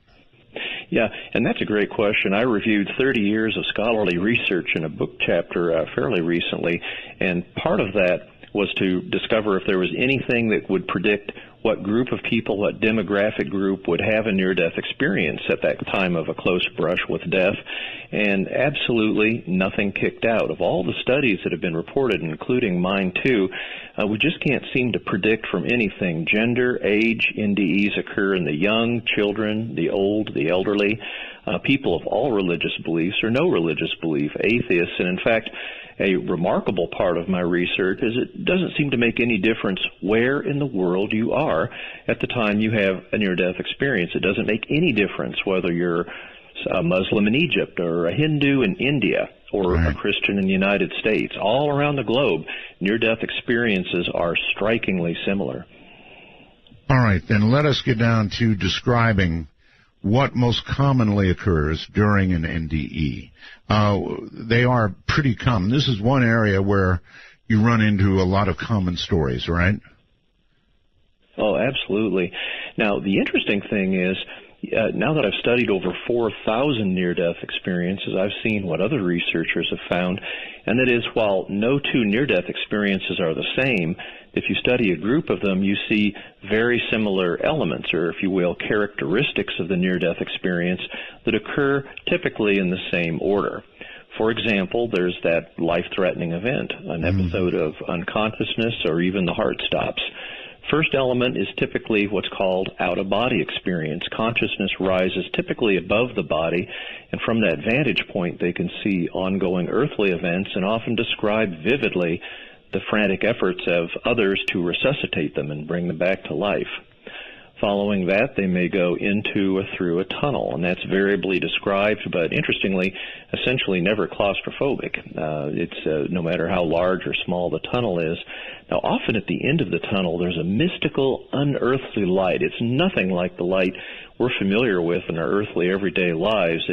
In fact, one near-death experiencer vividly pointed out that it was like 1,000,000 times 1,000,000 suns in its intensity, and yet it's never uncomfortable. It never hurts the whatever visual apparatus they have during the experience. Now, at the end of the tunnel, there may be deceased loved ones, people that they knew in their earthly life that died, and even if the relationship was strained, these are joyous reunions. And yes, Art, they encounter deceased beloved pets as well. We have scores of beautiful, dramatic stories of that.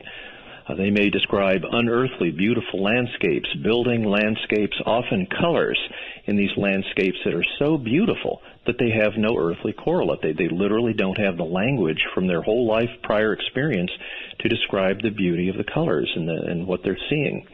Very often they have what's called a life review. They may see a part or even all of their prior life. And very often near the end of the experience, there may be what's called a boundary, a creek across the path they're on, a fence, a chasm, often are some of the more common ones. And at that moment in the near-death experience, they often have to decide, are they going to stay there in that unearthly, beautiful realm or return to that earthly life and that body which is fighting to stay alive? And that's the brief, more common elements we see in near-death experiences. Okay. I'm going to ask you hard questions because that's what makes a good interview. You mentioned that they frequently see those that are working on them, doing their work, trying to get them back, and their frantic efforts to try and get them back, right? Yeah, frantic resuscitation efforts, especially for those that coded, whose heart stopped. Right. When they have that out-of-body experience, they're over their body and often vividly and very accurately, I might add, describe their own resuscitation. You know, if true, for me, even that's enough. I mean, if people can come back and actually describe what was done or the order in which it was done or what was said while they were gone, you know, that's proof. However, I seem to remember, it may have been a 60-minute segment, something like that, where at one emergency room somewhere, they put a clock up. Actually put a clock up on top of equipment so that if somebody were to float to the top of the room and look down and see the clock, they would be able to say, A, they saw the clock, and B, I guess what time it was or whatever. And nobody ever came back and described that clock. And yet people are able to describe these resuscitation efforts, even things that are being said. So you knew about that? Yeah, there's been about, we're up to 6 now, prospective near-death experiences are called, where they call them targets, and they can be clocked. One of the more sophisticated methodologies was actually a laptop computer that played different colors, pictures, and words. And they would be placed in an area where they thought there would be people that would have, like, cardiac arrests, usually not so much operating rooms, they need to keep those sterile, but emergency rooms, I guess occasionally operating rooms, but just places where people were emergency rooms, places where people were critically ill. Of those 6 prospective studies, there have been as of, I think, the most recent data, 13 that had a near-death experience and had an out-of-body experience, none of them described a target, but if you read these articles, none of them had their consciousness directed toward the target. You see, when you're putting a target in the emergency room, in some type of critical care unit, you really have to put that way up on the side out of the shelf. People need to have access to the patient. You can't put it directly above them because that's a patient care area. So it's not surprising to me that people, if they haven't had their consciousness directed toward that target and they don't see it, you can't really say it wasn't there. Of course, when they have a cardiac arrest and your consciousness goes above the body, what are you going to look for? Are you going to go look for a target placed in the room, or are you going to look down at that action, your own body, and the resuscitation going on? Absolutely. So, I was going to add that. I mean, come on, if I'm out of my body and I'm looking down at myself, possibly dead, I've got a lot more on my mind than what's on a clock or a laptop somewhere. Yeah, and I would, and certainly if anybody during any of those studies had their consciousness or vision, if you will, directed toward the target and didn't see it, I would accept that as a significant negative finding. But absolutely none of them had their vision or consciousness directed toward the target, so we really don't know. However, Art, exactly like you were just saying there, it is amazing the detail that people bring back. The resuscitation efforts, we've had people even describe details down to the number on the defibrillator unit that brought them back. I mean, the details are that accurate and that verifiable. And so, and we're not talking about a small number here. In my research database, we have hundreds and hundreds of these types of experiences. And part of my research is to go through all these experiences and see, were they wrong? How often were they wrong? Did they miss? Was they describing something that was hallucinatory that didn't happen? And that's only a few percent. A very, very small percentage that describes something that did not actually seem to really happen. So for virtually everybody that has a near-death experience, what they're seeing and what they're hearing in the out-of-body state, when they come back and describe it and often go back and verify it later, it's accurate down to the finest details. And I might add, not only is it observations over their physical body, but we have dozens and dozens of near-death experiences where they're describing events geographically far from their earthly body. For example, they code in the operating room. Yeah, their heart stops in the operating room, and their consciousness may drift outside of the operating room and actually go. We've had people describe what's being said and done in the nursing station at that very moment, in the hospital cafeteria where their friends and family are anxiously awaiting results of the surgery. And yet, every single time, or virtually every time, when the near-death experiencers investigate that later after they recover from what nearly killed them, it is stunningly accurate what they described, information they absolutely could not have known by any other mechanism unless their consciousness was actually there observing it. Well, let me ask this, Doctor. You have a lot of colleagues, obviously, probably many of them, in emergency rooms, surgeons, that kind of thing, people who have had people in this kind of circumstance. I'm sure many times, either to them or to the nurses attending them, these people come back and they're very talkative about what they experienced. Now, is it medical training that causes them to somehow dismiss what they're hearing, or are you aware that some of your colleagues have slowly become very interested in what they're hearing? That's a great question. When I started my research 17 years ago, it was typical that if the person who had a near-death experience returned to consciousness, returned to life, and started sharing it with the medical staff, most of the time they would seem to be rejected, ignored, belittled even, and it was just frightening. Now, the good news, Art, is that this is a whole different era. In the modern era today, where near-death experience is so widely known, the healthcare team now generally has one or usually more people that are aware of near-death experiences, that know these happen and can embrace them for what they really are, and that was very real, lucid, organized experiences. So as a result of that, now more than ever, when people are sharing with their healthcare team, they're open, they're receptive, they're interested, they often have other people, and in fact, now more than ever, people that have nearly died will be asked very directly by their health team members, well, did you have an experience? Did anything happen? Really? When you were gone from us? And so, yeah, actually seeking it out, and that's exciting, because that was simply, I mean, how a generation changes things in terms of healthcare attitude toward near-death experiences. And it takes a lot of courage to share a near-death experience. I mean, think about it from their perspective. They nearly died. Can you imagine what's on their mind as they slowly come to recovery from nearly death? Sure. And yet to have the courage at that point in time, you know, where they may be suffering, miserable, hurting, and in pain, and yet to be so convinced that their experience was significant and important in spite of all that on their mind and all they may be suffering, to go out of their way to share that with the healthcare team is absolutely amazing and courageous. And now more than ever, we're getting more and more accounts like that. And that's really, I think, probably nothing changes the healthcare team's attitude more than actually hearing these accounts from the people that had them. They know darn good and well that they were unconscious or clinically dead, and yet here are these people describing what the healthcare team was doing, saying, thinking, even if they were down the hall and far out of their room. And it doesn't take too much of that to make believers out of an unbelieving healthcare team. Okay.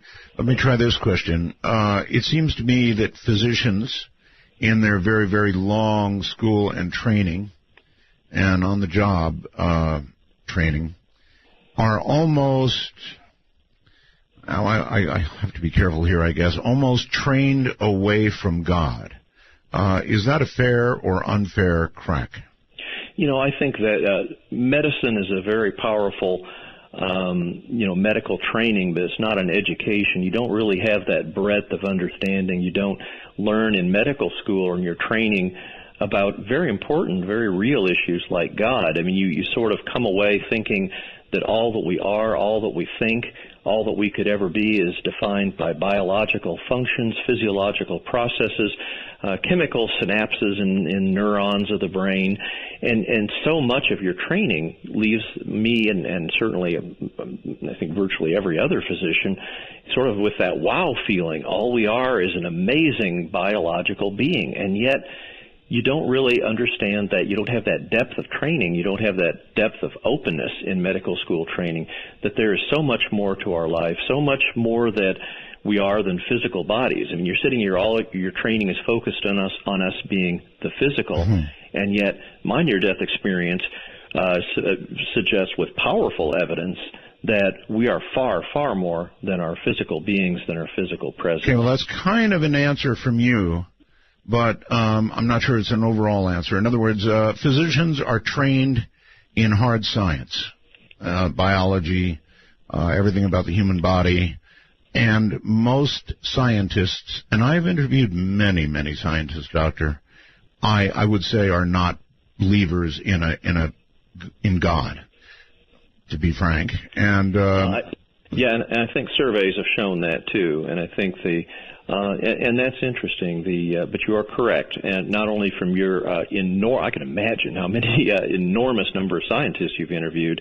Yes, and certainly other surveys, are consistent with that. That I think maybe people just sort of get so focused on the body and the physical self and how things can go wrong with the body and how they need to fix it, that in some real way, in my opinion, they're overlooking the very big picture, and that is there is more. There's a bigger picture. There's that vast afterlife, and there is an organization and order to that afterlife, and I firmly believe as part of that afterlife there is God. Well, a lot of surgeons come out of the operating room just having done something quite miraculous, I'm sure, with the feeling that God didn't do that, I did. That person is right. Yeah, we do have some physicians with a God complex. Run across that more than a few times in my life. Oh, good grief! Yes. And I think there's a lot of truth to that. And my path has been very different. In doing radiation oncology, I believe God is the great healer on the side of physicians that will let God be that presence. I appreciate that. Hold on, Doctor. We'll be right back. This is Midnight in the Desert. Dr. Jeffrey Long. Did you see the lights as they fell all around you? Did you clearly from the start. If only you believed in miracles, so would I. If only you believe like I believe, believe like I believe, we get by. Midnight in the Desert is a wild trip across the Days Divisor. Get your ticket to ride by calling 1-952.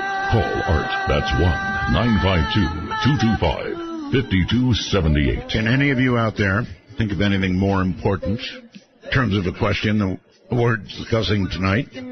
I certainly cannot.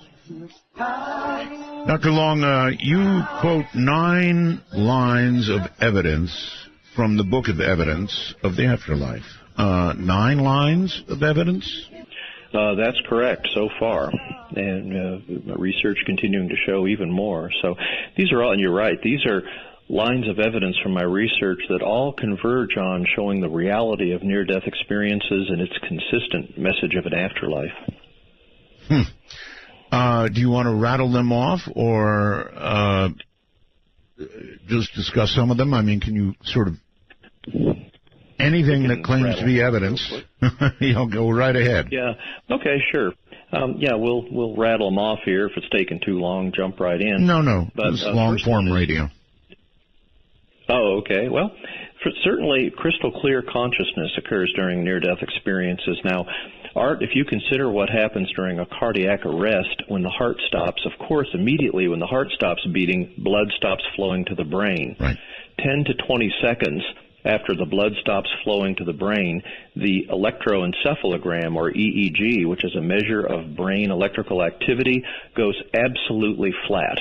It should be absolutely impossible to have a conscious experience, and yet this is a time that people very often report out-of-body experiences, observing their own resuscitation at a time when we know during cardiac arrest, measured and lack of blood flow to the brain, consciousness should be measurably impossible to happen. Right. And we've talked a little bit about these out-of-body experiences where people observe their ongoing earthly events, and almost invariably, 97-98% of the time, what they observe is incredibly accurate, down to fine details, even if what they're observing is vastly far from their physical body and way beyond any possible physical sensory awareness. And that's absolutely beyond any possible medical explanation. All right, let me only stop you there long enough to ask you if I do a lot of shows about OBEs, you know, and I wonder Sure. if OBEs are pretty much the same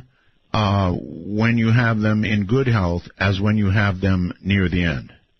You know, I think they are, and I think that what makes them overlaps, what makes them similar, is they're describing realistic observations that are medically inexplicable. I think that's the critical overlap, and that's why they're so important to consider both of them together. Okay. But no question about that. I think there's a lot of similarity there, and that's what makes actually the study of both near-death experiences and OBEs not associated with NDEs so exciting. They are. So I'm sure we'll have more on that in future shows, and that'll be exciting. Certainly, we haven't gotten into this, but people, the blind, including those born totally blind, have described highly visual near-death experiences. We have some case reports of those. For someone born totally blind, Art, vision is unknown and unknowable and cannot be described in terms of the remaining 4 senses.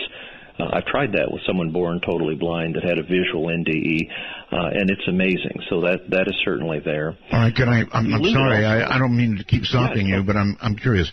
If somebody born blind has an NDE, in what way do they describe their experience that differs from those who have sight, if at all?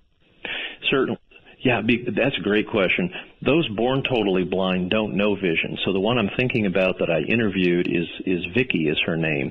In her age 22, she had a severe auto accident, and she was being driven home from a singing engagement. She was a professional singer, right, and had a bad auto accident by an intoxicated driver. But for the first time in her life that she saw herself, her consciousness was above her body in the emergency room, and she saw a body on the gurney down below, and it literally didn't register. She didn't understand who it was.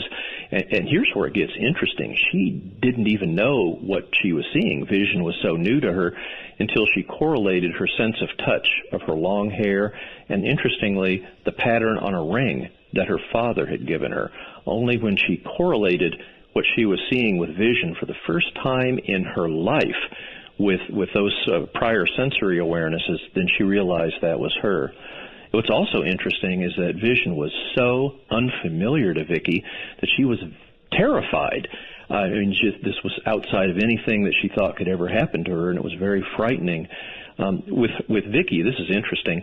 Many near-death experiencers describe vision that's 360 degree, and that's technically a two-dimensional term. It's actually spherical.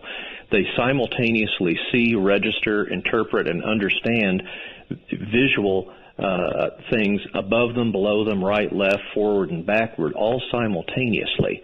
Now, that was Vicky, the blind from birth lady's experience, and in fact, even talking with her at length, she simply cannot understand why all the rest of us living our earthly life have, if you will, pie-shaped visions, why we don't see spherically.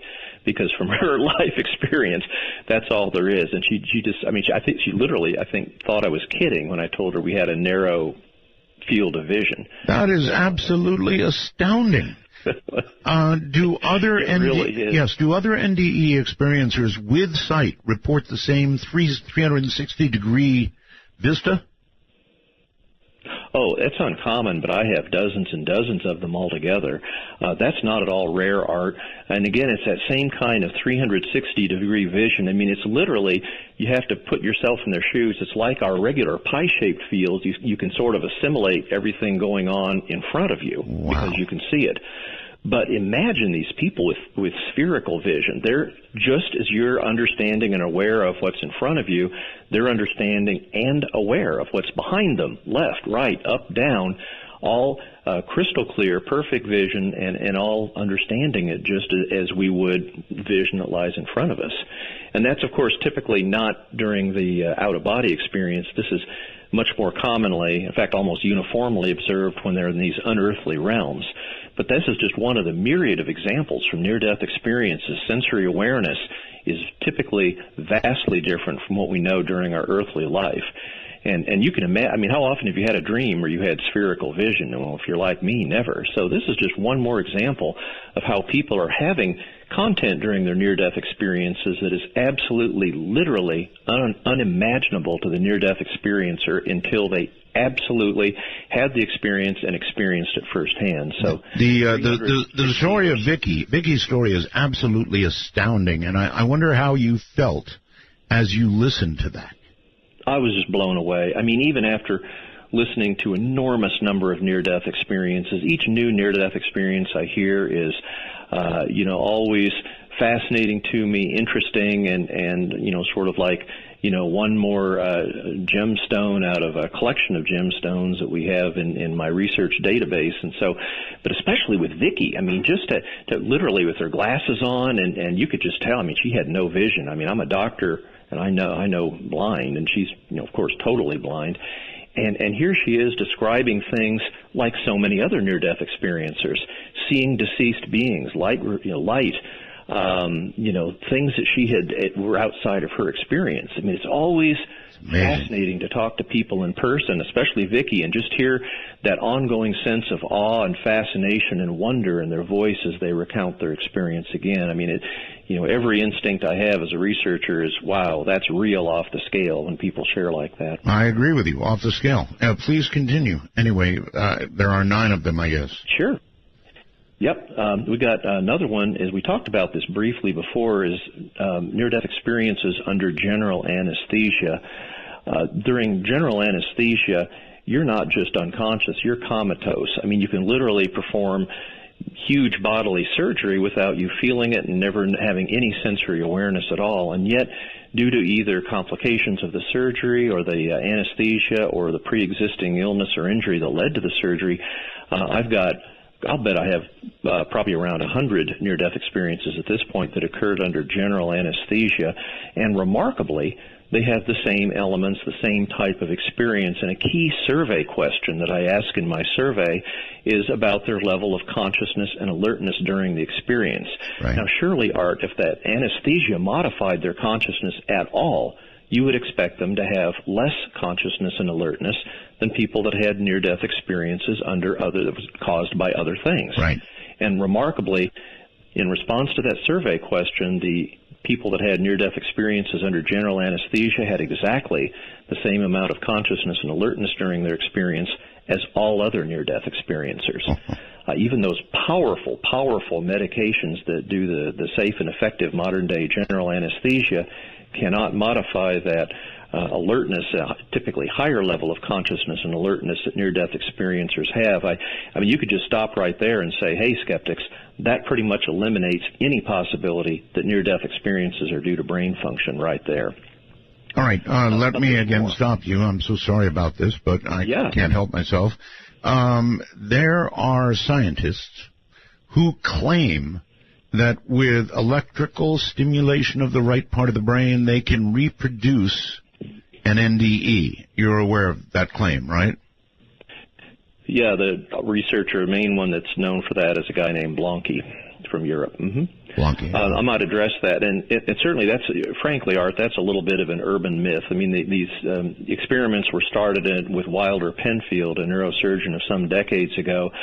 One thing that amazingly was reported in a relatively recently in a prominent journal was there was some you actually stimulate the part of the brain while the people are awake. Now that sounds like it would hurt. It doesn't. No. Because the brain has no pain senses, and Right. in fact, because the brain has no sensory pain fibers, you can do these types of things, and they actually can map the source in the brain where they're having seizures, so they can try to treat seizures in certain patients. So that's why a common medical indication for stimulating the brain electrically.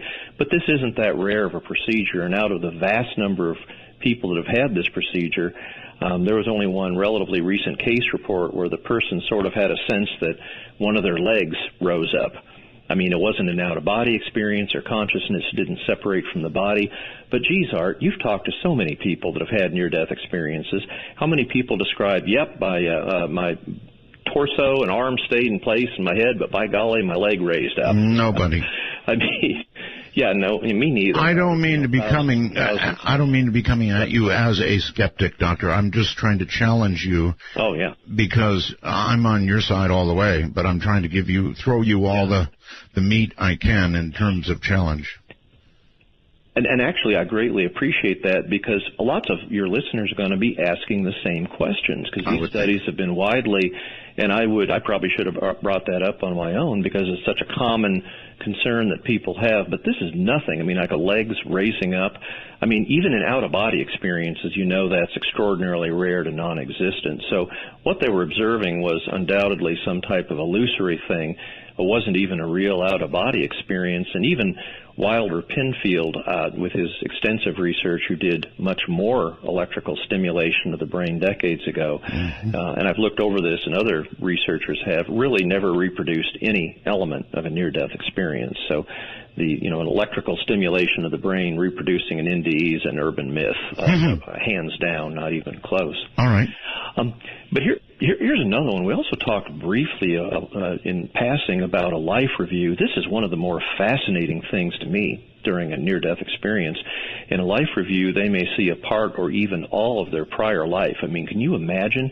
They're unconscious for minutes, maybe even tops an hour or two, and yet here they are reviewing years and typically decades of all of the events of their prior life. And in fact, some of these life reviews are so detailed that they're not only seeing how they interacted with prior people throughout all their prior life, but they actually literally become aware of, understand, and feel what the person that they interacted with felt like at the time they were interacting with them, for good or for ill, whether this was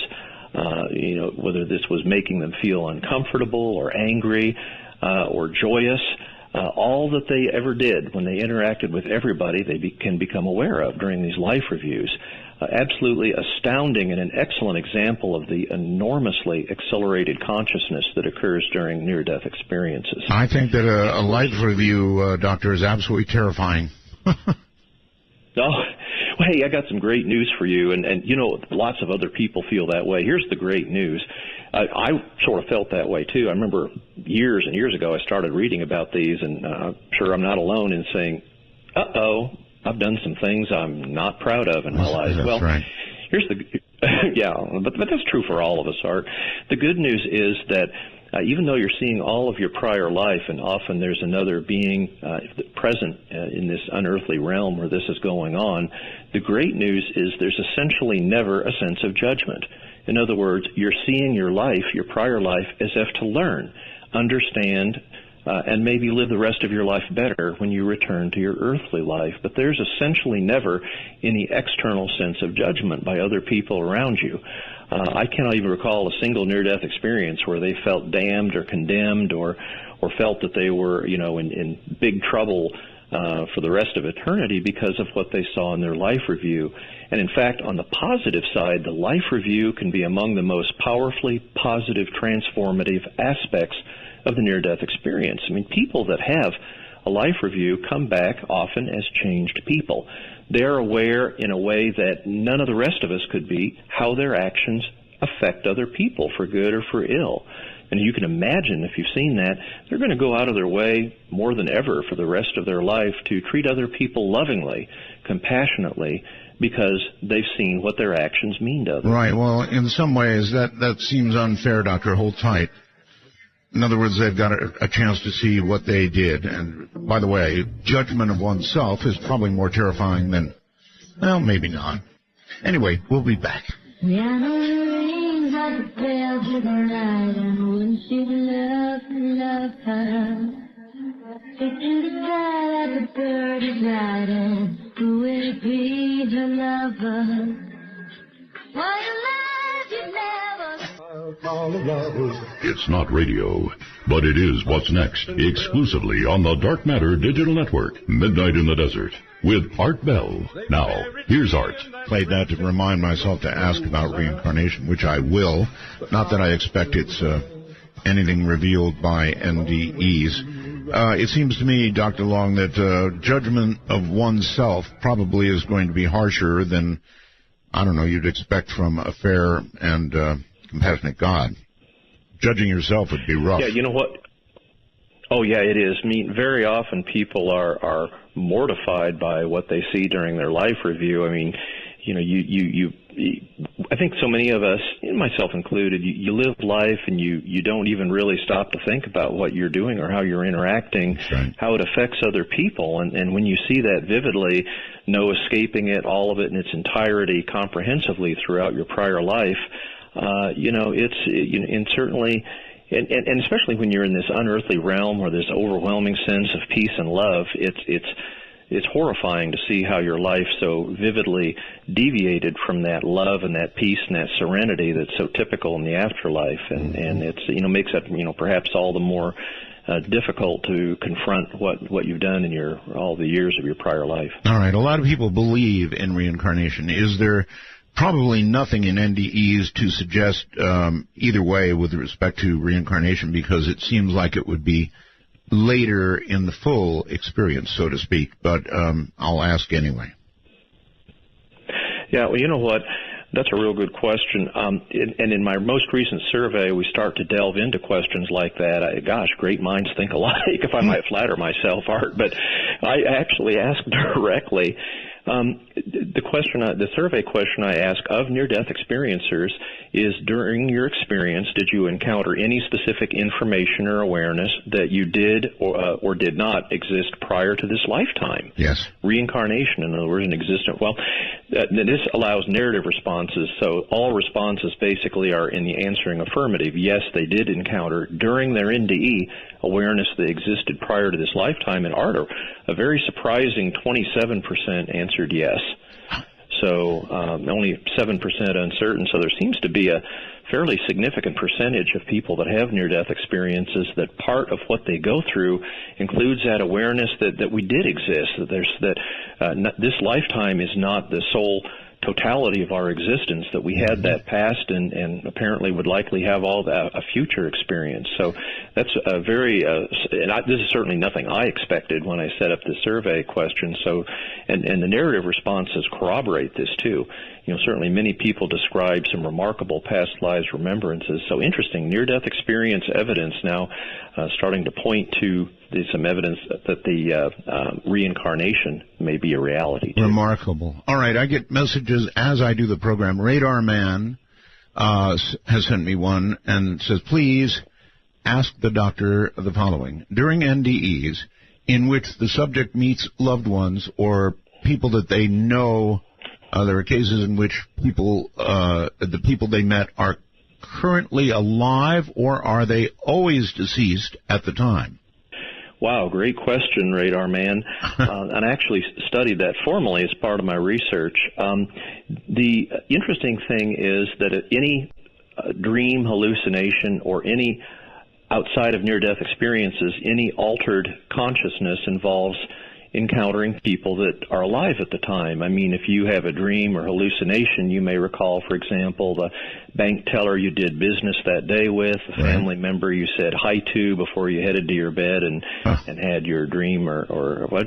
But in near-death experiences, I've looked specifically, and another major research project looked at the same, and both of us found an identical conclusion, and that is only 4% of people in near-death experiences are alive at the time of the experience.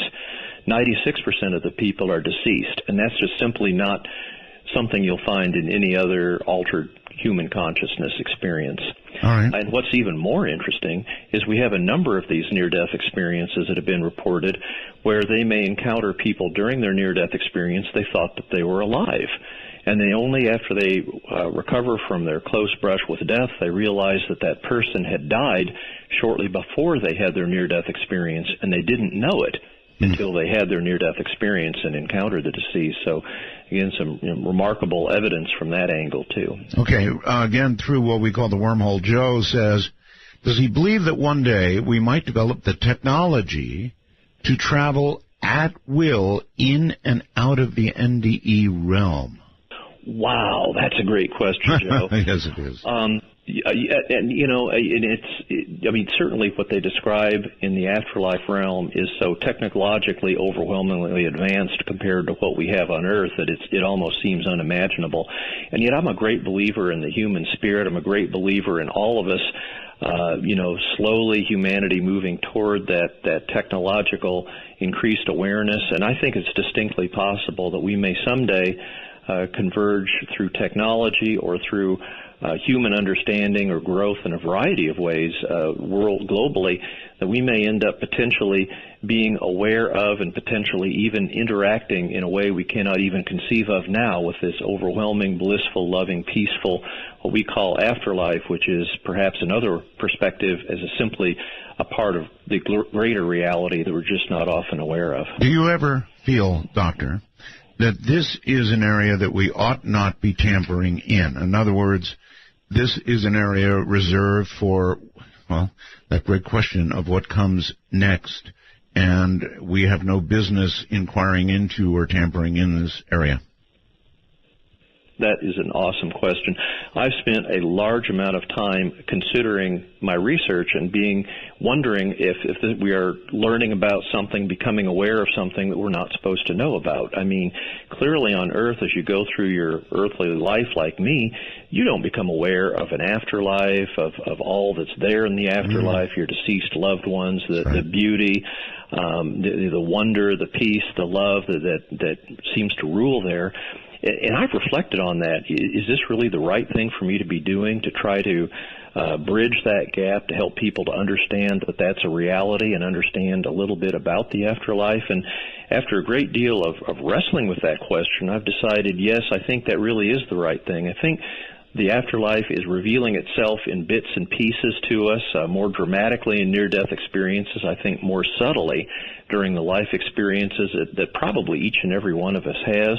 And I think that's just part of the way things are in our earthly life. I mean, it seems to be, if you will, a part of humankind's meaning and purpose is to continue to grow closer to that source, that afterlife. So you're not worried, area Doctor, where we came from. that when you get to the pearly gates, they're going to say, "Aha, Dr. Long, wrong floor. You want to punch sub-level 94."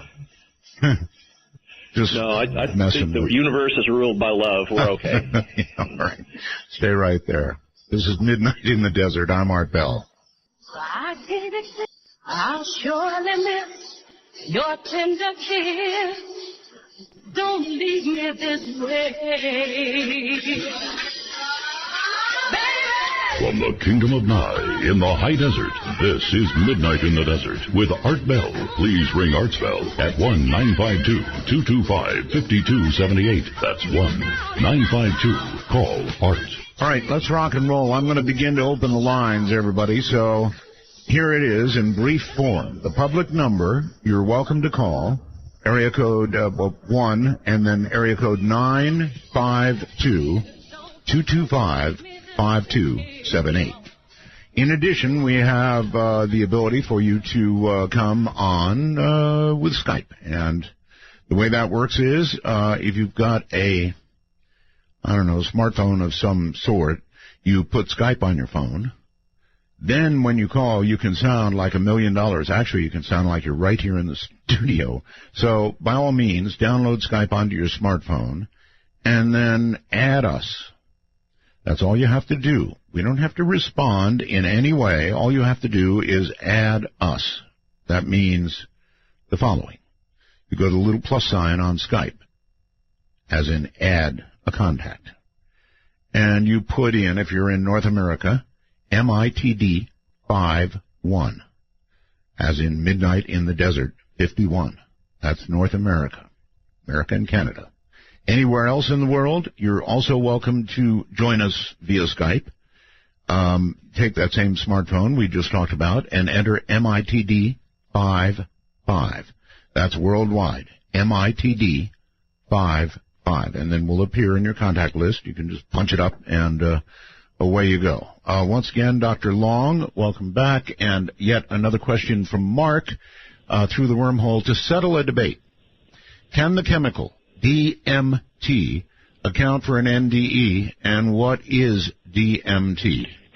Yeah, DMT is a psychoactive drug, dimethyl, and then it gets into polysyllabic wording after that. But DMT has been studied as a hallucinogen. Some researchers are thinking that its use under controlled clinical circumstances may reproduce some elements of near-death experiences. I've actually been in communication with some researchers that have used that formally in investigation studies.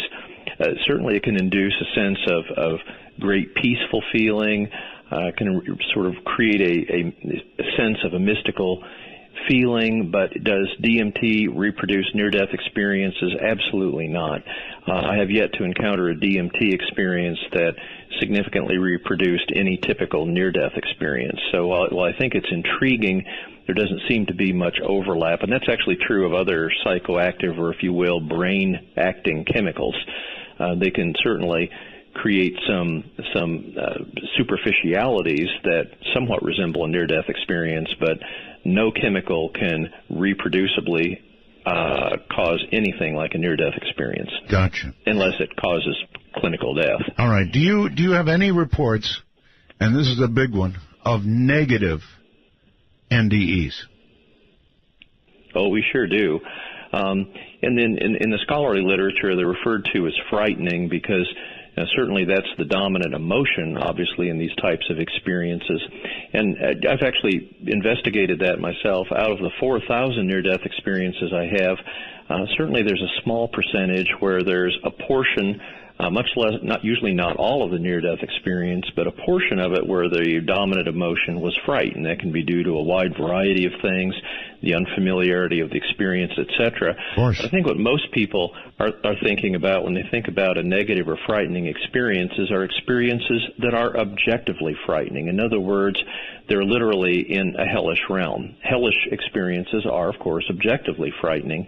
And I only have about, of all the 4,000 near-death experiences I have, we only have about 1% that were truly hellish in part or in all of the experience. And in looking in that group of experiences, it's very interesting.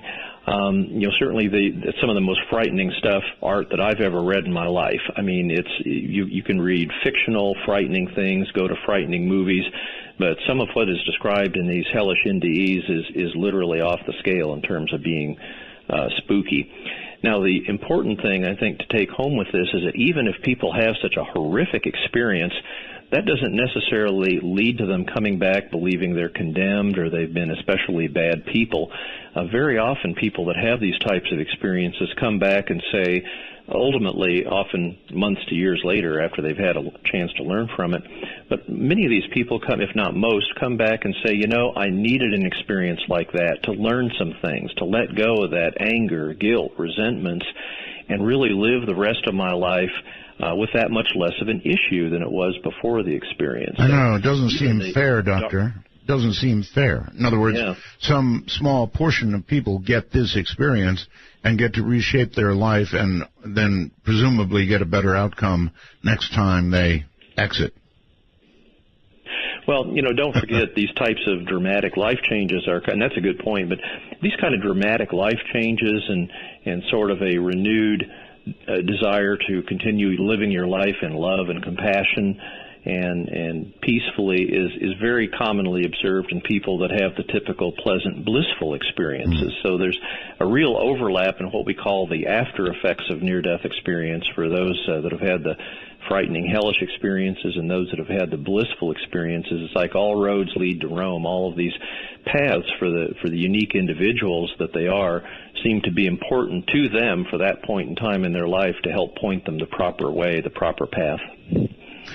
All right. I have more questions, but I have hogged you, and a lot of people want to talk to you. So if you wouldn't mind, we're going to take some calls. And here we go. Let's dive right in, Art. All right. Here we go. The water in Toronto, Canada. Hello. Hello, Art. Yes. Bernard here. Hi, Dr. Long. I have a very unusual story that took place about 12 years ago. I was extremely sick. I had mononucleosis, flu, pneumonia. And this was during the SARS crisis in the hospital. So my family doctor was afraid to have me admitted lest I get SARS and die. So she gave me medication, told me to get plenty of bed rest. I'd never felt sicker in my life, before or since. And it was February. It was a darkened room, and I thought I was going to die. And I thought, where would I want to be right now? So I visualized the place I know very, very well. My aunt's living room in Hawaii, just on the Big Island by the sea. And I just let myself start to go towards that image of myself lying on her living room floor beside a lanai where I could, where I did many times before. At one point, I could start smelling the ocean. I could hear birds. I could hear waves. And I could feel the ocean breeze. The place faces due west, so I could feel the breeze. And I felt myself, I can't put it into words, but I felt myself kind of sliding over there. And it became more real, and where I was in bed, sick, was less real. Wow. And at one point I thought, well, this must be what it's like to die. This is, I've heard different stories, different renditions of it, and I thought, well, maybe for me this is what happens, sort of the angel of death or the angel of mercy gives you one last nice thing you can do and lets you sort of have a little fantasy, and then you slip off. And I was pretty convinced that if I if I'd have let go completely, I would have gone somewhere. And it wasn't awful. It was really pleasant. I love Hawaii. It's my favorite place in the world. And I got scared. And I think I let go pretty much about until maybe 10-15% of me was still hanging on. And I thought, okay, maybe this is a trick of the devil. Maybe something's going on here. I'm going to die. My wife's going to be upset. And I started to move around and wake up, open my eyes and look around, took some breaths, flipped the light on in the room, and I just lay there and thought about the experience. 10 minutes later, my aunt, who, by the way, Art, introduced me to your show in the mid-'90s, she's a very open-minded person, she called 10 minutes later. My wife came running up the stairs. It's your Aunt Janet. Bernard, did you just try to materialize yourself on my living room floor? Wow. And I said I wasn't trying to. I was just thinking that's where I really wanted to be right at that moment. And she said, well, I was washing the dishes. It's an open concept room, and she was on the other side of the house, and she could see lights twinkling on the floor, right where I imagined myself being. And she said it looked something like the twinkly little lights you'd see in a Star Trek transporter, along with little blue flashing lights. And she said, I saw you materializing. And my mouth was open. I thought, what's going to happen? I thought you were really going to do it. And then all of a sudden, boom, you faded out. And I waited for another 5 or 6, 10 minutes. And I decided to call you and see if I was hallucinating or if you really did it yourself. That's some story, caller. That's some experience, Art, and it's kind of been haunting me. So I don't know what that was. Was that a near-death experience? Was it translocation? Was it an out-of-body experience? I've asked a few people. I haven't told many people the story. I don't know if it's really easy to put a name to it, but Doctor, what do you think? Yeah, that's probably in the realm of, it doesn't sound like an imminent loss of consciousness or something like that. So I put that more into an out-of-body experience, but that's an extremely rare and extremely important experience you're describing there. I mean, that was verifiable both in terms of the time it occurred and the location. I'll say. And that's an extremely important experience. I mean, good gosh, how evidential could you get for the reality of it? Extraordinary. Absolutely extraordinary. Really, it just shows how, wow. So thanks for sharing that, Bernard. That's, something that I hope you share widely, because I think that's more people need to hear about that. That's one of the more, and I've studied literally thousands of out-of-body experiences over the years, and that's one of the more remarkable I've heard. It is. So, thank you. All right. Katerina, hello. You're on the air with Dr. Long. Hi, Art. Can you hear me very well? I hear you. Get good and close to the microphone on your computer. All right. Let me turn the volume up as well. Can you hear me better? Yeah. Go ahead. Okay. I moved to Pahrump several years ago from Kentucky, where I had a near-death experience at age 21 from taking birth control pills. I was adopted, and I didn't know that the family had a history of brain aneurysms that they died from. So when I was taking these birth control pills, I developed severe headaches. And to make a long story short, I died and was dead for about 10 minutes. And while I was dead, I saw several things and asked to see several things in that state of being. One thing that I experienced, and I asked to understand this, was when the pin dot of light that came down for me, that was calling me to go towards it, I noticed that there was shadows being cast upon what I can only describe as pods or holding units for many screaming, moaning entities that were, I guess, it wasn't hell, but as I've talked to many ministers and rabbis and priests, they more or less confirmed that it would be what would be called purgatory. Yeah, I was going to say it didn't sound like heaven. Yeah. And I asked to experience why are they screaming. So I was taken to one of these little pods, as I called it, and placed inside of it. And as soon as I was placed inside, there was no sound, there was no voices, there was nothing. Everything was black, everything was silent. And after a few seconds, I could understand why they were screaming. So I said, Dear Father, if it's meant for me to stay here, there's not anything I can do about it, but I would much rather be out in, in heaven. So the pod at that time was opened up, and I saw the pin dot of light while I could clearly hear the people that were in the other, or their spirits that was in the other pods, screaming and crying for help. And so I was then heading towards the light, and I saw many things while I was on my way.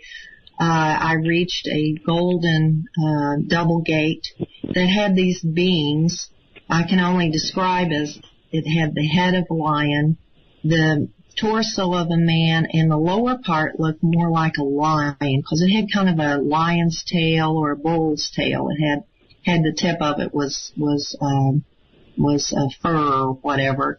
And they went to the center of the double doors and opened them. And I remember that the being that was with me, my spirit guide, whatever you want to call him, and I walked through this gate, and I remember we were so small. We were about the size of an ant. But as soon as we walked through the gates, I remember seeing this beautiful garden and this city on a hill. And I know that sounds like former President Reagan, but there really was a city on the hill where all this light was coming from. And I told my guide, I want to go there. So we crossed over this crystal lake. And as we were crossing over, I looked down and I noticed that I didn't have a body. And I distinctly remember laughing and saying, oh, I must be dead. I don't have a body. And we continued on up to the hill and went through another gate. And I remember the angels singing and hearing people talking. And I still wanted to go to the source of the light. To me, that was God. I was always raised in the church, and that was my reference for who the light was. Sure. And something pulled you back? No. I went all the way to where the light came from, behind this curtain that was gently blowing. And I said, I don't want to stay here. And I was told it was not my time, that I had a purpose here on earth. The next thing I remember is I was taken to a library facility where there was a projector showing me these slides or videos of things to happen in my future. I never had a past life review. I was only shown my future. And everything I was shown, which started out very slowly and then increased to a blur, everything they showed me came to pass. I have no explanation except what a wonderful blessing it has been to my life since I've come back. I understand completely, and I really thank you for that story. Oh, you're welcome. Incredible. And I have my book on Amazon. It's Yes, Virginia, There Is a Heaven. Oh, you wrote a book, okay. Excellent. All right. Thank you very much. 35th anniversary. Right. Thank you. Thank you. Take care. Another really, really remarkable story, Doctor. Yeah, it really is. Very typical that they're told it's not your time, often by a spiritual being there, and that there is purpose of their earthly life. I hear that over and over in near-death experience accounts, and I think that's a hugely important message to all of us. And by the way, the descriptions there were scenes from the future, and I just pulled up our most recent survey data. It's unusual but not rare. In my most recent survey, I asked directly, did scenes from the future come to you? and 5.7% of people that had a near-death experience said they saw scenes from the world's future, and another 9% said scenes from my personal future. So, again, unusual but not rare, and remarkable to think that they may have evidential observations of that which may come to pass on this earth. Wow. That's just a wow. I don't know what else to say. Both those stories that we got, just amazing. Incredible stuff. I'm Art Bell. And this, of course, is Midnight in the Desert. Who's gonna tell you when it's No call screening, no waiting on hold, no requirement to kiss Art's ring. Just good talk. Join Art by calling 1-952-225-5278. That's 1-952-CALL ART. My guest is Dr. Jeffrey Long. We're discussing NDEs, near-death experiences, and if it gets more interesting than this, I'm not really sure how that happens. Doctor, welcome back. Yeah, welcome back to this fascinating show, Art. It really is a fascinating show. Okay, so here's a question with a little humor, maybe, or maybe it's not humor at all, from Tracy through the wormhole. Hi, Art. I've always wondered, if people die drunk or high, do they stay that way in the hereafter? I've always had a fear of dying drunk. Oh, that's a good one.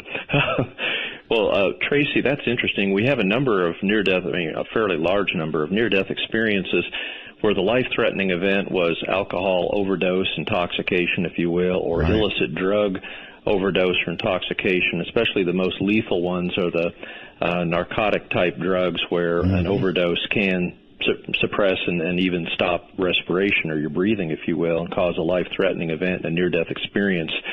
In essentially every near-death experience that I can call that occurred as a result of such circumstances, the person describing what happened in the NDE makes a note that they were no longer drunk, they were no longer impaired. They could think clearly, crystal clearly, even more clearly than they could typically in their earthly everyday life. So it seems that the consciousness that survives bodily death, again, isn't modified by the anesthesias you might be on, the drugs or that you've taken even illicitly.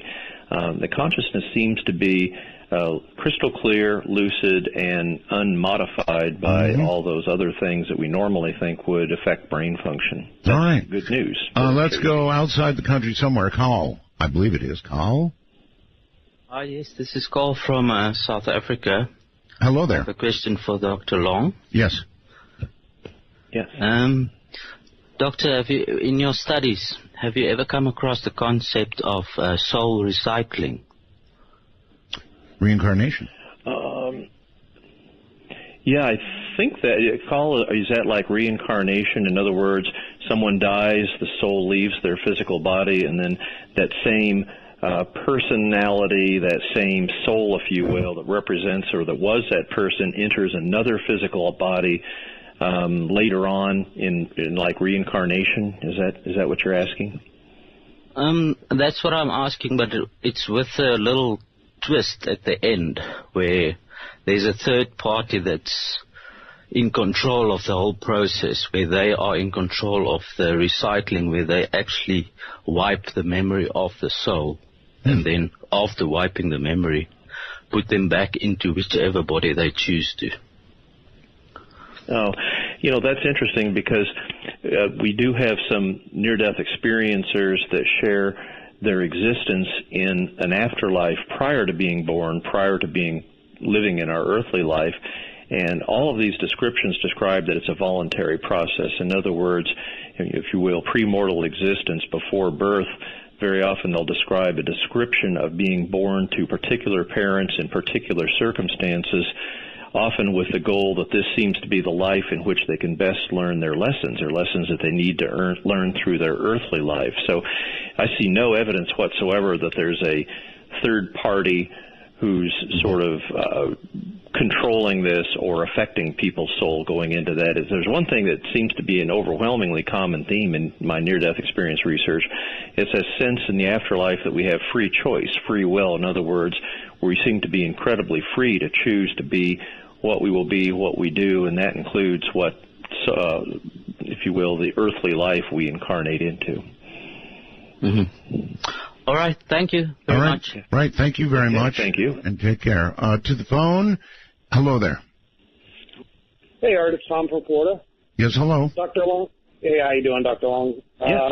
My question, my question was kind of answered maybe a little bit earlier with the gentleman who started to appear to his aunt. I was going to ask if how often is it counted that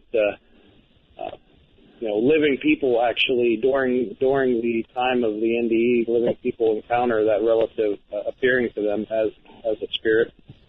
But the other question I have is, I'm sorry, go ahead. Yeah, that's an interesting thing. One thing that makes me think about this are what's called shared near-death experiences, and that's analogous to this, and I think an important point to make here.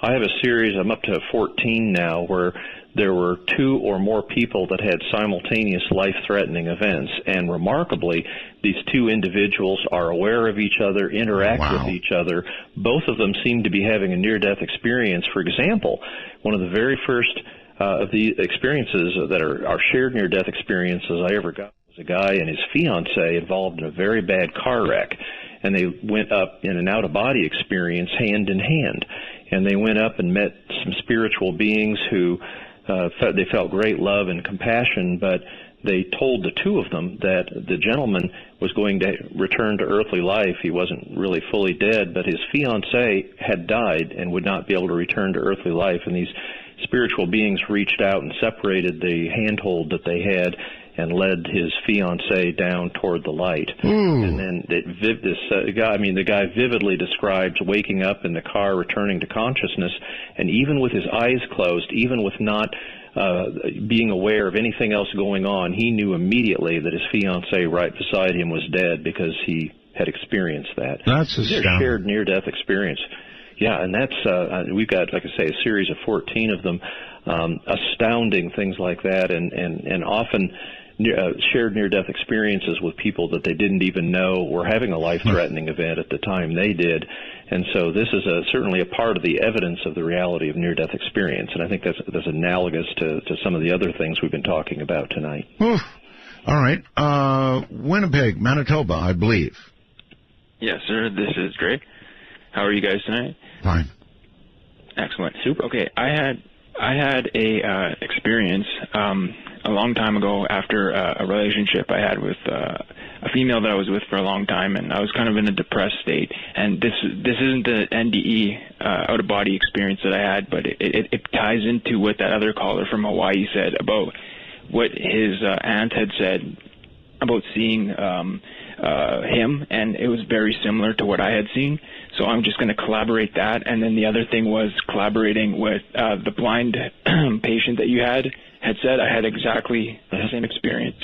So anyways, I felt I was laying in bed and I was upset, and all of a sudden I felt the voice of God speak to me, and it was odd, and I don't know exactly how to explain it, but I remember the voice, and it said, get up from your bed, move to the door, and you're going to see an angel. And I seen what the guy was describing, and I fell backwards, just completely fell backwards, but it felt like I fell into pillows or air or clouds or something, but I didn't get knocked out. It just put me into a shock state. Okay, so that was the first thing that had happened that's similar to what that guy said. It was kind of odd. But anyways, the second time was later on in a different part of life for me. I was in a stage where I was DJing in the rave scene culture, and me and a friend had experimented at a time with nitrous oxide and ketamine at the same time. And I was on more than I've had many NDEs in my life, and I'm not going to go into any of them because there's so many, it's overwhelming. But this one was the one that was that I had to call in because of that blind caller that you said, or that blind patient that you had called in. The experience was I took more than probably about 150 milligrams of ketamine and a whole lot of nitrous. I'm not even sure how much. And me and my friend, we both did that. And while I did that, I did it to the drop of the bass line on some headphones that I had on. I skyrocketed out of totally out of existence in a sense, conscious existence, like we experience every day on Earth. And then basically what happened is I seen the valley and the shadow of death, and it was a totally tranquil place. And then all of a sudden, that was a split second. There was no white light. I entered this realm exactly like the experience that the woman had, that wasn't like a pie shape, tunnel vision like we all go through every day in our normal everyday life. And it was like you had a million eyes all around your head, and you could see in every single direction. And I was trying to turn and look around, and I could see it was like a screensaver. Well, if you had 360-degree vision, you shouldn't have to turn to see anything. No, but then at the very moment where I realized where I was, I heard the same voice of what I choose to believe now that is the voice of God say to me that he said, because you've mixed this music with these molecules in exactly the same sequence, you are a professional DJ. What he should have said is, don't do drugs. Oh, my goodness. All right, let's go to Skype. Celestial, you're on the air. Hi, Art Roswell. This is Celestial from Montana. Sorry, I was a little shaken for a second about the NDEs shared, and I'll get to it regarding my brother in a moment. I'll talk about mine in a second. So when I was 14, I'm 41 now, I had a tumor in the palm of my left hand. They didn't know if it was cancerous or not, and they had let it go on for a couple years, but it started to attach itself to the nerve endings in my hand, so they wanted to do surgery on it to remove it because it was giving me pain. So I went under surgery, and I remember going to the doctors, going under surgery, everything else. The last thing I remember before I went under anesthesia was they told me to count backwards from 100, and I hit 99, and the next thing I remember was I was in white. Everything was white, and it was bright. And I saw my grandfather, which was completely bizarre to me because he had died 2 years before that. And I was freaked out because I didn't know. I actually was sitting there thinking, am I alive? Am I dead? What is going on? Why am I seeing my grandpa? And he looked very concerned. Like he came running up to me in this bright white light. And the next thing is right behind him, what looked like Jesus in the typical form of Jesus came running up. And they both grabbed me around my shoulders and they looked freaked out. And I'm like, oh my gosh, Grandpa, I'm so happy to see you. And they're like, you're not supposed to be here. You're not supposed to be here. You need to go. And I was like, no, don't go. I miss you. I miss our adventures. And they grabbed me and they smiled and they turned me around and they spun me and they shoved me really hard into even a brighter light. And I'm like, why are you making me go?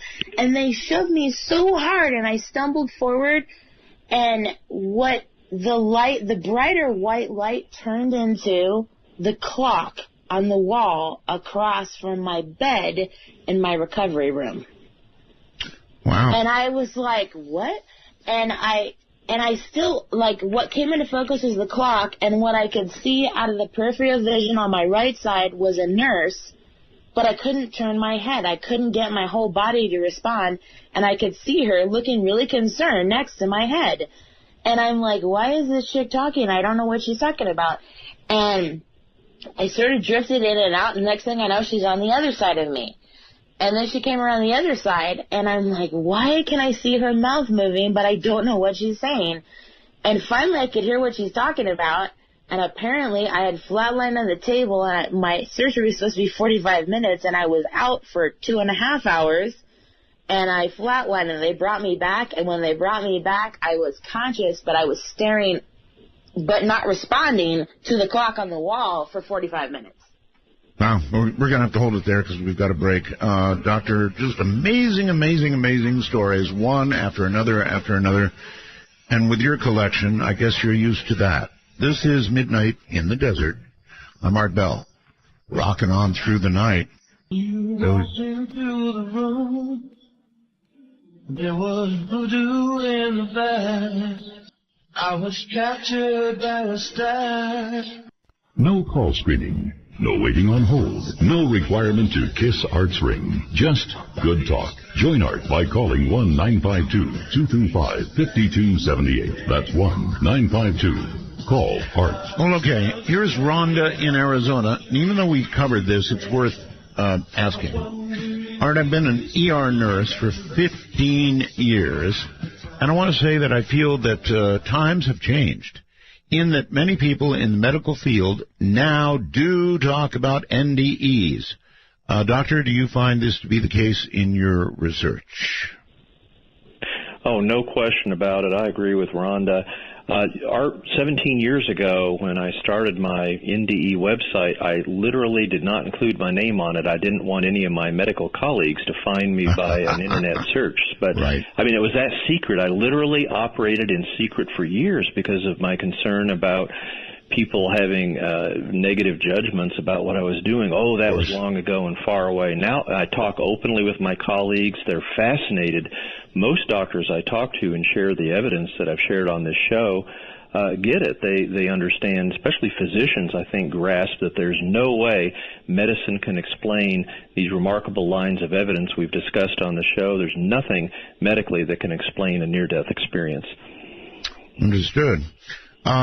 With NDEs, people often have a choice to stay or come back to Earth, I guess. And if it is as good a feeling as they say, then why is it people choose to return? And that's a great question. The significant majority of people, and it's often near the end of their near-death experience, often in these unearthly, beautiful, what's often called heavenly realms, people don't want to go back to their earthly life. You know, think about that. This is their earthly life that is so familiar to them that they've lived years, typically decades, and yet here they are in this unearthly realm of beauty, love. They literally feel that the afterlife realm is their real home, that that's where they belong, and they want to stay there. So no matter what family they have, their familial connections, loving connections with people on earth, the great majority of people that have that choice, that are given that choice, at least initially, don't want to go back to their earthly life. They want to stay there in that unearthly, beautiful realm. Ultimately, they do generally choose to return to their earthly life, but there's often some discussion. It may take some persuasion. In fact, sometimes we have a small series of near-death experiences where these spiritual beings that are typically with them at this time will show them, okay, basically as if to say, okay, suppose you do stay here. Suppose you do not return to your earthly life. Here's what happens next. And they'll be shown their own funeral.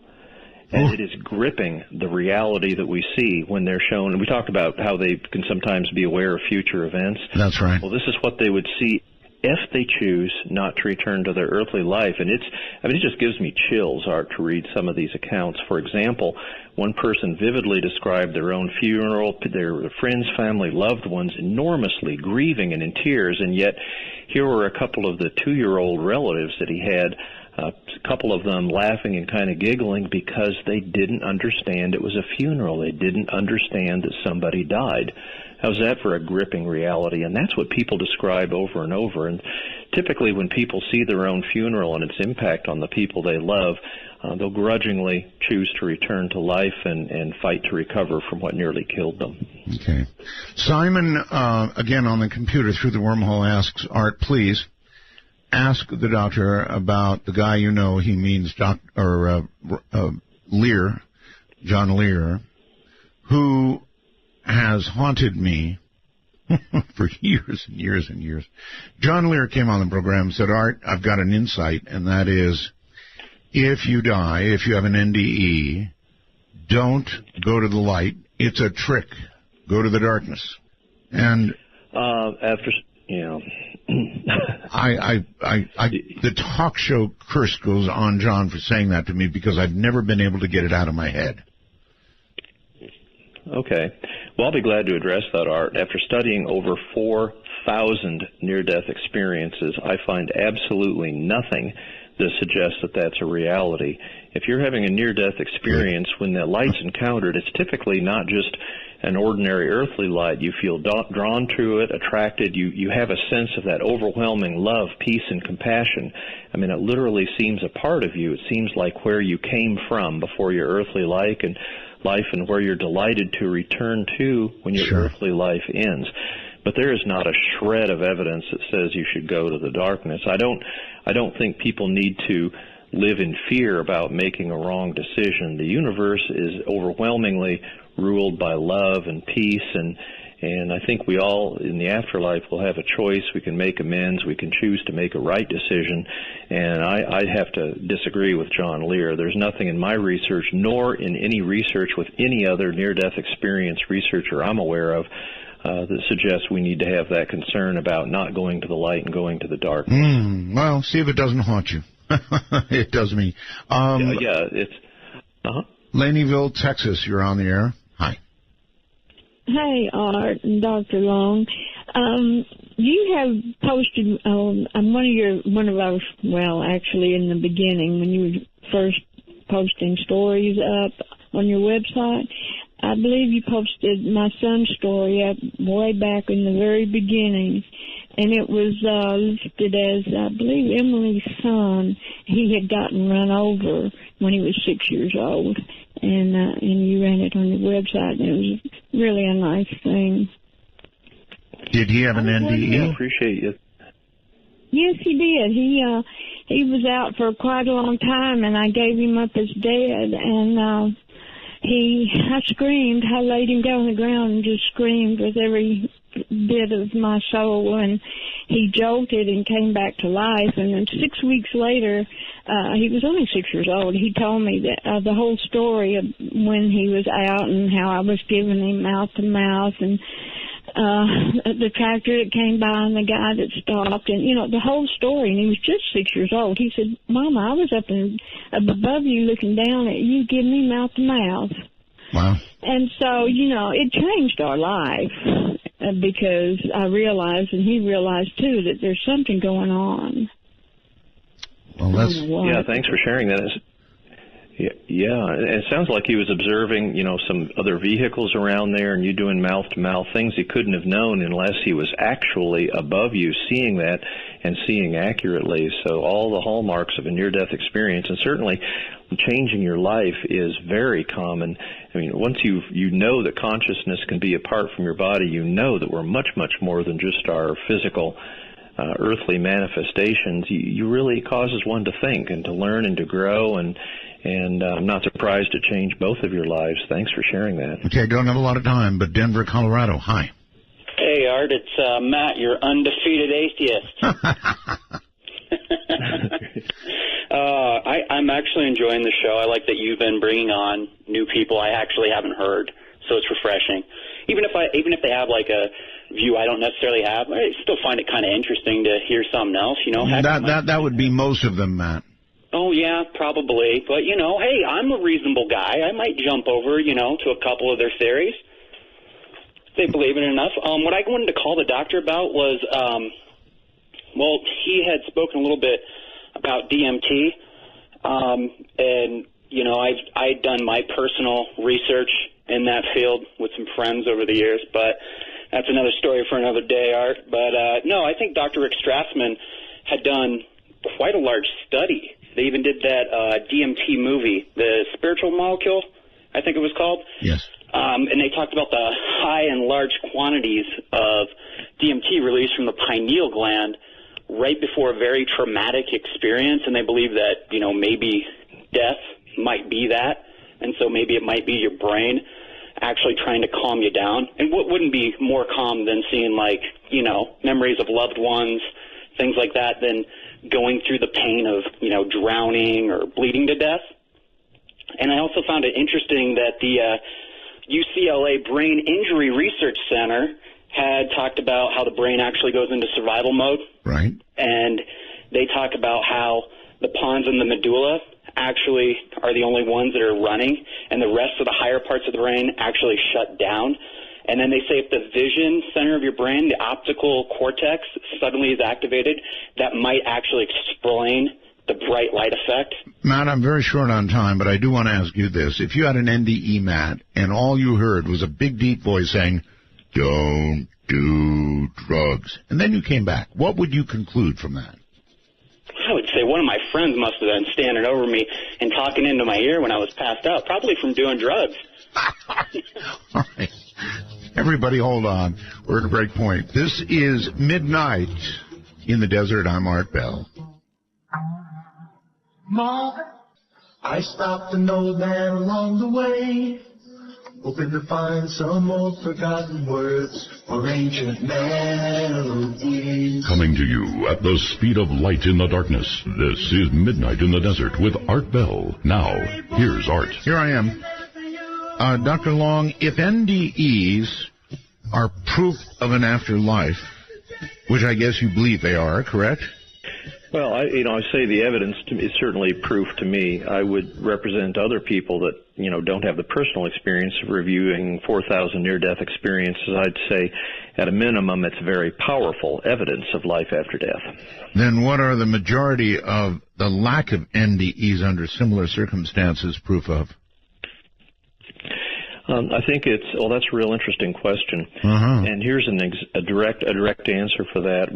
There's exactly out of 4,000 near-death experiences, one near-death experience where they were in an unearthly, beautiful, overwhelmingly peaceful, loving environment, typically called heavenly realms. And there was a near-death experiencer in this overwhelmingly joyous environment, and they were interacting with God and asked God very directly, why me? Why was I allowed to have this? Right. And the answer was feeling overwhelming sense of love and peace in this unearthly realm. And the answer she got was, love falls on everyone equally. This is what you needed to live your life.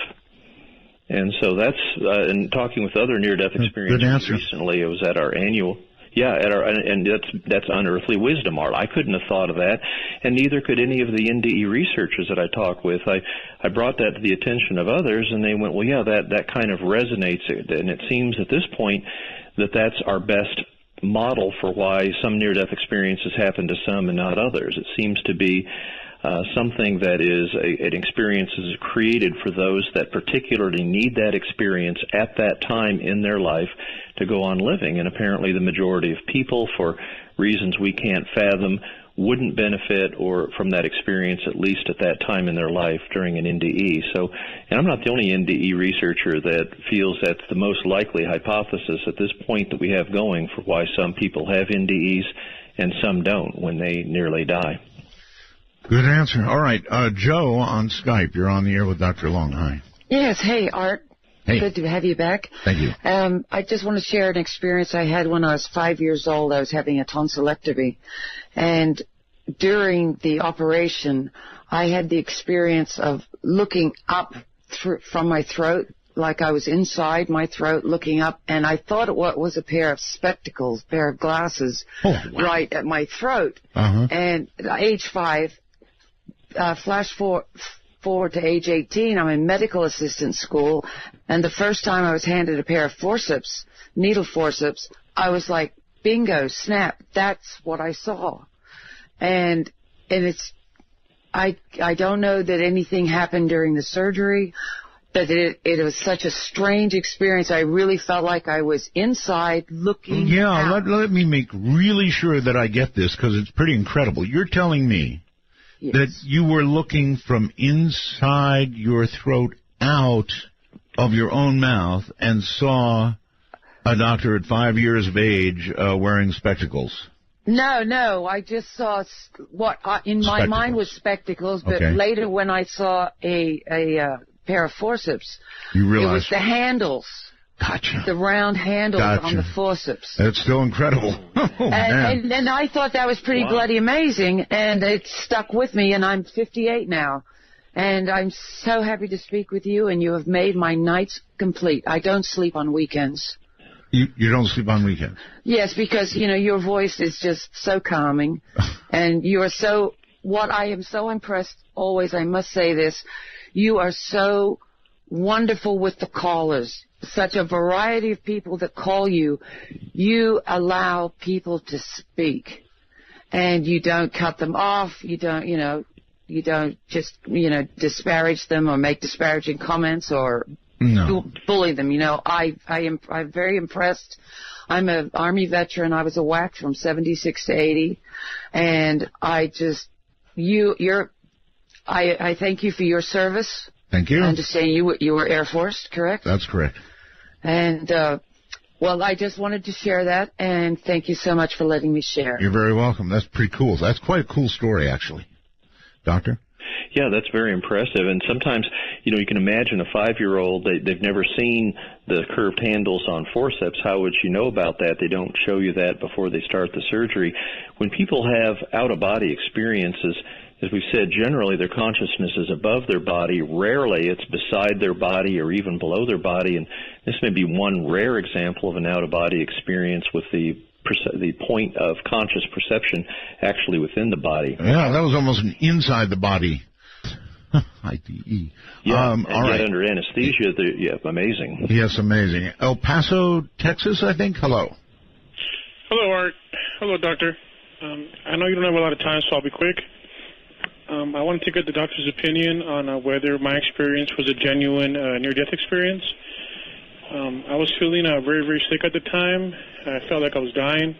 It turns out all I had was bronchitis. Anyway, in the hospital, as I lay there, I felt like I was dying, and I called out to a friend of mine who had recently passed away, and I saw him, and he told me basically, it's not your time yet. If you do want to come with me, let's go. If you don't, I'll stay with you and be your guardian angel throughout your life. And I wanted the doctor's opinion is see if that was a genuine experience or not. Boy. Yeah, that's good. I mean, the very classic thing that occurs in near-death experience statement is not your time. In other words, not time to leave your earthly life, and having a choice. Again, common in near-death experience is a choice to leave your earthly life and go to that blissful unearthly life. So that is so typical that it's somewhat irrelevant if you had a serious life-threatening event at that time. That's a good example of an experience. While even if it's not a near-death experience, it's still obviously profoundly meaningful and significant. So that would be what we call an NDE-like experience, and it's certainly in the same spectrum of near-death experiences, and certainly has a same degree of reality, significance, and meaning. So I certainly would mark that up as for real. Boy, I'm still stuck on a lady who was looking through her own mouth. Man, oh man. From her throat. Wow. That's Anthony, hello. You're on the air with Dr. Long. Hi, good evening, Art and Dr. Long. Thanks for taking my call. I'll make this quick because I know you don't have a lot of time. I'm curious, out of all of the NDE cases that you've experienced, have you ever had any that have reported contact with any kind of interdimensional or alien beings? And like I said, I'll take my answer off the air. Okay, should be a good one too. Really good question. Yeah, interdimensional, I mean, these seem to be spiritual beings, are very common. These are unearthly, not physical, often seem to be made of energy, and often in a realm where time doesn't exist. So interdimensional beings, very common in near-death experiences. Now, Anthony's great question is about alien beings. In other words, beings that seem to be more of a physical type beings that are not of this earth. Sure. And interestingly, we have a few near-death experiences, and I find this fascinating. I'm sure your listeners will too. A few near-death experiences describe going into space, and sometimes they'll see it's not at all uncommon for them to describe other suns, seemingly viewing other galaxies. And on relatively uncommon occasions, but we do have reports of this, they actually go and visit other worlds, and there can be other life forms and other beings. In fact, I'm recalling one near-death experience where they specifically asked the beings with them if they could see another planet that had life and beings that were less well-developed, less advanced than they have on Earth, and they were shown sort of humanoid-type beings that were less culturally developed than here on Earth, sort of like caveman-ish, sort of, but not quite. That's analogous. And then he wanted to see a alien existence that was more advanced, and boom, there he was seeing something that was technologically far more advanced than we have on Earth. So very interesting observations from these occasional near-death experiences that seem to strongly suggest that we're not alone in the universe and that there are indeed other planets throughout the universe that have life either more or less developed than what we know on Earth. All right. Allentown, Pennsylvania, I think. Hi, Dr. Long. I just want to say thank you very much for all your research and your website, and thank Jody, too. Yeah, you're welcome. It's our second full-time job. My question is, if there's no judgment, why isn't Kevorkian seen as sort of a hero, and why not our quiet-tooth take with a Bear Botkin? Yeah, and again, that's what led me to think a lot, too. If there's no judgment, that seems contrary to my personal sense of justice and what I think a lot of other people do.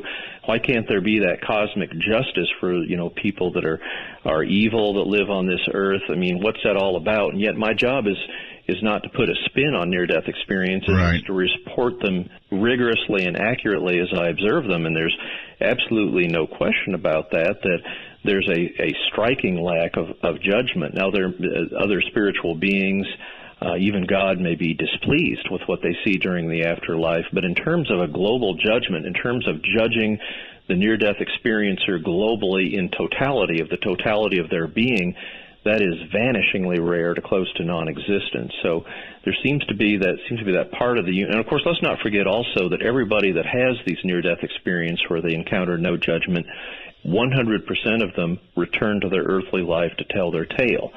So I'm not totally sure that we can extrapolate that to people that permanently, irreversibly die. Is that going to be the time they face that final true end of their life of judgment? I don't know. On the other hand, I do know that the universe seems to have this overwhelming, beyond earthly understanding sense of love and compassion and connection. And I kind of get the sense that we're forgiven far more than we could possibly forgive others that we run into in our earthly life, and sometimes even ourselves. So it's and I guess the other way to look at this is our earthly life seems to be the tiniest slice of our true, total, infinite existence that we are as beings. And so for us to suffer some permanent involuntary ill fate because of that tiniest slice of our errors that we've made in our earthly life, of that tiniest slice of our eternal being, maybe that's something that an overwhelmingly and compassionate, loving God isn't having happen. But again, that's speculation.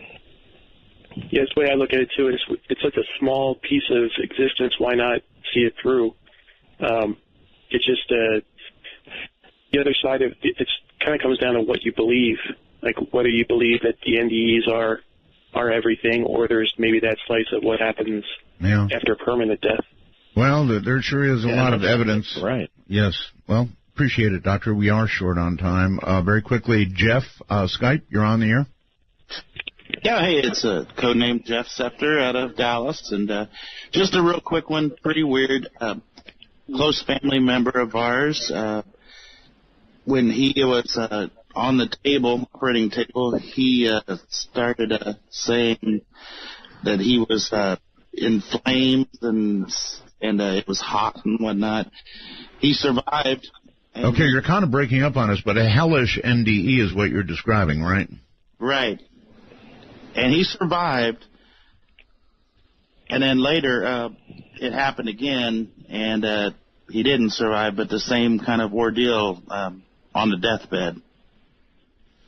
Well, I wonder if he went to the destination he first saw, or somehow managed to turn his life around in time. It's hard to say, but it was pretty scary. I actually heard the second time myself. Yeah, that's scary, all right. I'm with you. Yeah, that is. Deathbed visions can be similar to near-death experiences, but aren't exactly the same thing.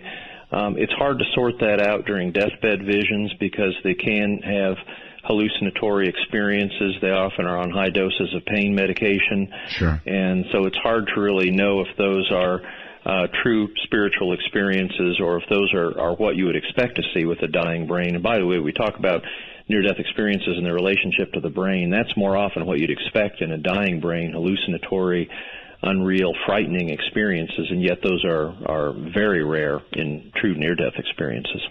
Monterey, California. Not much time. Hi. Hi, it's Bob. I had a near-death experience in that I fell down a mountain, and I was picking up momentum as I was sliding, and I had prayed heavily before I started down the mountain because I really didn't think I was going to make it. And all of a sudden, everything stopped. It was stop motion. And I've got to ask a question. Were you skiing, or what do you mean starting down a mountain? This was in your neighborhood, so it was at Big Sur, and I was in the gorge area, and I had climbed up the mountain by mistake and stupidity, and got caught in a slide, and I got to the point where I wasn't going to be able to stop without going over the edge. Gotcha. But basically time stopped in that I was in stop motion, and a voice said, "Bob, what are you doing here? It's not your time."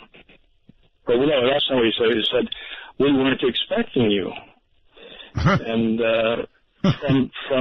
from that point, there was a brief conversation. I was told that I could view my life, I could have the life experience, but that I was only 16. They said that not much had happened in my life, and I say they, but it was one voice that I recall.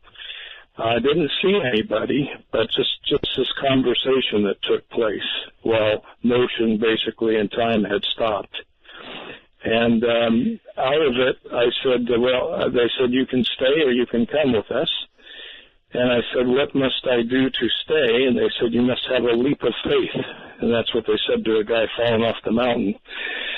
But there was one opportunity to save my life, and I saw a tree limb sticking out of the rubble just before I'd go over the cliff, and I had to leap and then grab the tree limb. So that's your leap of faith and leap of being saved, I guess, too. I'm sorry, we're going to have to cut it off there because we've got to go. The show is ending. Doctor, it has been a real pleasure and honor to have you on the program, and we'll have to do it again, obviously. Yeah, this is a fantastic show. I mean, this has been an epic discussion of near-death experiences. Art, you're the master interviewer. Enormously fascinating show here. So, gosh, I would be delighted to do this at any future time. Thank you, my friend. And your website again? Yeah, NDERF.org. All right. Be safe, and thank you for the wonderful interview, Doctor. Good night. Yeah, good night, Art. A magical journey is right. Absolutely right. So, everybody have a good night. We'll see you tomorrow evening, about same time, same channel, and all that. Until then.